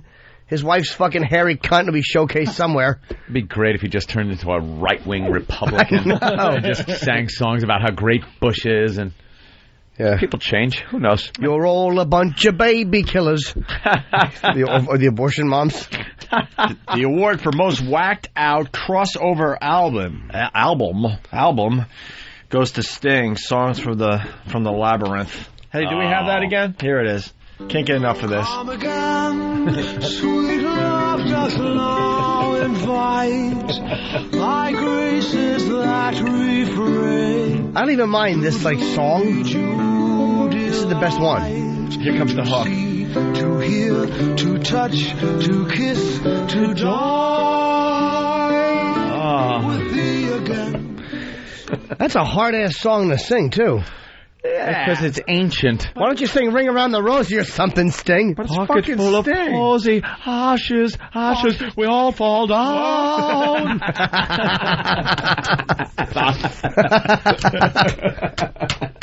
That's really funny. I wish I had the courage during that fucking performance to just go, this stinks. Jack and Jill went up the hill to fetch a pail of water. Jack fell down and broke his crown, and Jill came tumbling after. And that fucking... You might as well just fucking do that. That Gerard Depardieu pedophile creep he has fucking strumming the lute. He'd have his fucking arms cut off. Strum the lute. Ugh. Stupid lute. Why don't you strum a child's dick with your face, you fucking foreign creep, Nazi? Yeah, we didn't have the balls to say it while we were there. Of course we didn't. Oh, Jimmy and I sat there like good little boys. fucking... Wow, because Hugh Pinero was there and, and Lee Abrams. I know Elo wouldn't have gave a shit. And all Sting. I mean, you can't fuck with Sting. I mean... God, did you just accuse him of being everything? No, I wasn't accusing him. I was just saying, like, I was just kind of being comedic. Like. Yeah, in my opinion. I'm sure he's a good boy. He doesn't fuck kids. That's just my joke. All right, if he does, I like him more. Good. XM Nation Awards, comedy section. Comedy, Big Shtick Award for the most popular routine or joke of the year. Have you heard of this bit? I'm going to guess this is my bit about Islam. No. Is it Jimmy doing his... And is that it? No. I think this is... Oh, I know what it is. I got it. Yeah? Fungus! No. Gotta be. The winner is Frank. It has to be. No. Aha. When I hold the mic by my asshole and fart and shit. Come on, how could that not be? It would be... What is it? It would be Craig Shoemaker and his Love Master bit. Oh, I'm happy for him. Are you about shitting me? Well, I don't think I've ever heard it. I've heard of it. He's a bit he's been doing for years. What is it? I've heard it. His staple bit. It's like Bob Nelson's football player bit, but not that as famous. Yeah. Or as funny. Well, I want to. Do we have any of Craig's bit? I've heard it. Bill's got some. Let's hear Says some. he's the Love Let's take a Master.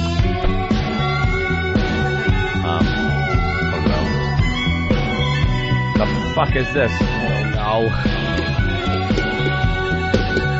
You know what this is? This is it? It's like Bill shaking his head. I was walking down the street, feeling real incomplete, watching the babes go by. Were ya? One after another, I heard them all mutter. He ain't much of a guy. Well, my head started hissing that something was missing. Maybe I'm Holy acting shit. too nice. You gotta be shitting me. Stop. So I walked down an alley to see a seer named Sally to give me some loving advice. And she said, Listen, mister, don't get your head in a blister.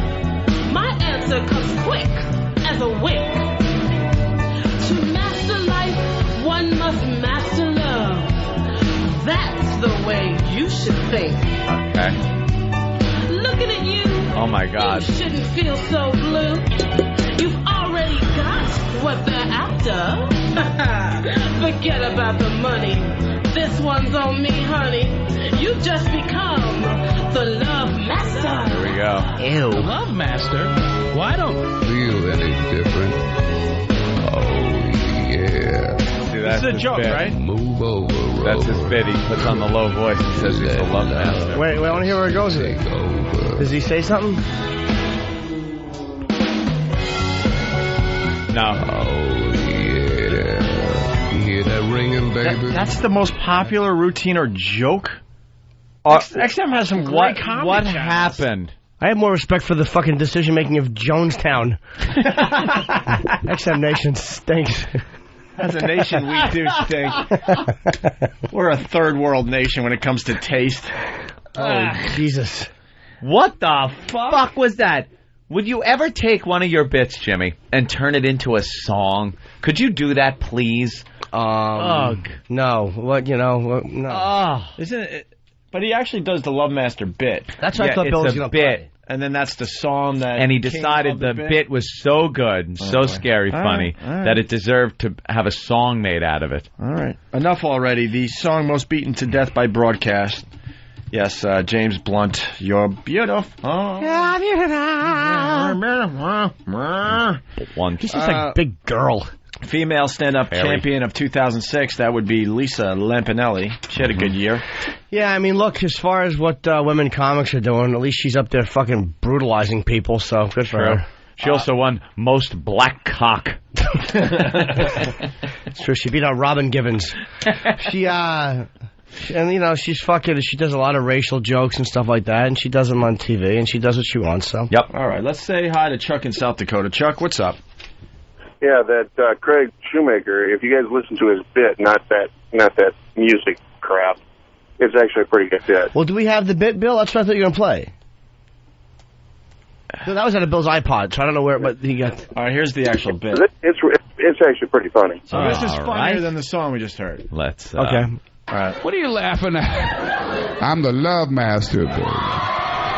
Yeah, catchphrase. Oh, it's a stairway to heaven. Don't you laugh at the love, master, baby. I'm warning you. I can chip your tooth from right here, baby. Yeah, I'm as hard as Chinese algebra. That's right, baby. Stop that. Stop it. No. As hard as Chinese algebra. Well, that caller said that it was funnier than the song. No.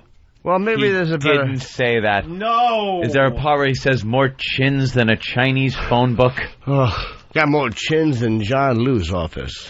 Oh, my God. That's one of the hackiest... oh, my God. Let's hear another line. Hear another line. Let's hear another line, too. Maybe it was just one. Yeah. Master love, baby, yeah. What are you laughing at back there? I'll stir your drink from right here. Yeah, I got a drink. It's a penis colossus. That's right, baby. Yeah. You want to take a picture? Set that camera on panorama, baby. Yeah, I'd show it to you, but it's caught in my shoe. Yeah, I'm the love master, baby. Yeah, I'll flip you so much you'll think you're at IHOP. That's right, baby. Yeah, I'll have your knees knocking like a Jehovah's Witness on a pledge drive. That's right, baby. Yeah, one night with me, baby, you'll be sweating like Jessica Simpson taking the SATs. That's right, baby. Master love, baby. I got 4 inches, right? My stomach right now is dropping like a pregnant Lacey with a baby in her belly. Yeah. Does that make you embarrassed to be in the business? It's just, to me, it's like, dude, I know you want to be clean and family friendly, but what you could, like, I'll flip you so much you'll be at an IHOP. What does that mean? They flip the pancakes. They're not the people. See, it doesn't... But why would you think, like, all right, this guy's fucking me really well, and he's turning me in different positions. I must be in an international house of pancakes. I don't get it. It's like, again, you want to be clean for teeth, but... Dude, no, this is just bad. It's hack. It's fucking old shit. I'll knock your tooth out? Well, he's going to be on our show soon. No, he's not. No. Even a big cock hitting your face, would that knock your tooth out? Knock anyone's tooth out. A cock is generally, even when it's hard, technically, it's still soft. I've watched a lot of porn. I've seen a lot of cock slapping. I've never seen a tooth come out. Unless maybe she had gums cancer. Right. If you hit somebody, like, you should say, if you got cancer of the gums, I'll knock your tooth out. I'll knock your tooth out, baby. But you can do that with anything. All right, well, you want to hear more? Let's hear more. Please, please. He has 4 inches of what? Yeah, baby. Yeah, some women don't like it that wide. Oh, 4 inches wide. Yeah, that's right, yeah. You think it's a fairy tale? Well, Puff the Magic Dragon, baby. What does that mean? Come on and tell Pinocchio a lie. Okay. I'm the magic beanstalk, baby. Fee, 5, 4, fum, lay on down, then I'll make you. You know what I'm gonna do for you. Don't say it. Yeah. Oh, baby, I love you so good, your neighbor will have a smoke. That's right. I love you so good. I did a girl so good, the police came 3 times. That's right, baby. I'm He's doing a Negro voice also? Yeah. We didn't even notice that through the bad material. I believe he's doing a Negro voice. How long has this been? Because someone is actually telling us to listen to the whole thing. It's funny. 5, 4. No, he's not. I like the way he wouldn't say come. How much longer? 2.5 more minutes. Oh, my dear sweet Jesus Christ. How is... Where did he go? He left. He ran away. You motherfucker. This doesn't get funny. And that call was from Oklahoma. The Midwest, you people, you better step up because other people are making you look bad. That is not funny. Yeah. Especially when you say, I'll love you so good your neighbor will have a smoke. How about fuck? Come on, man. You're doing a whole bit about being a great fuck. It's a big cock. It's a big dick joke. It's a big dick joke you're doing. That's not harder to be clean when you're doing that. It's not harder. It's harder to be really original and really funny. And it's like, conceptually, maybe the bit's a good idea, but... All right, well, why don't we listen a little more? It's supposed He's got to get a catchphrase. It's supposed to get funny. The whole catchphrase. Let's go. I love So good, that. your neighbor will have a smoke. That's right. That's right. Yeah, I did a girl so good the police came 3 times. That's right, baby. I'm the love master, baby. Yeah, you can go to school on me, baby. I will graduate magna cum laude. That's right, baby. Can you dig it? Yeah. What are you laughing? You like French food? Well, bon appetit, baby. Yeah, we'll have safe sex. Go get me a hefty bag. Yeah, well, hey, you into Star Wars? Come on up here and Chewbacca. Oh, no. No, he didn't. We got to stop that for a second. Mike from Canada just doesn't get what we're all about. Mike in Canada, what's up? Hey, man, it seems like you guys hate anybody who might get over in the Midwest or in the fucking South. No, we don't. Any No, we don't. No, we don't. You're wrong. Well, listen. You're wrong. Okay, I'm wrong. Check this out. I've heard that guy a lot on the Comedy Channel. Of course you have. Yeah. I know, and that means I'm a fucking Midwesterner. No, go ahead. Just means you're a dope. Jim, Richard Pryor's from the Midwest, you jackass. It's nothing against the Midwest. Pryor's from Peoria, Illinois. Okay, and fucking Richard Pryor's the exception to the rule, and he's a legend, okay? I'm not saying nobody funny came out of the Midwest, but it seems, Jim, like anybody that's not a fucking comedy seller comic from New York, you fucking shit on him because...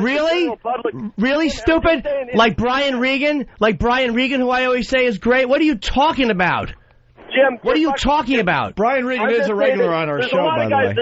There's a lot of guys out there, like Schumacher, he's a funny fucking Dude, guy, this man. is hack. Dude, I didn't say he's not a funny guy. I don't know his act. I'm going by what I'm hearing right now is not good. He Harder might be than good. Chinese algebra. Harder than Chinese algebra? You're going to say that isn't a fucking hack old joke, dude? Maybe it's kind of fucking hack, but it can... Kinda, no. Admit it, that is an old fucking hack joke.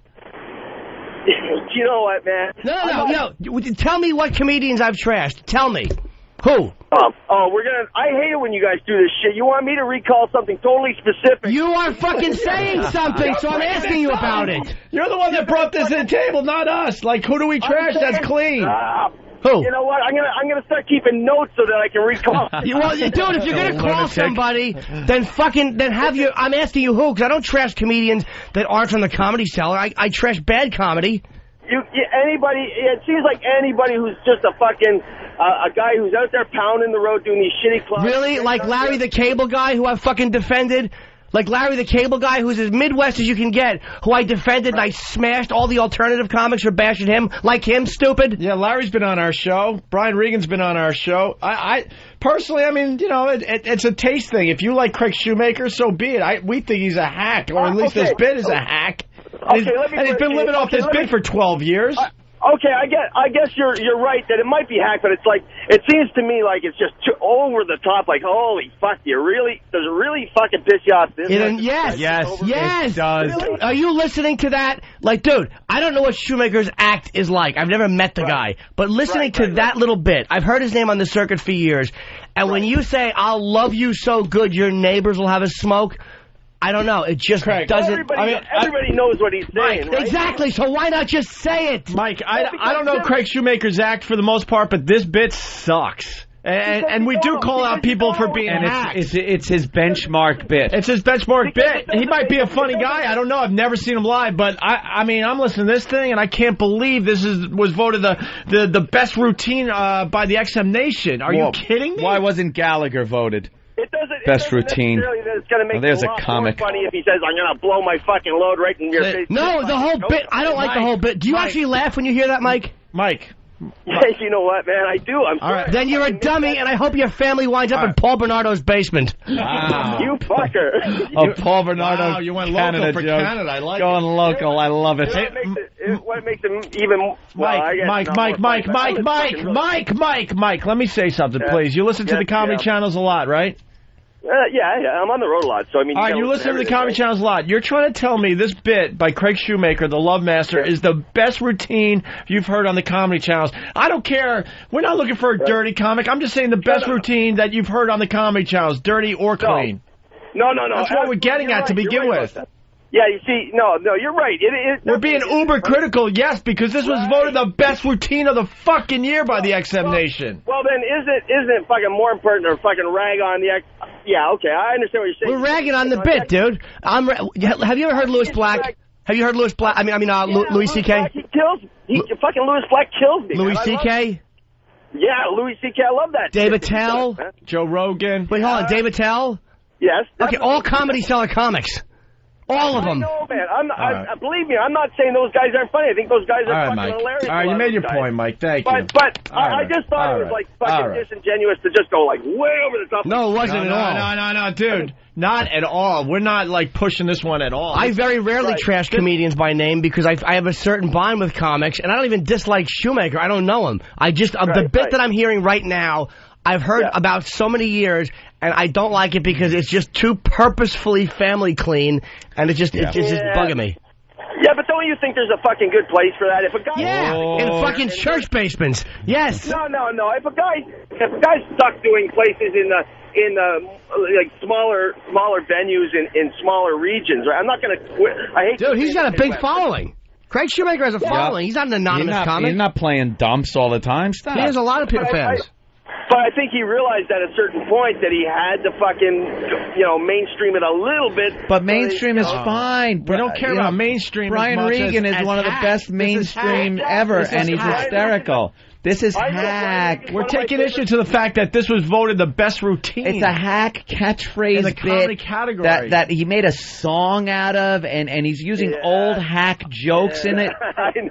All right, Mike. Yeah, thanks. I know. Maybe. All right. Oh, Canada. I hung up on him. Yeah, you should have. Enough. But there's a guy on here that he did say something though that I have noticed. There are times, sometimes we'll be ragging on something, and I'll get home and listen to the replay, or I'll hear it a few days later, or whenever we replay it, and I'll listen to myself and go, why the fuck am I so worked up about that? Like, I'll hear myself going, why don't they just stop doing that? And it's about like chewing gum or something really useless. I'll be like, boy, I sure was passionate that day about that. And I don't think we're being that over the top. We're just yucking the bit. Yeah, it's just because it was voted the best routine. Let's not forget that, because there's a few other people saying it's a good bit. Tell them to shut the fuck up. I'm listening to it. A lot of people saying that they hate it too. Scarecrow from Houston says it all. This fucking bit is filled with jokes.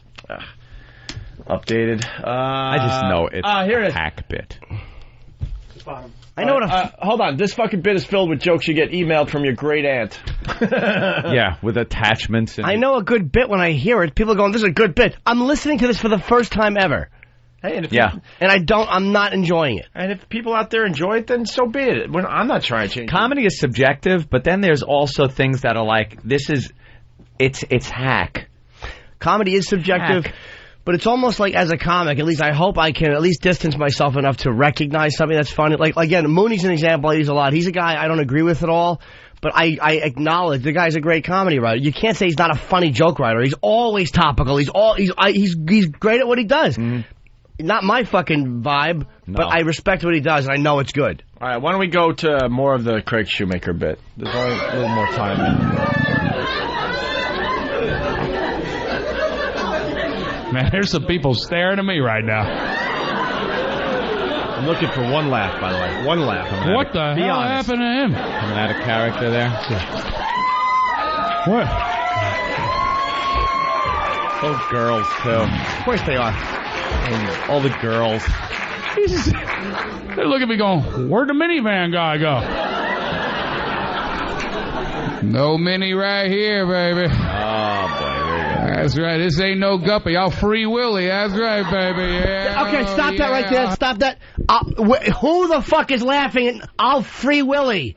I'm laughing at your anger. Because, dude, I'm annoyed that people are saying this is a great bit. I know. When it's all fucking innuendo and puns and fucking little... Come on, dude. All right, let's continue. I'm looking for one laugh. Baby. That's right. This ain't no guppy. I'll free Willie. That's right, baby. Yeah, yeah. I'll have you breathing heavier than Reuben started on a Stairmaster. That's right, baby. Yeah. What are you laughing at? That's me tapping you on the shoulder right now. Yeah. Don't turn your head. You'll get a black eye. That's right. He's got a big cock, That was Jimmy. so gross. Oh my God! Erase.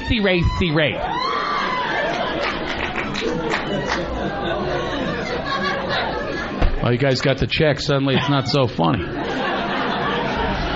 Is it last call? I'm talking to you, baby. God. Yeah, don't you ignore me, baby. Yeah. Why? I'll jog your memory. You remember me.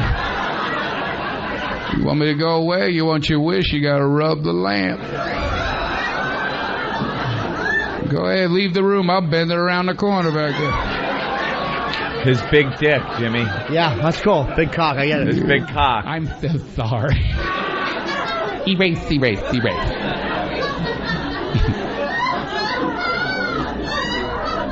Oh, these women just love Keep the that dick. big mouth open, baby.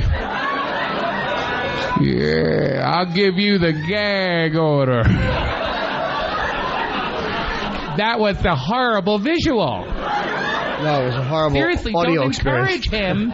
Erase. See, whenever a comedian, to me, just continually, like, chides himself for his own naughtiness. Yeah. Like, or when a comedian continually, like, slaps his own hand and goes, I can't believe I just went there. Oh, guys, I don't know what are you doing? What are you doing? The fuck is that? It's awful, is what it is. I would be interested to hear the rest of his act, because this is the bit that he got That's known his from. benchmark bit. So maybe the rest of the act is different. I don't know. I can't judge his whole act. I've never heard it. Well, whatever happened to the guy that used to use the bullhorn all the time? Remember Mr. Bullhorn? Glenn Super, he died. Is he dead? I think he died of cancer. Yeah, he was in Long Island. He was a nice guy. I worked with him once. Not the reaction I was expecting. That news. Oh, I'm sorry. How did he die? Yes. That's terrible. I'm sorry. Let's get Craig Shoemaker on the phone. Okay. Holy shit! Is I that don't funny? get it. I don't get it. I don't even want to trash the guy. Well, supposedly he admitted it's a dopey bit. Ladies and gentlemen, my hair is falling out. Oh, no. What would Mr. Bullhorn do? Doctor, I have a big tumor. Can you take it out?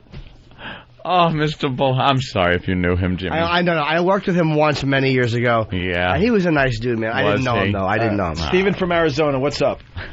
Hey, good morning, guys. It's all bad now. Yes. Hey, Jim. Jim, you know, as most comics do, I just want to break down the eighth wall if I can steal Opie's bit, but that bit is riddled with stock lines. Yeah, there's a lot of... Again... Certain lines, I give a certain amount of leeway to any old bits because you don't know like how stock something was before someone. Like if a guy's been doing a bit 20 years, certain lines may not have been hacked when he was first started doing them. So harder than Chinese algebra. No, that one. Yeah, that one. Yes, I learned that in third grade, and I'm now 28 years old. Yeah, no, Can I stand up? I'm still looking like I'm out of college. Well, the other day I got proof. What's that? What? Can I stand up for the show? Yeah. They mentioned, the guy was implying that you guys only back comics that are friends of the show and, seller comics. Oh, he was Jimmy just paid a compliment to Lisa fucking Lampanelli. I mean, he really did pay her a compliment, and he's done it more than one time. He even paid a compliment. You guys, all three, have complimented Artie Lang. Yeah. Yeah. We like dirty, we like clean. It's not like we just like dirty comics. That's ridiculous. Dude, I like a good comedian. I don't just like dirty or clean. And comedians recognize normally other, or good comics. I mean, comics don't badmouth Chappelle, Attell. Louis Black's a really good stand-up. I mean, come on, man. We're in the business. We understand what's good. Speaking of Louis Black, stand-up champion of 2006. Yep. Louis is on fire this year. Female was Lisa Lampanelli, best comic of the year according to the XM Nation, and Louis Black got the male title. All right, we should stop right there because there's too much anger in the room. Yeah, everyone's all angry now. We ended on an angry note. I like that. I'm angry. I'm angry. I'm trying to take my breather. I know. I feel bad for you. It's really stuck today, so I got to do is what? We have to break so we can do line of the day? If you want to do it. What was it? A good line of the day? Of course it was. Yeah. They're all gems. Which one was it? Which one was? Well, we haven't officially voted, but the contestants were Ant singing the Sting nursery rhyme. Okay. Oh. And Jim, I wrote it down. I know which one it was. I can't Congratulations remember. to Jim Norton and Anthony for Line of the Day, sponsored by BowDogFight.com. See you tomorrow. Anthony are the latest shock jocks to hit it big. Goddamn! They are heavily into one thing. Boobies. Yes. One of you, I don't know which one, said, then you can pull out your business. It's junk. We're artists. You present it as innocent, but I'm not so sure it is. Screw you. We're artists. Is there anything you won't do for ratings? We are publicity whore bags. Publicity sluts. We're artists. This is all about money. That's what it comes down to. Because you're mercenaries. I mean, aren't you mercenaries? We're radio mercenaries, dickhead. We're artists. We're entertainers. We're not psychologists. We're not doctors. We're not daycare workers. We're artists, so it's all on the parents, none on you. None on us. We're artists. None on us. I'm scared. Line of the Day is brought to you by Bodog. If you'd like to vote on any of the weekly show polls, go to iliketolisten.com.